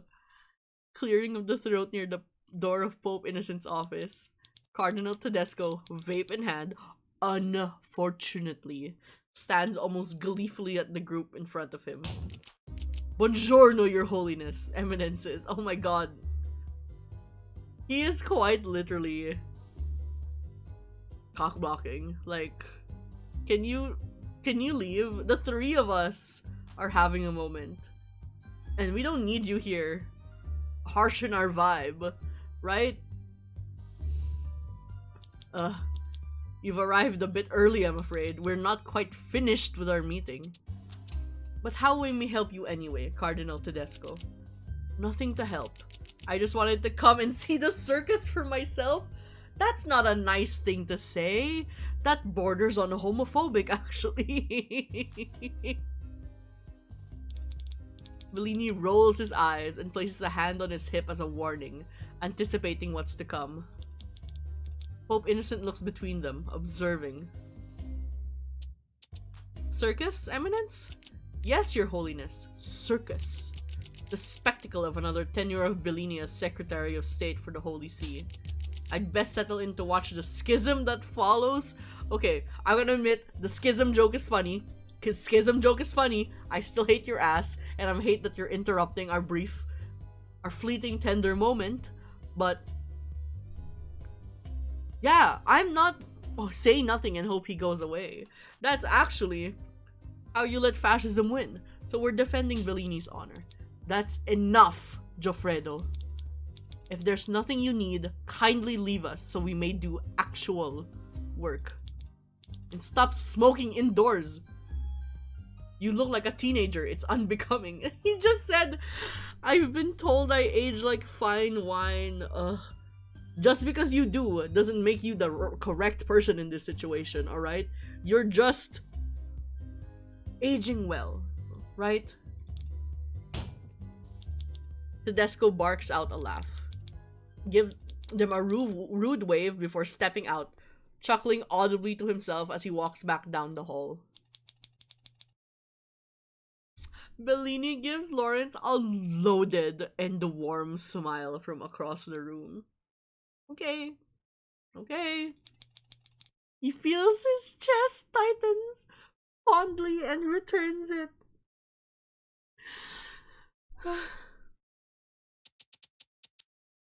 I certainly would have liked to give him a piece of my mind.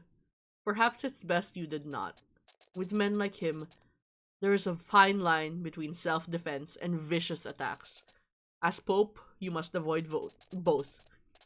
He is the face of the conservative majority of the Curia, whether we want him to be or not. That's frustrating.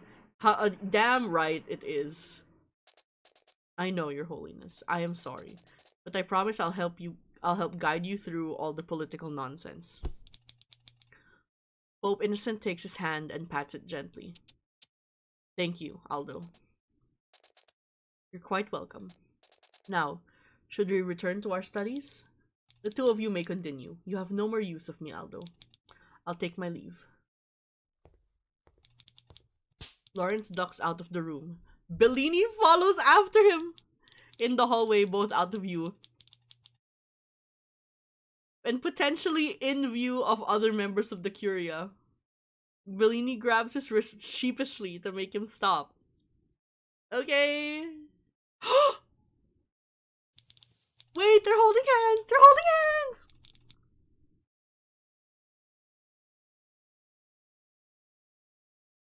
Okay, hold on. Kettle, are you here? Kettle, I need you to be here. I need you to be here. I need you to see this. Oh my god. Yes! Yes! They're holding hands! This is what they mean when they say the girlies lose their shit. Oh my god, you missed some of the bits, but it's okay. You've got to you're here at the important part. Lawrence turns to him and takes his hand fully. Bellini threads their fingers together and squeezes softly. It is wholly unacceptable.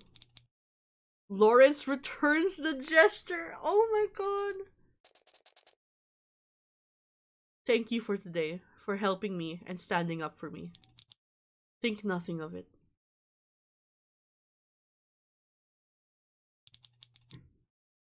Bellini returns to Pope Innocent's office. Lawrence walks away wondering if that is what winning feels like. It feels nice. He savors it while you can. We got a dub. We got a dub for our boy Lawrence.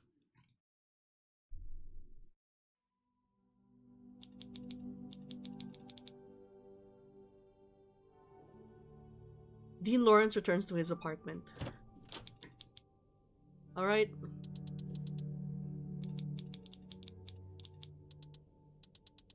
We're making good progress. We're sitting down.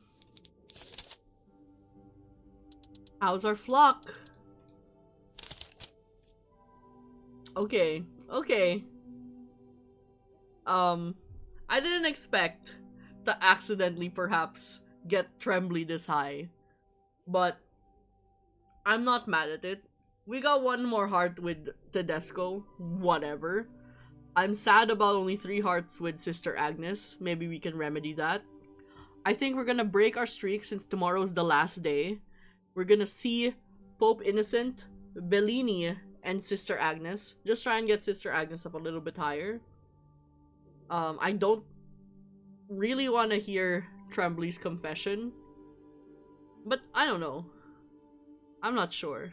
Because maybe we just give... It feels awful. Maybe we give up on Sister Agnes. We do still have that memo to take to her. But if we got a full scene with the memo in our inventory and couldn't take it to her, maybe that's just not a thing we can do now. I do want to see Bellini tomorrow. I want to see Pope Innocent. Okay, let's focus on Bellini, Pope Innocent, and Trembly. Just because we can get the full hearts with them tomorrow. Still closest with Cardinal Bellini. You've really worked magic on Bishop Trembly. His earnestness is wonderful to behold, and it's all because you went out of your way for him. I mean, I still don't hold any fondness for him, but Don't be mean, Ray. No, Ray, be mean. I support you. I want you to be mean more all the time. I'm only saying everyone needs a project car. Insane thing to say. Obsessed with him. I'm serious. Joe really needed me. I'm beyond honored that I could be that person for him. Ray rolls his eyes fondly, then continues. I know it isn't my place to say, but the hallways have eyes. Oh no! People saw! People saw! People saw us being gay. People saw us being gay. I should expect you to know this by now. Excuse me? Thomas, you and Aldo must be more careful.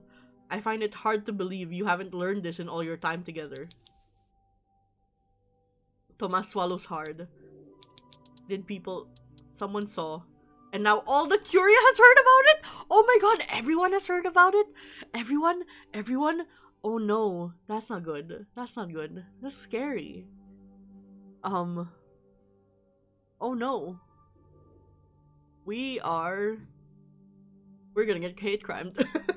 We're gonna get hate crimed on All Saints Day. Thomas takes a breath and steadies himself. It's no matter. People may make whatever assumptions about our relationship they so choose. Are those assumptions correct? Ray. I'll drop it. Oh yes, one last thing. Cardinal Tedesco, Bishop Tremblay, and Cardinal Bellini will all be likely too preoccupied to talk for the rest of the week. No! There goes my plans! Cardinal Bellini... Yeah, you're right, right? Tedesco definitely spread the rumors. However, if you... I'm gonna do this. I'm gonna... Do you see that? Do you see that in the corner? That is the purple of a bishop, I think. Hold on, we double check that. A purple Catholic priest.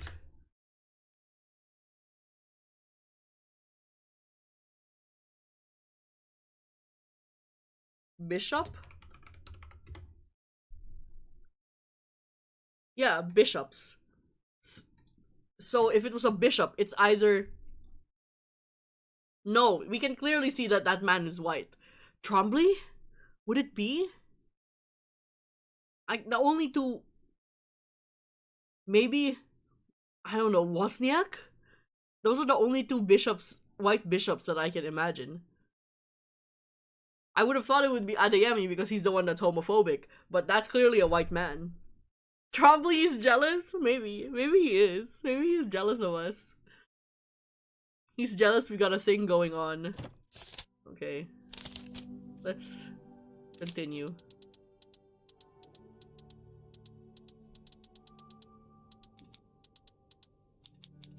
I can't believe he called Tremblay a project car. That's so funny.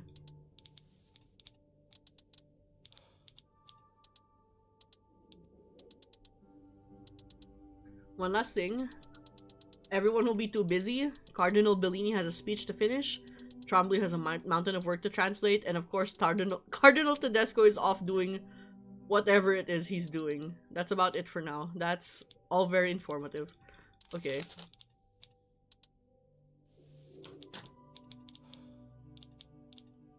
Let us... Oh no.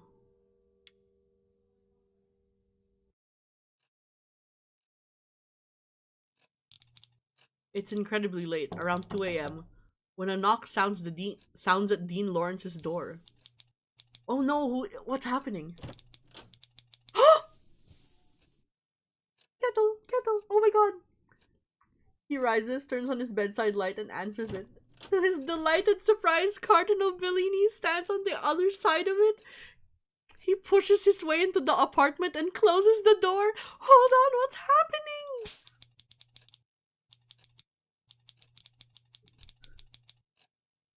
To say the man looks stressed would be an understatement. He looks positively frazzled. He was wearing a soft gray sweater that Lawrence could have sworn he was the one he had gifted him for his birthday several years back. It's very late, Aldo. What is it you need from me? I've been debating coming here for hours now. I knew it was too late to see you, but I felt I had to tonight.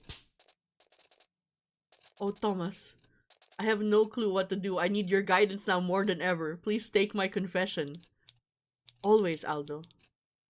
Let me grab my robe and we can head downstairs to the booth. Hold on.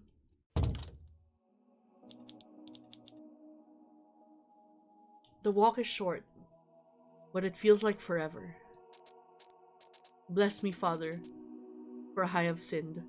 It's been 2 days since my last confession. Damn, you guys are grinding it out there. Like, you're grinding this Catholicism thing. 2 days since your last confession is crazy. Do not fumble this. I'm trying, okay? If I fumble this, then I don't know, man. I don't know. I'll never forgive myself. 2 days. Who on earth did you confess to? It wasn't to me. You always confess to me. Oh my god. Oh my god. He's cheating on him. He's as angry as if Bellini cheated on him because he confessed to someone else. Don't be too jealous, Tomas. It was 2 months in your Why would you confess to O'Malley? He's the No offense to our beloved Ray, my favorite character. But why would you confess to O'Malley? He's clearly the shadiest bitch among everyone. Wait, this is funny. It was about you, so it thought it best not to involve you. No wonder Ray has been like, are the assumptions correct?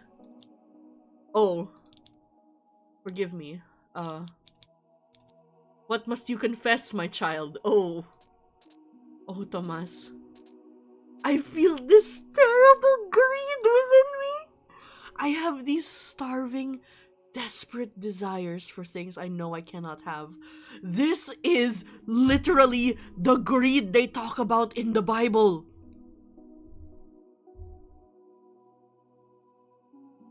Hold on. Oh my god. Oh my god. Oh my god. Oh my god. This is so Catholic, by the way. This is so insanely Catholic, it's almost funny. Did I say almost? No, it's hilarious. This is so funny. What is more Catholic than being so ashamed of wanting something that you go to confession for it? Like, I get that it's because he's like a priest and it's gay thoughts, but like, still. What is more Catholic than that?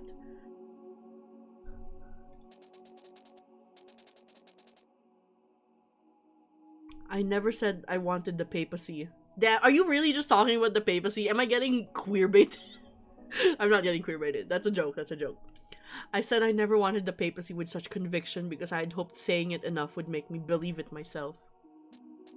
And it never did. That ambition, that drive. I know it's terrible to sin. I know it's a terrible sin to feel as strongly as I do. And no matter how much I try to contain it or command it, the desire never goes away.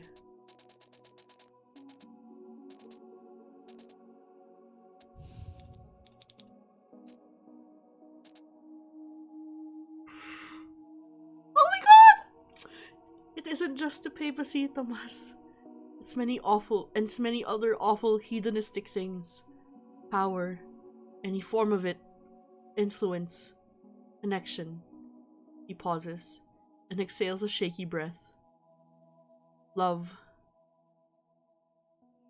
He said love. He said love. I'm terrified of how badly I want these things.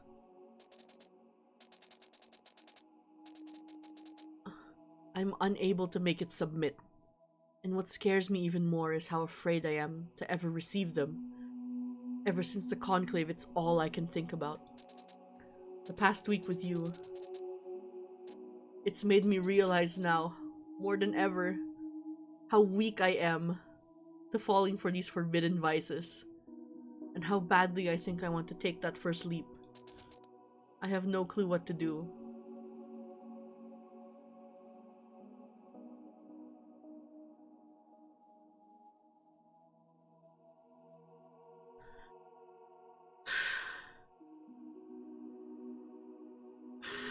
I have no clue. Oh my god, I know what I'm gonna pick. I know what I'm gonna pick.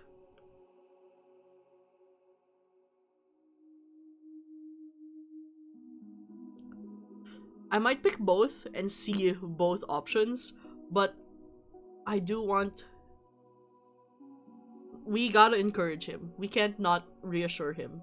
Because clearly, Lawrence very clearly feels something, you know? It's literally a confession seed in multiple ways.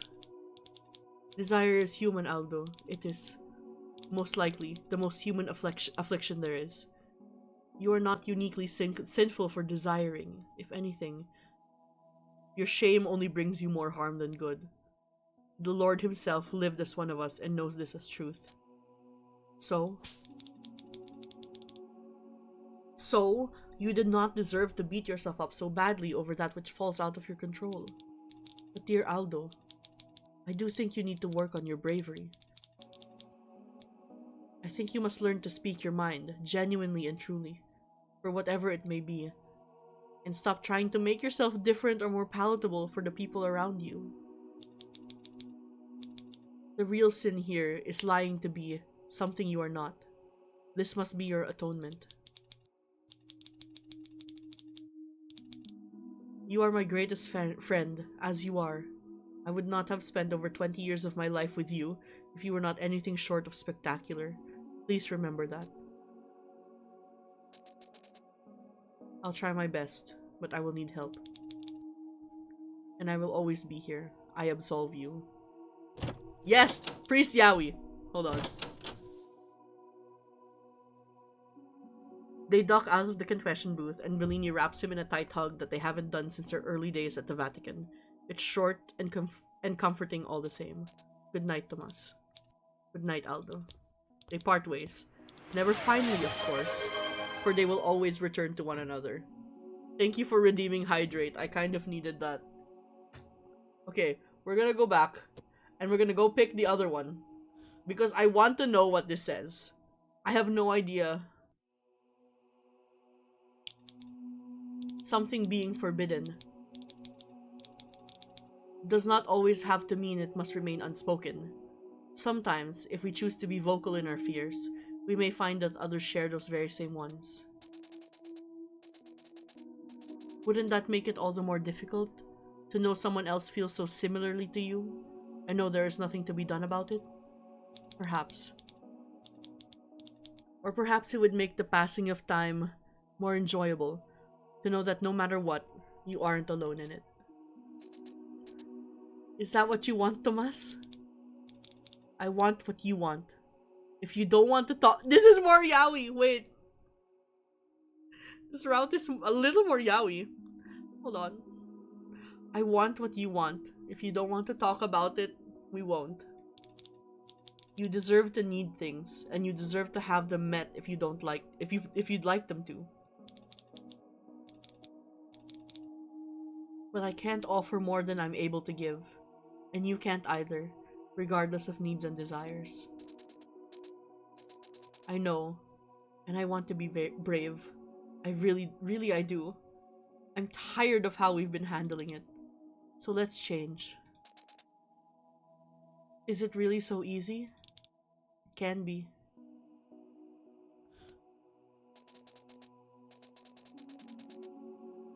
Let's take the rest of this back upstairs. Alright. Okay. Hold on. Oh my god.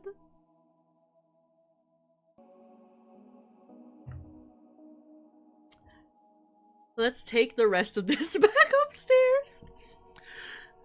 It's cold, and I haven't had that fancy tea you ship in from London in a while. As you wish.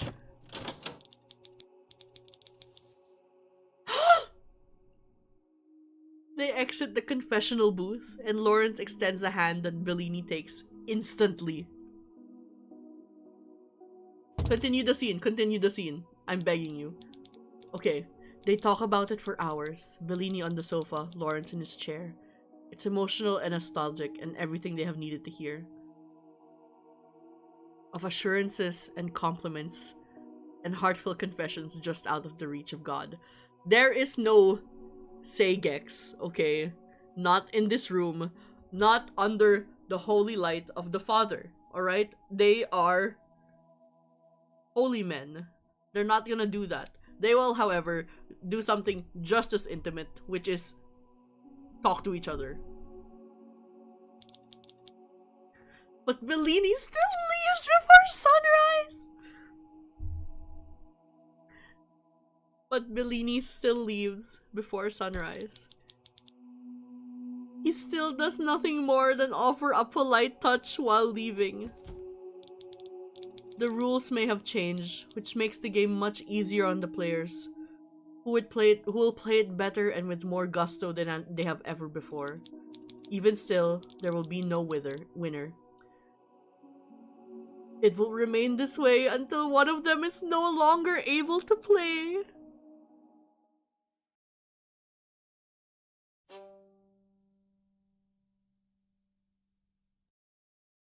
What the fuck? He sent us a note! Do you have texts? No, it's still that BuzzFeed quiz. Okay.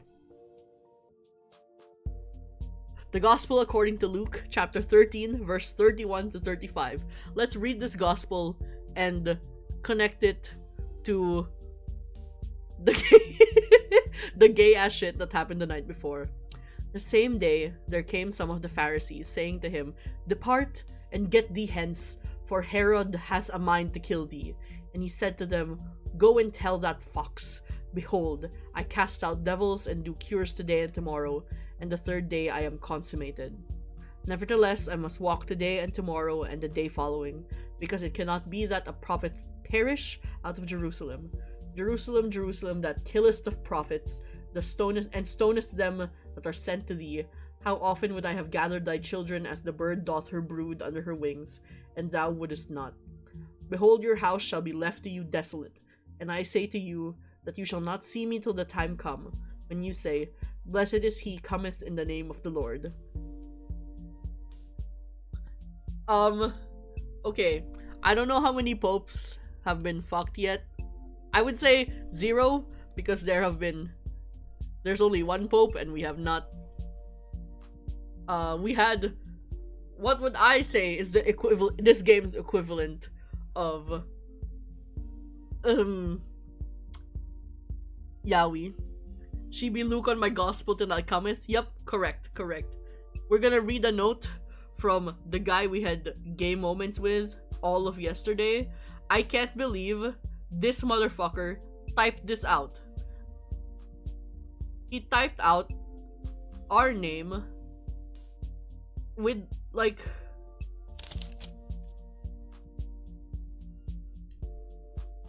"I am so grateful for your help during this tumultuous week, and for taking my confession. I do not think I would have been able to write the angelus address that Pope Innocent had decided he liked so much without your help. And as always, I appreciate our time spent in the library together."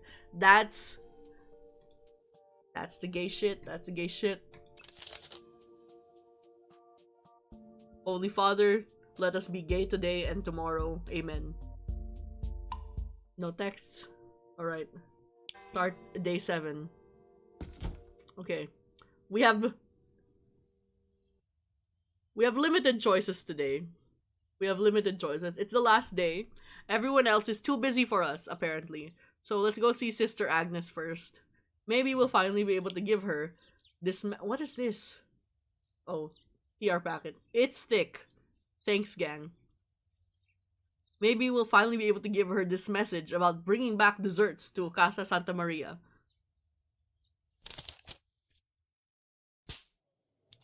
It is morning, and Dean Lawrence walks hurriedly to St. Peter's Square, desperately trying not to be late for his meetings with Sister Agnes and the convent on their outing to Rome. Agnes has invited him to join them in passing out jackets and blankets to a small women's shelter just outside the walls of Vatican City.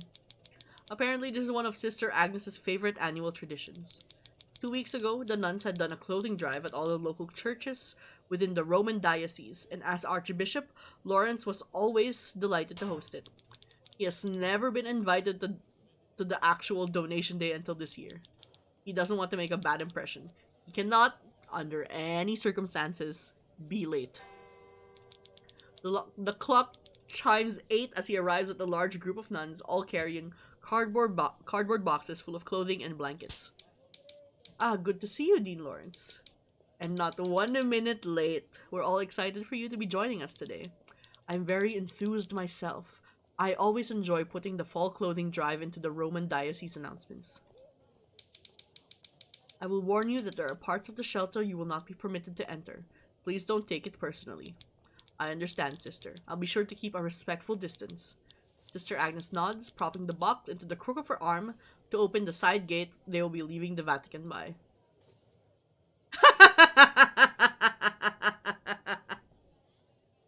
This is the second time this option has come. Say nothing, feminism, or offer to carry her box. I think last time we didn't offer to carry it. This time we're here, we're supposed to be helping. Let's offer to carry her box. Would you like me to hold that for you, sister?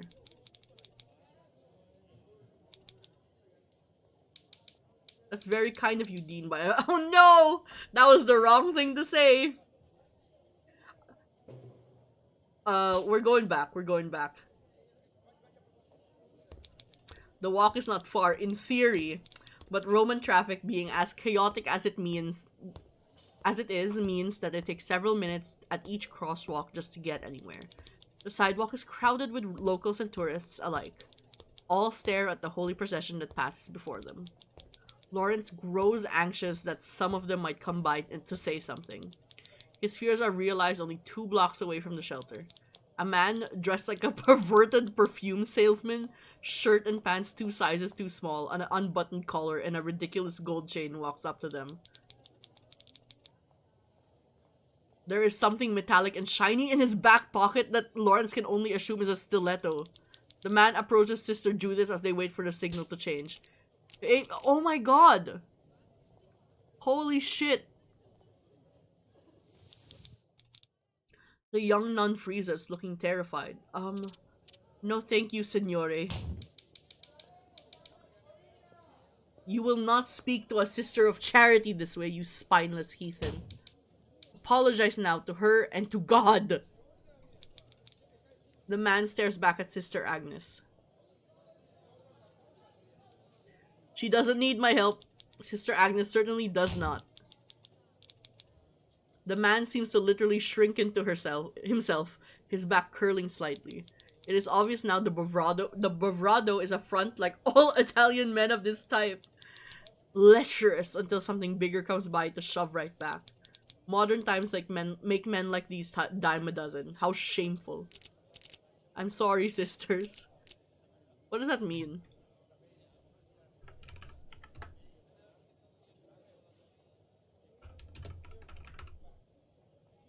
It means the asshole.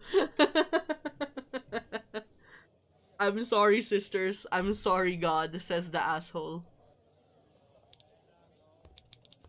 The light turns green and they all begin to walk again towards their destination. Are you alright, Sister Judith? Not really, sister. I'm sorry. Don't be sorry. You did nothing wrong. We can take a moment to rest if you need. Sister Judith nods in a small, fragile way.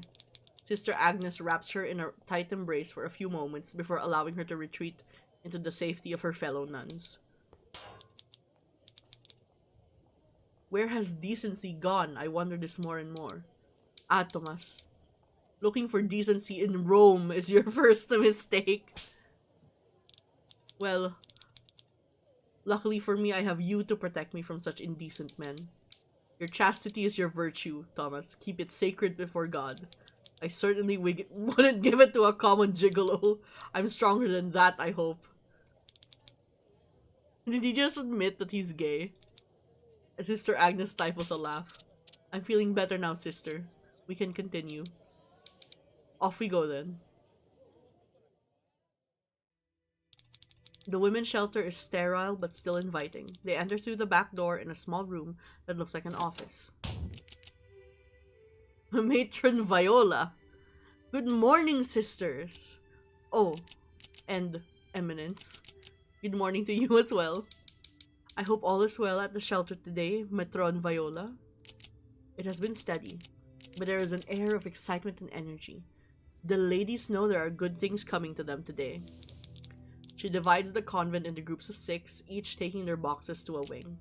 Eminence and Sister Agnes, Lorenza, Celine, Gina, and Allison, why don't you go to the south wing upstairs? We have a couple families up there who would be delighted to see you. Agnes hangs back with Lawrence as the sisters excitedly run up the stairs and down the corridor. Lawrence's knees creak on the first step. Oh, ain't that the truth, brother? Youth is wasted on the young. So true, so true. Oh, I'm not so sure about that. There's a certain distinction in growing old. A respectability and tenacity to it. Is that what the kids are calling it these days?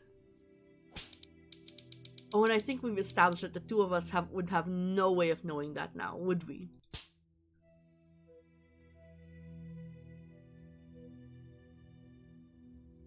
First room? The first room is small and gray and has 15 small metal poster beds pushed into it. There are about 10 women, various ages, talking to one another. The other sisters have arrived a few moments before Lawrence and Agnes, and are already helping the first few women go through the boxes together to find something that'll fit. Good morning, ladies. We are very excited to be here with you today.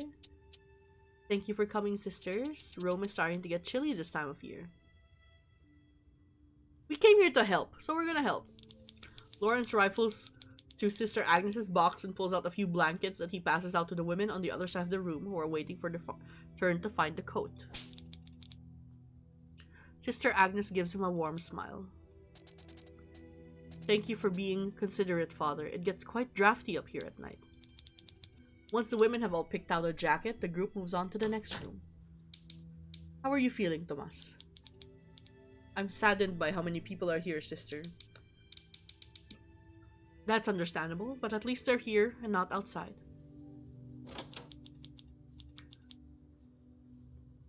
The room is almost identical to the previous, only instead there are 20 cots. There are 4 children in this room all playing together and a crying infant in the arms of an exhausted looking woman. All but the woman holding a child stand to form a line to try on coats. Good morning, ladies. A much better morning now that you are here. Offer to hold the child. Would you like me to hold her while you wait in line? Would you? Thank you so much, Father. I can't get her to settle down. Lawrence takes the weeping babe in his arms, gently rubbing her back, and humming hymnals until she finally calms and returns to sleep. Sister Agnes stares at him strangely across the room, and it makes Lawrence feel heavy. Luckily for him, Maud returns to take her baby before he can examine the feeling too closely. They leave once all the women in this room have been given jackets. That child couldn't have been older than 7 weeks, Agnes. This may sound terrible, Tomas, but it's easier for younger children to be here. Older children oftentimes have difficulty understanding. Babies don't ever know what's going on. Hopefully she'll never have any memories of this place. We can pray. Last room. This room is the smallest with only 10 cots in it, and half of them sit empty. There are 5 girls, all between the ages of 14 and 18, talking to one another in hushed, excited tones. The eldest carries a sleeping toddler on her hip. They shout at the sight of Sister Agnes and her group. Sisters! You really came! Kettle, these names are starting to stress me out. Did I really pick a bunch of Italian names for my D&D characters? for context, my first D&D character was named Viola. And her girlfriend is named Liliana. Not quite spelled this way, there's an extra L in there in the middle. But did I really pick Italian names? I don't know, I wasn't paying attention. We would not miss you ladies for anything. Come, find something fashionable and warm, plenty of coats and jackets left. Hold up the coats. Lawrence reaches into the box and pulls out a sturdy red wool peacoat. Oh, that's cute. Why don't you try on this one? You look just like Joan Crawford. How old are you, father? Well then, my apologies. Please tell me the name of a more suitable movie star. Margot Robbie. Margot Robbie? She played Barbie. They made a Barbie doll movie? Oh, Father Lawrence. Liliana laughs again, then twirls in the red peacoat. It hangs slightly loose around her, a little large. Just like Barbie. Well done. Once the boxes are finally empty, the group ventures back down the stairs. Oh, Father Lawrence, you're adorable. I would love, like, just extra scenes of us just explaining to him, one by one, the oddest movie premises of all time. Agnes remains close to Lawrence while the rest of the sisters giggle and joke amongst themselves. You haven't had much conversation with your nuns. I hope I'm not stealing you away from them. Sister Agnes looks like a deer in headlights. She freezes suddenly. If I may be honest with you, Tomas, it's because you're one of my closest friends. Really? You're right. When did the Barbie movie come out? It came out in 2023. So this is set in 2019. Let's not chastise a small team of devs for wanting to make a joke about the Barbie movie, even though the game is set in 2019. I'm just one of those weirdos that likes to pay attention to the dates because it tells us how they feel about how the piece of media is gonna handle COVID. We've seen today the level of personability I have with my sisters. I've seen today the level of personability I have with my sisters. You've seen today. I am motherly and well respected, but if there isn't Curia gossip or job duties to discuss, I find they rarely come talk to me at all. Two-way street. I don't want to call her Aggie. Have you ever gone out of your way to talk to them? Again, Agnes stills. Called her out. I suppose I haven't. Well, then how are they to know what to talk to you about? Hardly their fault at all, is it? I keep saying that maybe maybe the Curia needs board game nights. Sister Agnes needs to go and pick out, I don't know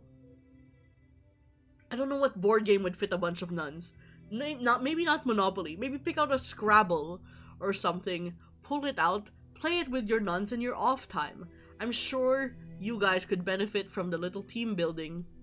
Maybe you guys can watch, I don't know, The Sound of Music, Sister Act, or something to bond. You know, you guys need to be you guys need to be cultivating these friendships and relationships outside of your work with the church so that you can understand yourselves better. As devoted you are to your vocation, this is still a work-life balance thing, you know? Perhaps you should try starting a conversation every now and again. You can do that. You vex me, Thomas Lawrence. That's wonderful to hear, Agnes. Agnes. What's your last name?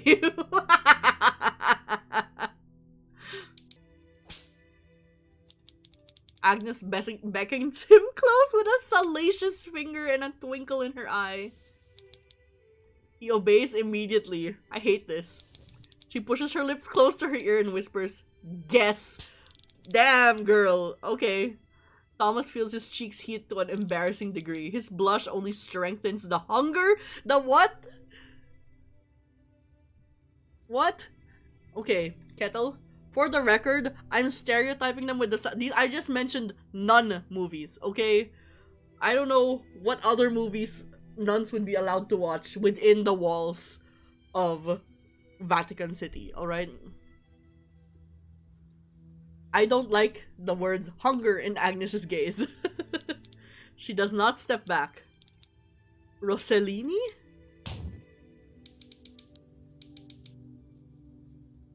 Flattery will get you nowhere with me, but I love that you keep trying. I could get used to being compared to movie stars. Anyway, Tomas, off we go. We can't stray too far behind now, can we?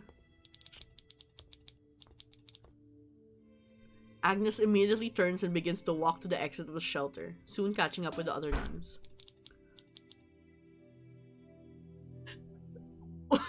Is this what the kids call flirting? Technically, maybe. They're old. Maybe this is what the boomers call flirting. Lawrence stands behind, staring after her dumbly, willing his body to calm. Christ almighty. Sorry, Lord. You should be saying sorry to Bellini. As Lawrence catches up, he finds that Sister Agnes has already begun to joke with Sister Judith and Sister Gina about one of the napping babies they had seen during their handouts. The other sisters seem delighted that Agnes is talking to them so casually. It suits her. When they arrive back at the Vatican, it is time for them to part ways. Please take care, Sister Judith. The rest of the nuns give him a cheery goodbye and waves as they walk back to the convent. Agnes lingers for a few moments later. Thank you for today, Tomas. I eagerly await next year's clothing drive. Is that the next time I will get to see you? Of course not. If you're good, at least. Girl. I'll be on my best behavior just for you. Sister Agnes laughs. Have a good rest of your day, Tomas. You too, Agnes. I look forward to seeing you again. He watches as she walks away. She turns back once to give him a little wave. He's going to be in trouble, no doubt about that. What a remarkable woman. Alright. Okay. Let's see Adeyemi first, and then have our nightly meeting with Pope Innocent XIV.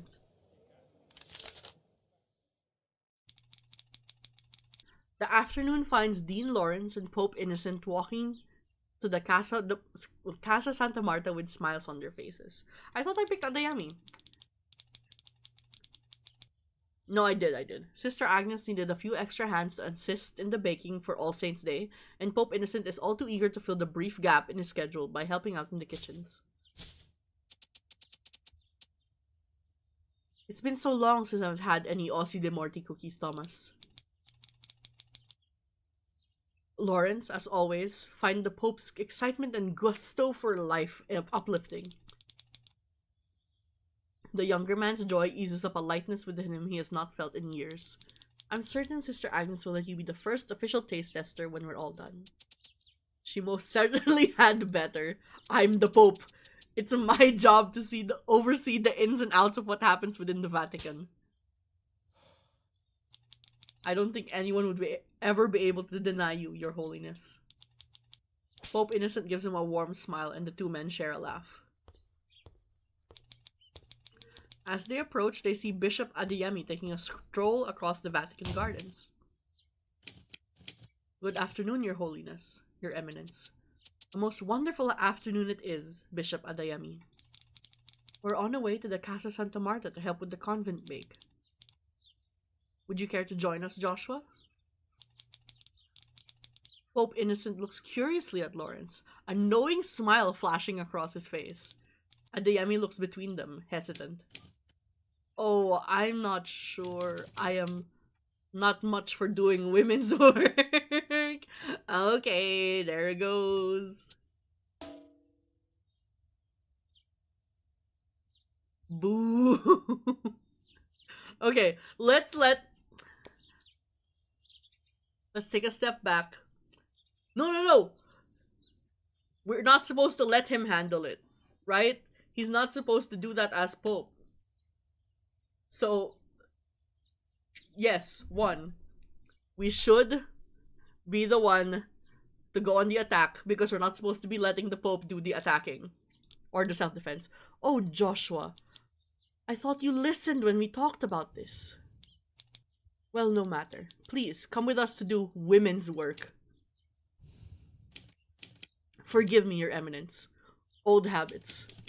I promise I really am trying to be better. Of course, I'll come help where I can. And for that, we're giving you the mixing task. And you're not allowed to use a mixer. An electric mixer. Right? We're giving you a bowl of ingredients and you're going to be mixing things with your hands. They enter the Casa Santa Marta and are greeted by Sister Agnes, who leads them back into the kitchens. Perfect timing. I am so very grateful that you can help out once again. And you even brought along an extra helper. She gives Adeyemi a stern, but not disapproving look. It seems the apology was well received. There are about 15 nuns working diligently at different stations. Could you help your Sister Louisa need, Your Holiness? Of course, sister. Pope Innocent walks over to the back where several baskets and aprons are placed haphazardly upon a table. He removes his pure white cassock and zucchetto, rolling up the sleeves and the gray knit sweater he's wearing underneath. He washes his hands and goes directly into helping Sister Lucia knead, much to the delight of the others in the kitchen.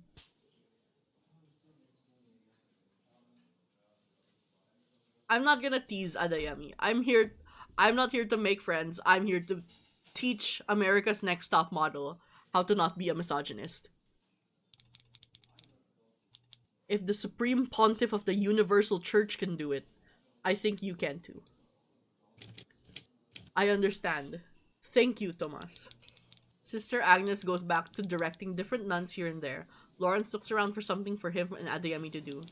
He spots an area off the side where dishes from the sink can be washed and dried.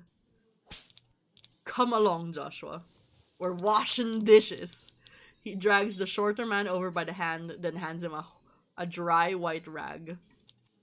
I'll wash, you dry.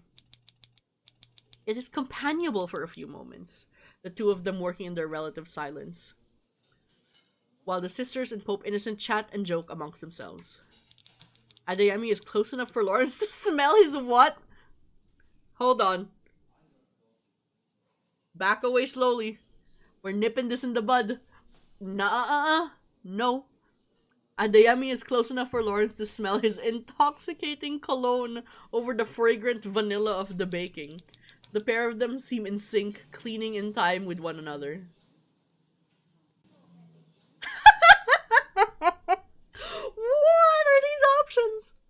What are these options? If I had a partner, I'd want them to be like you. You smell so good, Joshua. Okay, you're never gonna catch me saying that to a Josh, alright? We're picking the first one. I will have no debate on this. I'm taking no suggestions. Don't quit your day job.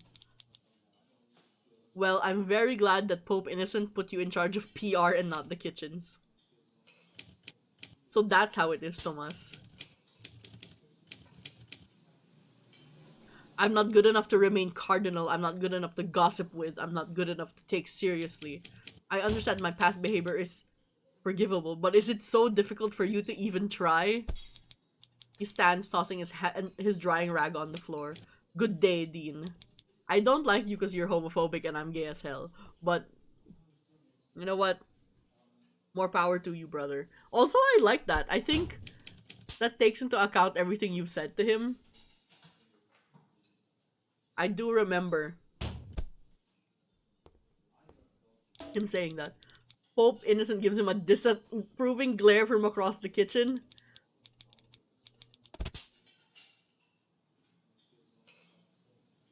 This is hard for me. Because these two, that's just lying. Right? I wonder what the "you smell so good" option says. You always smell so nice, Joshua. It's my second favorite thing about spending time with you. Adeyemi dips his head in embarrassment. What's the first? He says this hoarsely, and Lawrence feels a blush rising along his cheeks. Your smile. Okay. That is a little gay as hell. The moment hangs heavy between them, then Sister Agnes drops another pot into the sink they stand beside.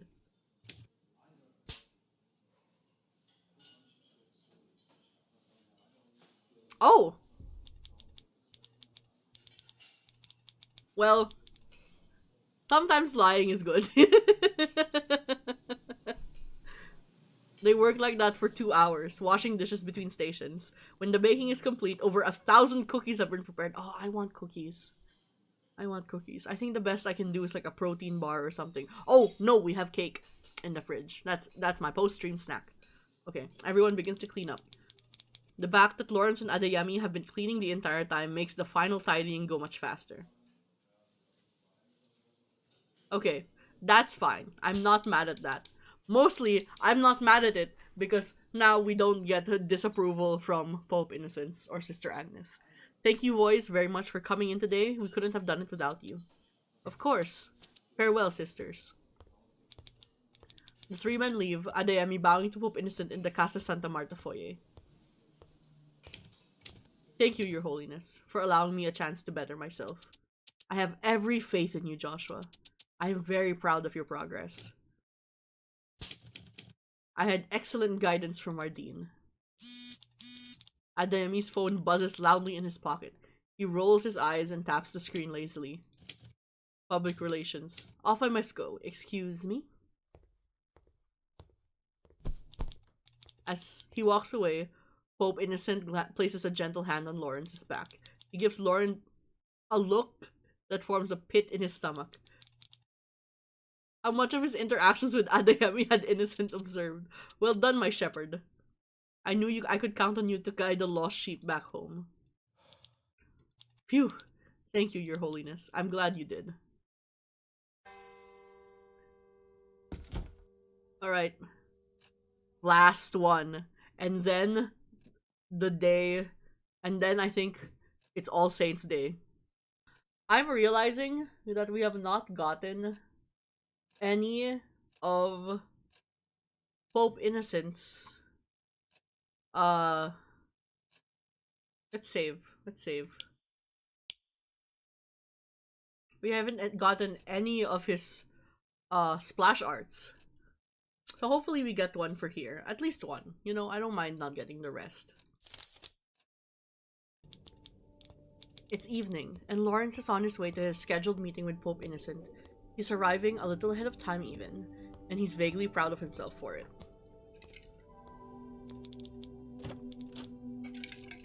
He's about to knock on the door when it abruptly opens. Lawrence steps out of the way just in time to avoid being struck by the door. Oh, Your Eminence! I'm sorry. No harm done. If Lawrence's nose had been broken, it would have given him a good excuse to rest, he thinks. He won't say so to Monsignor O'Malley, though. Oh my god. That reminds me of, like, people in college that are like, if I get hit by a car, I won't have to take my exams. This poor guy is overworked. Especially since Lawrence knows full well he'd keep working through a broken nose, and O'Malley would remind him of this. What brings you here? As per Pope Innocent's request, I was sharing what I dug from various unsavory corners of the internet. Ah yes. How unsavory did it end up being, exactly? All social media sites are unsavory. He's right. Anyway, I made a bulleted list of topics that seemed to be garnering the most attention, and we discussed it. Monsignor O'Malley has always liked his bulleted lists. Hey, no shade. We love a bulleted list around here. Once or twice, Lawrence has gotten into his head that he could try to make his own in a word processor. Usually outlines future homilies. He always seemed to click the wrong button and mess up everything past the point of recognition. If O'Malley happened to be nearby, he could be counted on to fix Lawrence's mess. Do you think it helped him? It's probably Lawrence's imagination, but O'Malley seems to hesitate when he responds. Yes, He did ask to have a meeting like this every week. Lawrence lowers his voice the way that he so often does with Ray, even when they aren't discussing anything that secretive. O'Malley responds in kind. Ray? You know our Holy Father by now. When he's particularly angry or happy, he makes it known. Anything milder than that and he keeps perfectly calm. But you suspect he took issue with what was being said online? Maybe. He might have been angry with the quality of my work too. Or maybe he truly thought it was helpful. I can't know for sure. O'Malley is usually as good at reading people as he is with computers. Dealing with someone as composed as Pope Innocent must be a challenge for O'Malley. Lawrence is usually a little surprised he didn't see this coming. I don't think he would ask to meet with you again if he disliked the quality of your work. I would love a hidden Ray route, because he is my fave. However, I don't really ship him with Lawrence. So I think this is fine. I think this funny friendship, where he's the technological, gossipy, researchy one, is perfect. Monsignor O'Malley gives a heavy sigh. Good point. I take it you're next on his schedule? I am. I won't keep you. Have a good evening, Your Eminence.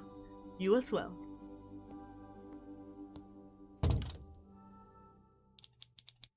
Lawrence enters Pope Innocent's office, a little wary of the man might have overheard that conversation. His desk is far away from the door, though, and he has been listening to music. Hello again, Your Eminence. Likewise, Your Holiness. I need to know what music. Like, right now. Tell me. Tell me. He certainly seems calm as the two of them discuss the items on their agenda. As O'Malley has just pointed out, the serenity could mean anything or nothing. That's so stressful. Lawrence decides to learn a little more, if only to set O'Malley's mind at ease. Before I go, I have one final question. Of course, speak your mind. How did you feel about that report? O'Malley did a thorough job, as usual. Press him, press him. Did hearing his report help you? It did. It helped me to get some numbers and context for the most frequently expressed negative comments. What was the most common negative opinion? This week? Apparently our decorations for All Saints are unacceptably sparse.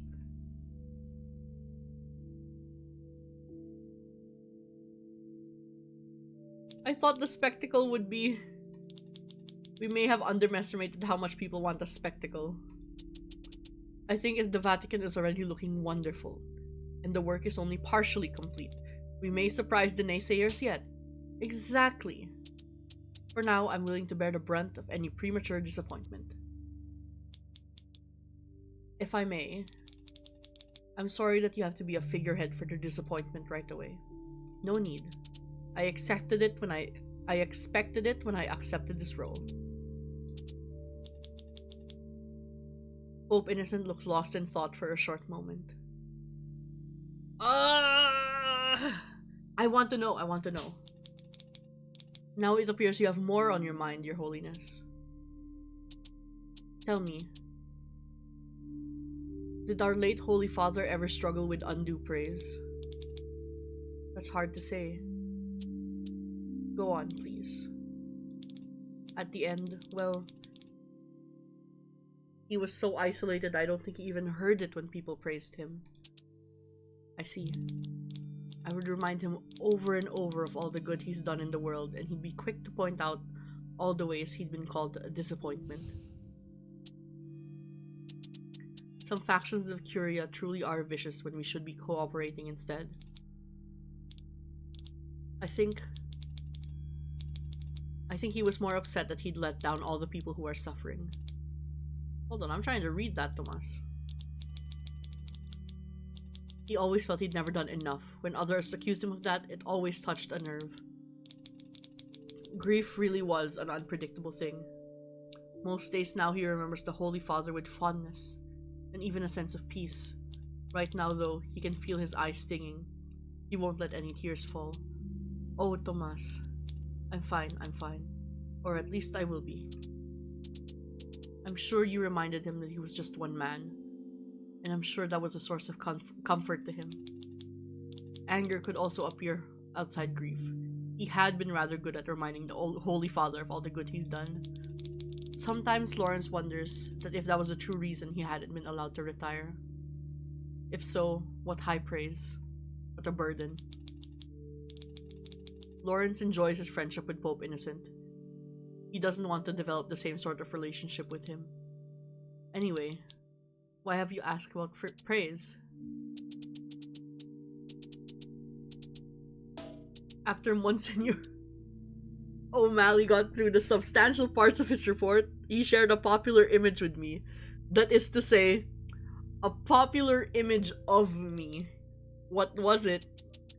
One of our turtles got loose yesterday. I took it back to the pond and a paparazzi took a picture of me doing that.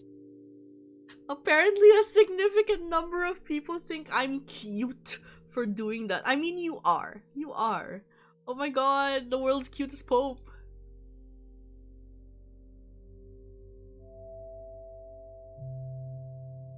Maybe more people will check out your homily after that. Well, we did just talk about how we'll make sure that it is a memorable All Saints. This is one way to do it. I just worry people will pay attention to me and forget about the saints. Did something in particular about the paparazzi photo make you worry about this? Apparently the most common response to that photo was, make that man a saint already. Even though it's good work that anyone can do. I see. Some people speak about me as though I set a standard that's impossible to reach. In some ways, they may be right. I couldn't have lived my life the way you have. I think if our late Holy Father assigned you to one of my dioceses, you would do exactly what I did. You would know to clothe the naked, feed the hungry, provide medicine to the sick. All my actions were just those of someone who has been paying attention. You're always paying attention. Lawrence is both deeply and unexpectedly moved. That's one of the best compliments I've ever received. Aww. I think we only believe the compliments that we think have some grain of truth to them. You know this isn't the work of saints. You know I'm not a saint yet. Yet.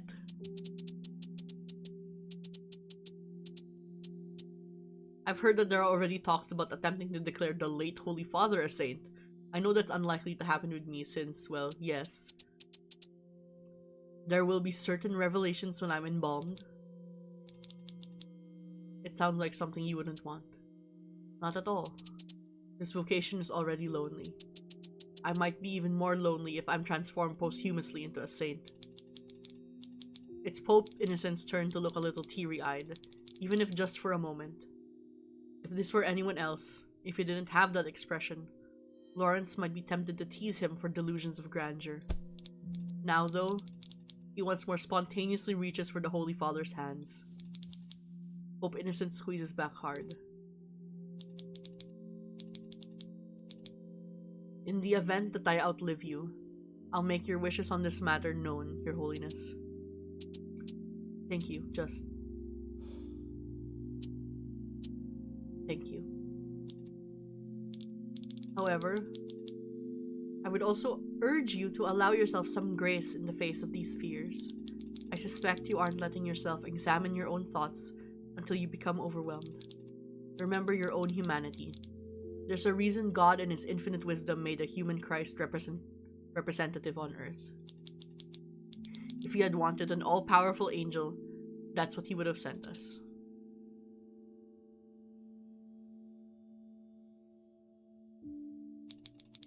Pope Innocent listened to Lawrence with rapt attention.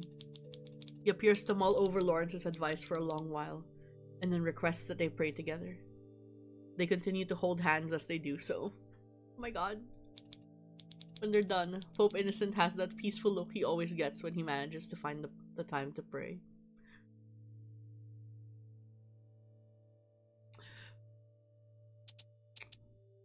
I love holding hands. I love holding people's hands. It's great. It's great. Thank you, Tomas. I will not take up any more of your time. You've eased my burden. Aww. I'm glad to hear that. He genuflects at Pope Innocent and then departs from the room. Is he okay? I feel like at some point of age, genuflecting becomes pretty hard. His knees creaked when he went up those stairs at the women's shelter. Can you imagine him genuflecting and then having to get back up? Are there any priests who have tried to genuflect and then just fallen over? I feel like at some age I just wouldn't be able to do it. Alright. Let's go on.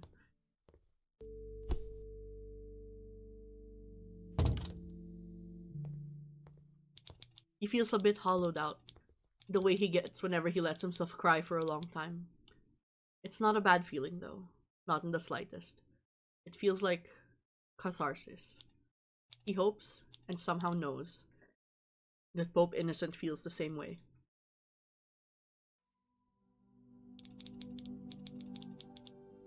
Alright. Hello, Ray. What's up? How was your day? Excellent and most productive. You're making good progress. Alright. How is our flock feeling about our shepherd? Damn! We got so close! Damn! Oh man! This is kind of sad. We got so close, yet so far. I guess I just don't know how to please Tedesco, huh? Maybe I'm too forceful. Maybe he doesn't like it that I'm too forceful. You think he'd like it if someone pushed back on him. I don't know. This hurts to look at. I would like to take a screen cap of this just because it hurts to look at.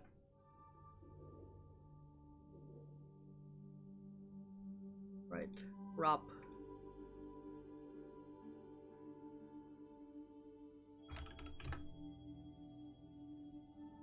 Alright. Proceed. We're closest with Pope Innocent. I'm very glad to hear you put in the work to get him to trust you so much. Oh, I also see you got close with Sister Agnes and Bishop Adeyemi. All it takes is a Excuse me? Excuse me? Ray! Ray, how do you know about that? Ray! Ray, what the fuck? This man is out of pocket! This man! What are you... Where did he find out about this? All it takes is a crook of a finger to make you a good little boy, does it, Dean Lawrence? This man is your superior! Perhaps Sister Agnes really is magic. Look at Lawrence's face. He's like, what the fuck? How did you find out about this? Thomas sputters and turns a bright red. Where on God's sacred earth did you hear that from? Don't you remember, Dean? The sisters have eyes and ears. Well, whatever you're saying, it wasn't like that. Oh, but it was like something? Please move on, Ray. Of course, of course. Oh my god. Does Bishop Adeyemi's cologne really smell as nice as you've said? The nuns have been telling everyone about your compliments to him today. I have to pick up a bottle. How could anyone have possibly heard that? Kitchen's echo, especially when two people think they're alone. Well, we'll have to ask Joshua yourself. I haven't the slightest idea. Of course. What is it, Your Eminence? I didn't know we were meeting now. We're not. I just wanted to let you know that the Holy Father was not at all upset at the quality of your work. That's good to know. Also, you're better than the rest of the Curia combined. You'll learn our Pope's ways eventually. Ray is so messy. He is so insanely messy. I'm obsessed with him. One can only hope. I should observe you closely when you interact with him. I saw him soon after your meeting with him today, and he looks so much happier. Oh yes, one last thing. Sister Agnes, Bishop Adeyemi, and Pope Innocence will all be likely too preoccupied to talk the rest of the week. full with the recent media storm, and I'd be shocked if the Holy Father has a single moment to spare from here on out. And I'm sure Sister Agnes and her nuns will have plenty of work to finish up. That's about it for now. That's all very informative, Ray. Thank you. Looks like we got everyone's scenes! The alternating thing did work. I wanted to speak with you briefly about something less fun. What is it, Ray? I've been speaking with the captain of the Swiss Guard. Apparently a few of them are feeling anxious that something is going to happen Sunday. Oh no. Have there been any recent attacks? To our knowledge, no. But between the direct attacks on the Vatican last week and the surge in general anti-Catholic activity this week. I understand, Ray. Is there anything we can do? I don't think so, other than cancel the event entirely, which isn't an option. Pope Innocent has agreed to take the extra security measures. Full searches will be done on everyone who attends tomorrow in person. How terrible of a day of grief must be watered down so. Still, we must persevere. The safety of everyone depends on it. Agreed. I'll let you rest for the evening. Good night, Ray. Good night, Tomas. The last time you would need to do this for a while.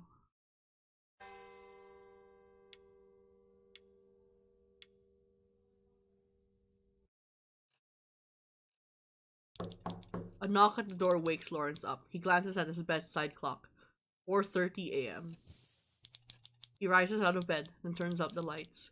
He's still half asleep and has the feeling, that has him feeling unexpectedly calm. He instantly becomes becomes wide awake the moment he sees Pope Innocent on the outside of the door. I'm so sorry. What happened? Oh. Have I made you think there's an emergency? If so, I'm doubly sorry. Why else would you be here? That's a reasonable request. Can you take my confession? At 4:30 in the morning, you crazy bastard? Lawrence stares in surprise. Pope Innocent has a regular confessor, and it isn't Lawrence. As a rule, Lawrence tries not to take the confessions of his superiors. Lately, he hasn't thought about this boundary much because for years he's been outranked by only the Pope. But he is hardly in a position to deny the man before him. Yes, please step inside. Could it be in one of the regular confessionals downstairs? I find myself wanting that sort of normalcy. Of course. Pope Innocent nods and immediately leaves. Yes, okay, I think you only get the confession scenes when you get the full hearts with a character. And that's why I was like annoyed that you can't get we didn't get the full hearts with the others. So we're not gonna get a scene with them. But it's fine. I think it's because we only have one more day. We can't get any of the other scenes anyway. Lawrence closes the door behind him and finds himself praying before putting his clothes on. He keeps praying as he dresses.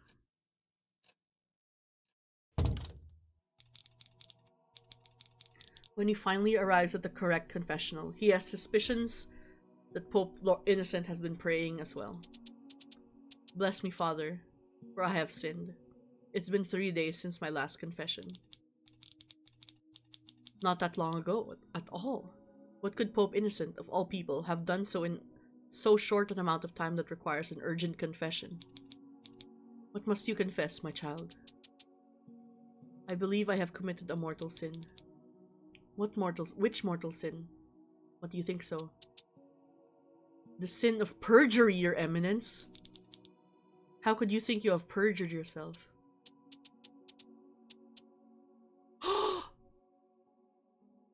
At the conclusion of the conclave, you asked me if I accepted my election to the role of Supreme Pontiff.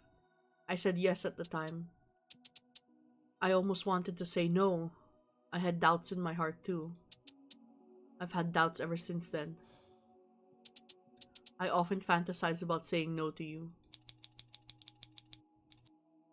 It's normal for someone to feel trepidation about taking on such a daunting responsibility, my child. Yes, but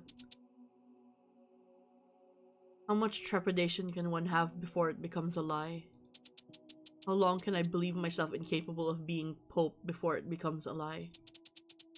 I have prayed to God on this matter, and he remains silent. Perhaps he thinks you should be asking different questions on the matter. What do you mean? Not everyone is meant to be pope. Most people are not. For some, though, that unworthiness stems from greed or a lust for power. I don't see those sins in you. What have you identified in your nature that leads you to believe yourself incapable of being pope? My anger. Anger? Yes, anger. Anger with God. An overly long silence. Lawrence suspects Pope Innocent. No, he's Vincent in this moment. Might be crying on the other side of the grill. In your work, you've witnessed some of the same horrors that Job suffered through. Even he felt angered at God. I don't lose sleep over the anger I feel at injustice. Maybe I should. That is a form of arrogance. But no, I am accustomed to dealing with suffering in the world. Our Lord granted me the ability to safely store my distress until a later date, I suppose. I dealt with it after I had tended to the vulnerable. Oh my god, he has the power of repression. It wasn't an easy life, but I was good at it. I was really, really good at putting everything I had into the service of the people who needed it the most. For many decades, I never once slowed down. And unlike many priests, I was able to see the fruits of my labor firsthand. I felt like I was in communion with God and could see my path clearly.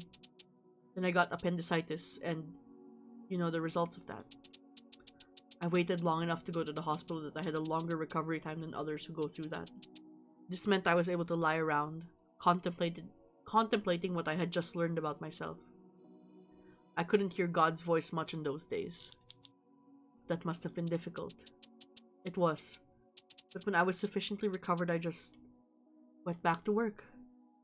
And I didn't allow myself to think about my medical condition. Someone always needed me. I put off thoughts on that for a long time too. Even though I wanted to self-reflect on this discovery, I felt isolated from myself. I went to the late Holy Father and asked to resign. I believed my ministry to have been conducted in a state of sin, but I also felt detached from myself so completely that I worried the quality of my work would decline. He, of course, received my concerns and spoke with me in such a way that I felt faith in myself again. Judging by our conversation in the room of tears, you found your way back from that darkness. Yes, or so I thought. You've seen how I live my life now. This week we've only met in my office. I know that the Pope's work is important too, but once again I find myself struggling as I stay still in one place. This time though, I don't just hear my own thoughts. I have to consider the thoughts of the entire world. I predicted all of this when I reached the 2/3 majority. I said yes, even though I knew it would eventually lead me to feel excessive anger at God and the men who elected me into this position. What else can that be but the mortal sin of perjury? I've accepted everything in my life so far, including what I learned about my body. Why am I now behaving like a prophet who's decided to run away from God's commands? Vincent. Oh, I don't have a choice. I mean, that's fine. You'll recall the exact wording to the question I asked you. I didn't ask if you were happy to be elected. No, you didn't. And did you say yes, knowing you intended to leave the role well before God could call you to do so? No, I would never have done that. Then all I hear is a man who accepted the role with the appropriate awareness of the responsibility it would entail. I hear someone who wants nothing more than to do justice to this role as Christ's representative on earth. The amount of fear I feel seems so great it must be a sin. Just now, you spoke of how often allowing yourself to feel fear only at the times you deemed appropriate. There's some benefit to that ability when you have worked in such dire circumstances. However, in my experience, those feelings don't just evaporate or wait around meekly for you to feel them. Now that it's safe to do so, you must be feeling years' worth of despair and grief. I may be incorrect, but I don't think I am. No.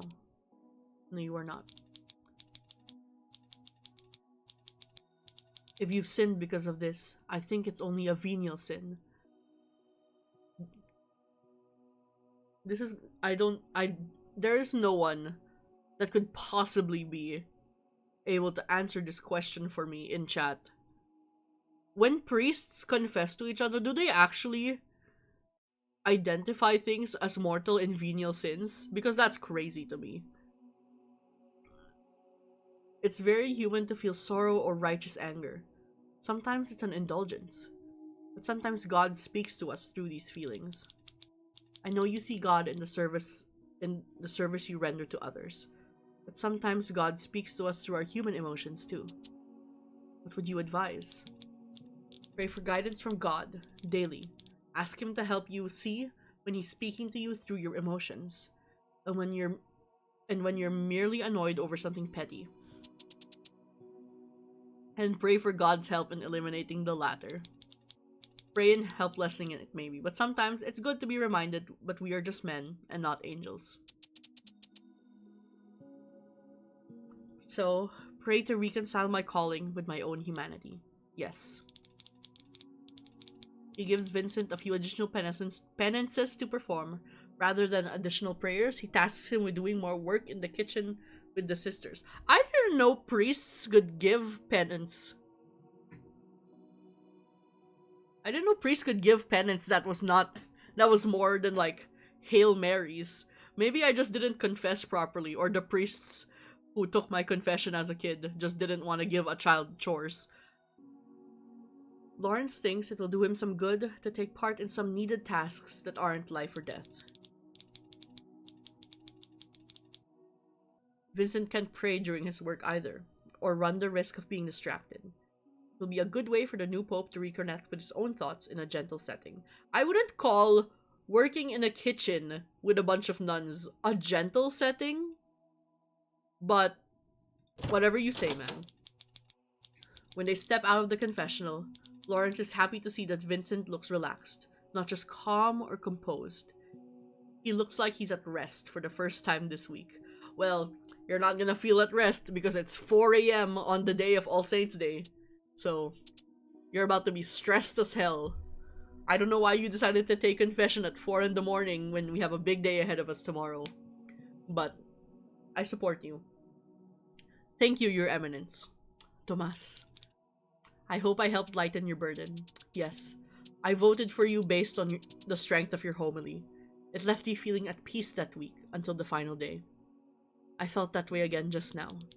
I'm delighted to hear that. They embrace for a little while, then go their separate ways.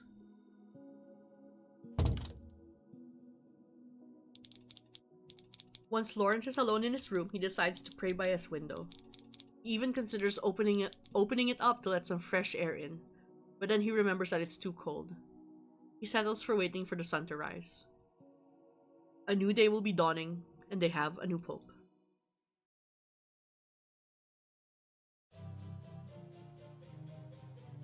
Oh no! This is it! Another note from Bellini. Okay. What is the gospel on All Saints' Day? Ooh, it's not Luke anymore. We have transitioned over to Matthew. I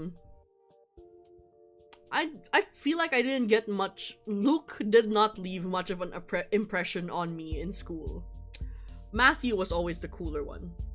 The Gospel according to Saint Matthew. Oh, it's the Beatitudes. Hold on.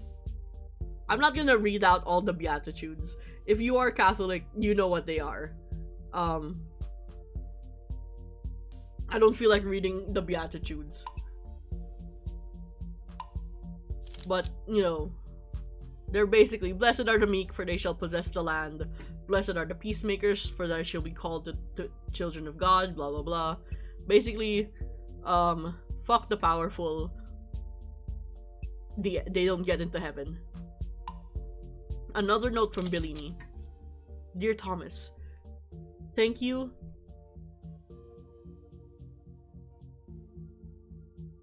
Thank you for responding to my previous letter so quickly. I enjoyed our lunch discussion immensely today.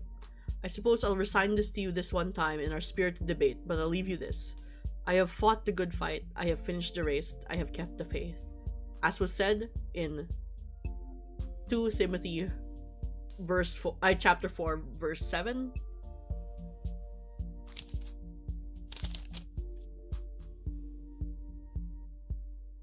Oh, we can move them around. Okay. Okay. No newspaper today. That's fine. Let us start the day. Dean Lawrence stares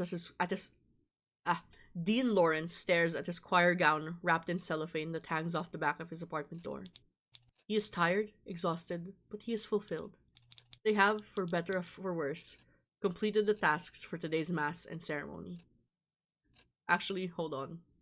This is going to be dumb. Oh wait, no, I can't do that? Okay, never mind then. Save.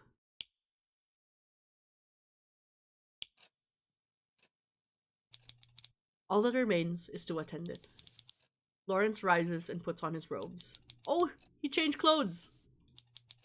All that's left is to go, I suppose. He exits his apartment and finds Monsignor O'Malley walking towards him at the end of the hall, no doubt coming to get him. I promised I wasn't gonna be late, Ray. I'm sure you weren't, Dean Lawrence. Are you ready? Still lots to get through today. Lawrence lets out a sigh and straightens his shoulders. Still lots to get through today. Onward, bestie.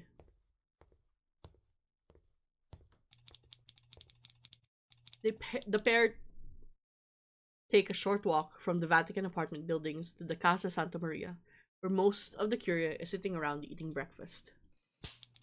Lawrence spots Bishops Adeyemi and Tremblay engaged in discussion by themselves at the table. He elbows Monsignor O'Malley, who gives him a pleading look not to. Lawrence is already halfway to the table.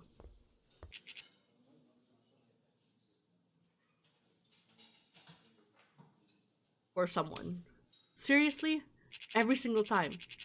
Next time you watch it, pay attention to her in the background. That's incredible. I can't believe I never noticed that before now. Adeyemi notices Lawrence first. Ah, an excellent morning, Dean Lawrence. Bright and early. Almost too bright and too early, but at least everything will be done by lunchtime. Tremblay gives him a mock scoff. For you. Adeyemi nods amusedly at this and gestures upward vaguely with his hand. For me.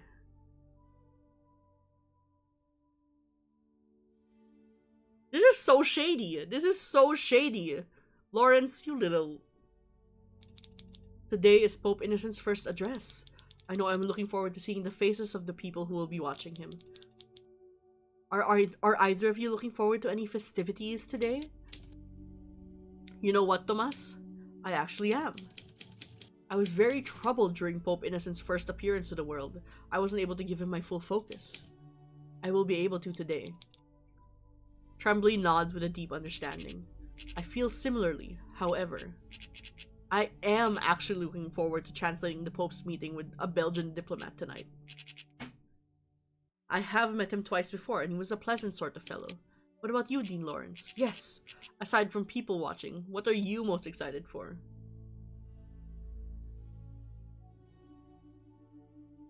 Aww, I don't know. Lawrence thinks for a second, then shrugs plainly. I hadn't really thought about more about it than that. What a shame, Tomas. You've worked so hard this week. Adeyemi turned to Tremblay, conspiringly?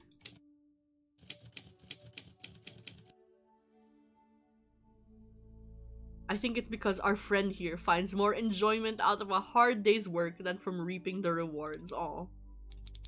It's very kind of you to say, Joshua. Thank you. I'll leave you both to breakfast. Where's our boyfriend? He bows and returns to Monsignor O'Malley, who extends a polite hand to direct him to their next destination.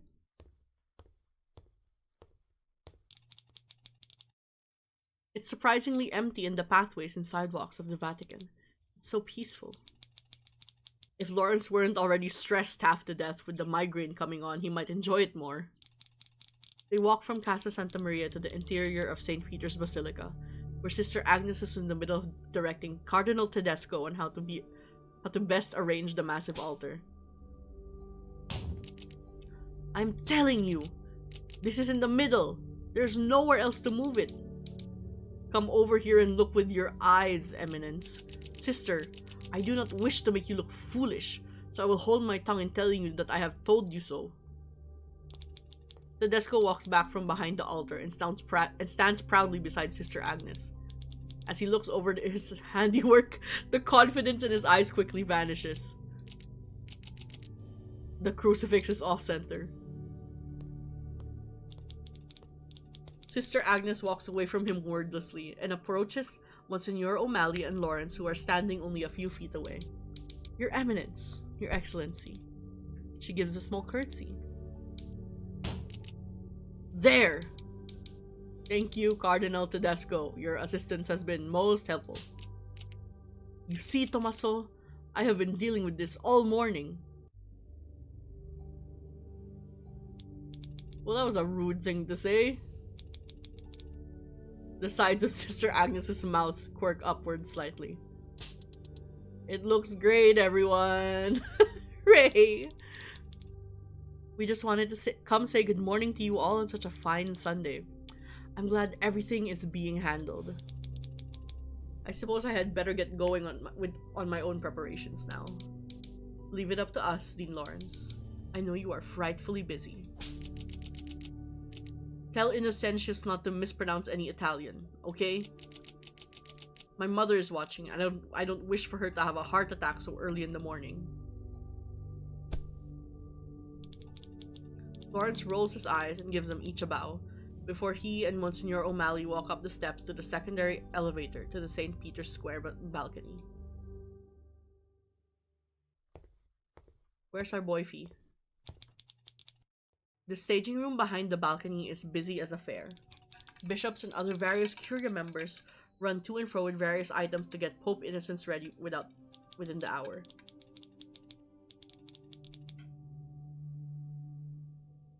There's our boyfie. Pope Innocent himself is sitting down, a stressed-looking Cardinal Bellini only a few feet away from him, pacing slightly and erasing and rewriting on the paper in his hands. Ah, good morning, Dean Lawrence. I hope the Curia is in good spirits today. Much better than our friend Aldo here anyway. Pope Innocent gives him a humorous but worried look. Bellini waves a hand at both of them. The address is fine. I'm just making some minor adjustments based on some of the politics that happened last night and this morning. Politics? Nothing to worry about at all. We just had someone caught scaling the wall during the night? What the hell? They were taken by police and unfortunately someone caught it on camera, so people naturally wanted to know why someone was arrested at the Vatican on Halloween. Lawrence lets out a deep sigh. Of course. We're just trying not to start a second satanic panic if we can help it, with everything happening this week, as it has, and now this. We will address the situation in a separate press release as we always do, Aldo, but today is about the people. And Pope Innocent rises and gives Lawrence a proud smile. Benitez gently puts a hand on Bellini's shoulder, and he visibly calms. You wrote a perfect address already, Aldo. Please let me say that one instead. Bellini nods, a little resigned. Of course, you're both right. I'm sorry. I fear I let the needs of politics sweep me away again. You are only looking out for the resilience and safety of the Curia and the Holy See, and her relationship to the people of the Universal Church. You have nothing to apologize for at all. Lawrence and Bellini take a step back as a few of the attending bishops finish adjusting Pope Innocent in his full regalia. Benitez reaching up to adjust his zucchetto for himself when he is done. I suppose it's almost time. Thank you both very much for your assistance this week. I would scarcely have been able to do it without you. Neither could I, Tomas. This whole week has been made successful from your hands. I had lots of help, especially from you, Aldo. Bellini reaches across to place a hand softly on Lawrence's upper arm. Well, if we must both pretend to be modest, then I suppose I'll say we did it together. You guys did do it together. Pope Innocent looks between the two of them, his eyes lingering on where Bellini's hand is still perched a few moments ago. He raises an amused eyebrow at Bellini. Do you have a copy of the address? Oh, yes, of course, Your Holiness. Let me get it. Sorry, I dropped something. The look on Pope Innocent's face is almost teasing. Lawrence frantically looks away for fear too much had already been unsaid in his presence. Bellini hands him a copy of the typed out address. He gives a deep bow. Break a leg? Pope Innocent gives them both a smile and a nod before stepping out onto the balcony. His entourage of cardinals and bishops following behind him.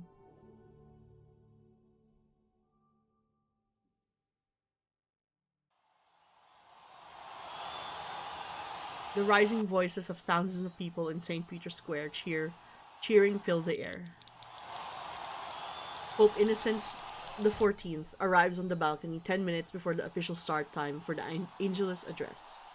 This makes everyone fondly joke that their new pope was good enough to start the ceremonies early. The cheering lasts for so long that some people start to speculate they set a world record for the longest time spent applauding. Even Pope Innocent, already known to be a persuasive speaker, struggles to quiet the crowd. When he manages it though, the silence in the square feels blessed by the Holy Spirit. The whole world seems to hold its breath in anticipation for what the new Holy Father will say. Dear brothers and sisters, good morning. I am happy to meet with you on the Feast of All Saints. On this day, we reflect on those who came before us. That mission may feel more painful today than in years past. I know many of you have hearts full of mourning as we congregate today.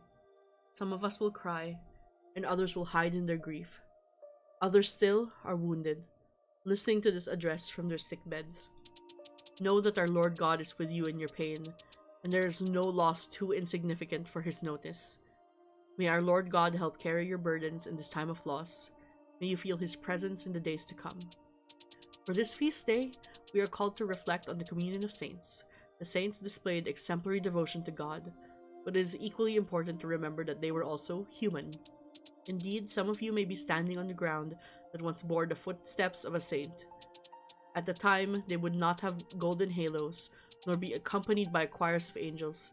They would be ordinary men and women, just like you and me, living full lives in the midst of tumult and uncertainty. This very square is dedicated to St. Peter, the rock of our church. He lost his life for his faith, but before that he was a human man living in this very city. On this very soil he planned and quarreled and held dreams of the future.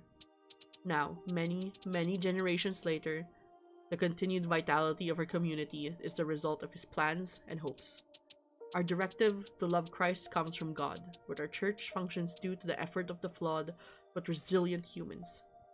Today, let us recognize the capacity for sainthood in others and in the people around us. Reading this out is giving me flashbacks to when I had to read out prayers in Mass. Like, straight up.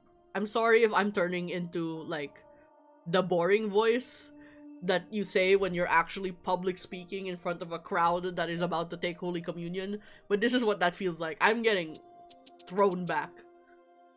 Above all, today, we are called to remember the Virgin Mary. Before she was Our Lady, she was a young woman coming of age in time of frequent civil wars in the Roman Empire. In our Holy Scriptures, she expresses astonishment when she learns she will bear the Savior. Like many other saints and prophets, she could not understand why God had chosen her for such responsibility. And like many saints and prophets and faithful over the years, she rose to the occasion anyway. In return, the faithful hold a special place in our hearts and community for her. We always will, just as we will remember all the saints that came before. Some of those saints may be lauded in every church in every country, while others may be known only to God. They are all beloved in his eyes. Let us entrust our prayers to the intercession of Mary, Queen of all Saints. The crowd roars again, even louder than before. At least for now, the church has accepted its new pope.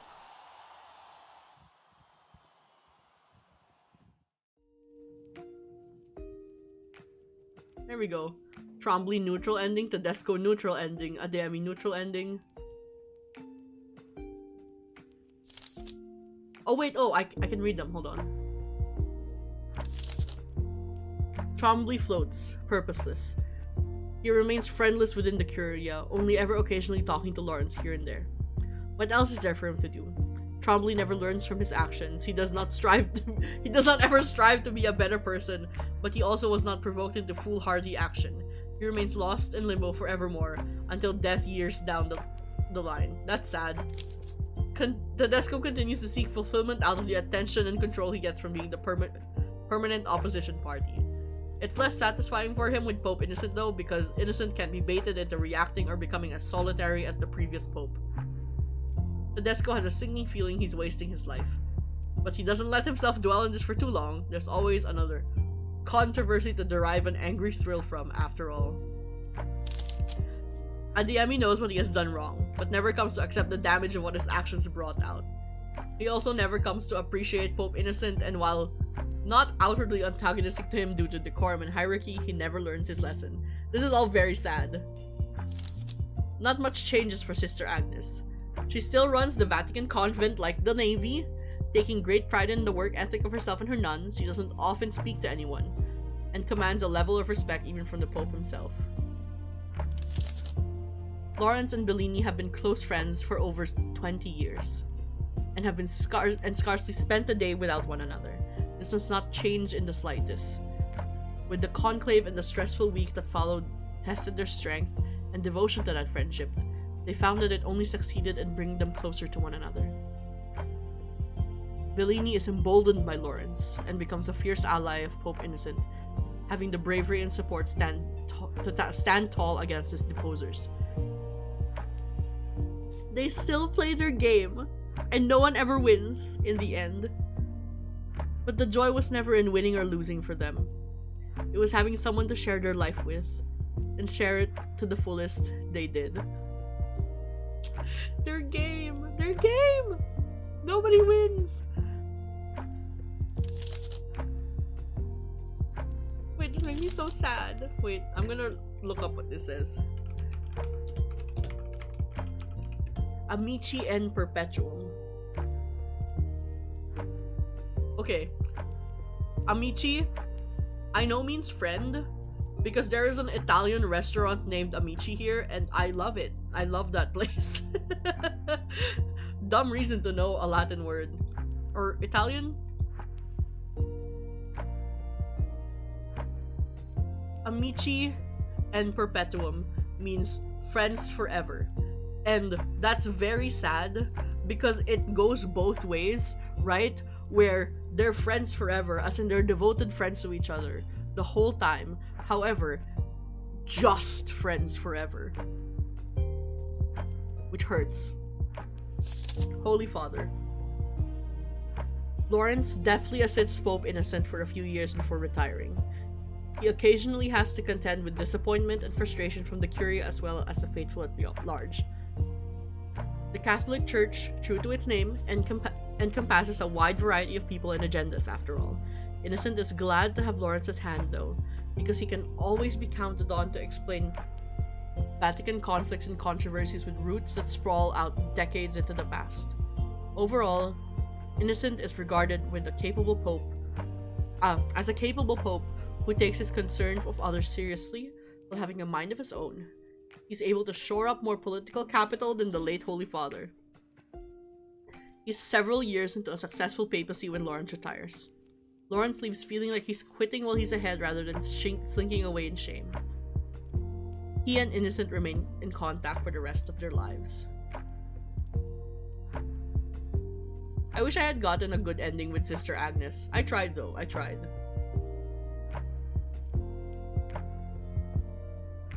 There we go, 2 achievements.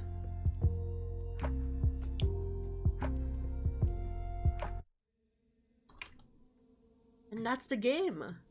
Um, that was really fun. Let's look at the turtle pond. Not settings, not settings. Oh, there we go. We got 2 turtles. Here's our gallery. We got our yaoi. We got one. We got 2 from Bellini. I imagine. Okay, we get 2 from Bellini. We have 1 from Benitez, 1 from Trombley, 2 from Adeyemi. So I imagine I actually don't know what the designate how many there are for each one. Maybe the negative endings have 1 each. But we did it, we finished. We got a Friends Forever ending. And it's fine. There was never going to be any true... I see this ending with Bellini similar to Sylvain and Felix's ending in Fire Emblem Three Houses, where sure it could be platonic, but it's funner to read it as gay as hell. Alright. I did not have a plan. I think we went on for long enough where I don't really need to play any other games. We have been going for 3 hours and 37 minutes. We finished. It was as close to a gay ending as we were ever gonna get. Guys, you should check out this game. If you want to support. The devs are great. They were really nice. I don't know if any of them watched today, but I know a lot of them watched yesterday. Follow them on Twitter, Blue Sky. Just search Conclave VN. This is such a wonderful little game. I am obsessed with all of the little details, the sounds, the UI. Everything has been... It's all the art, all the details, the writing, so good, so good. And it has no right to be this funny. The game was funny. It was so funny. And it allowed itself to be that funny, despite the such serious characters that they're dealing with. I just really wanted to be able to play this, because as soon as I heard about it, I think I heard about it the day after you and me, Kettle, watched Conclave. And like literally right after we watched it, this game came up on my Twitter For You page, and I was like, oh my god, I can't believe someone is working on this. And I just followed them, and I'd been tracking their progress. I was like, when is it coming out? When is it coming out? When is it coming out? And I was like, I'm going to stream it when it comes out, and I'm glad I did. I think this is, aside from demos, this is the first game we played start to finish on my stream, which says something about me as a gamer. See you around, guys. Thank you for hanging out, and have a good night.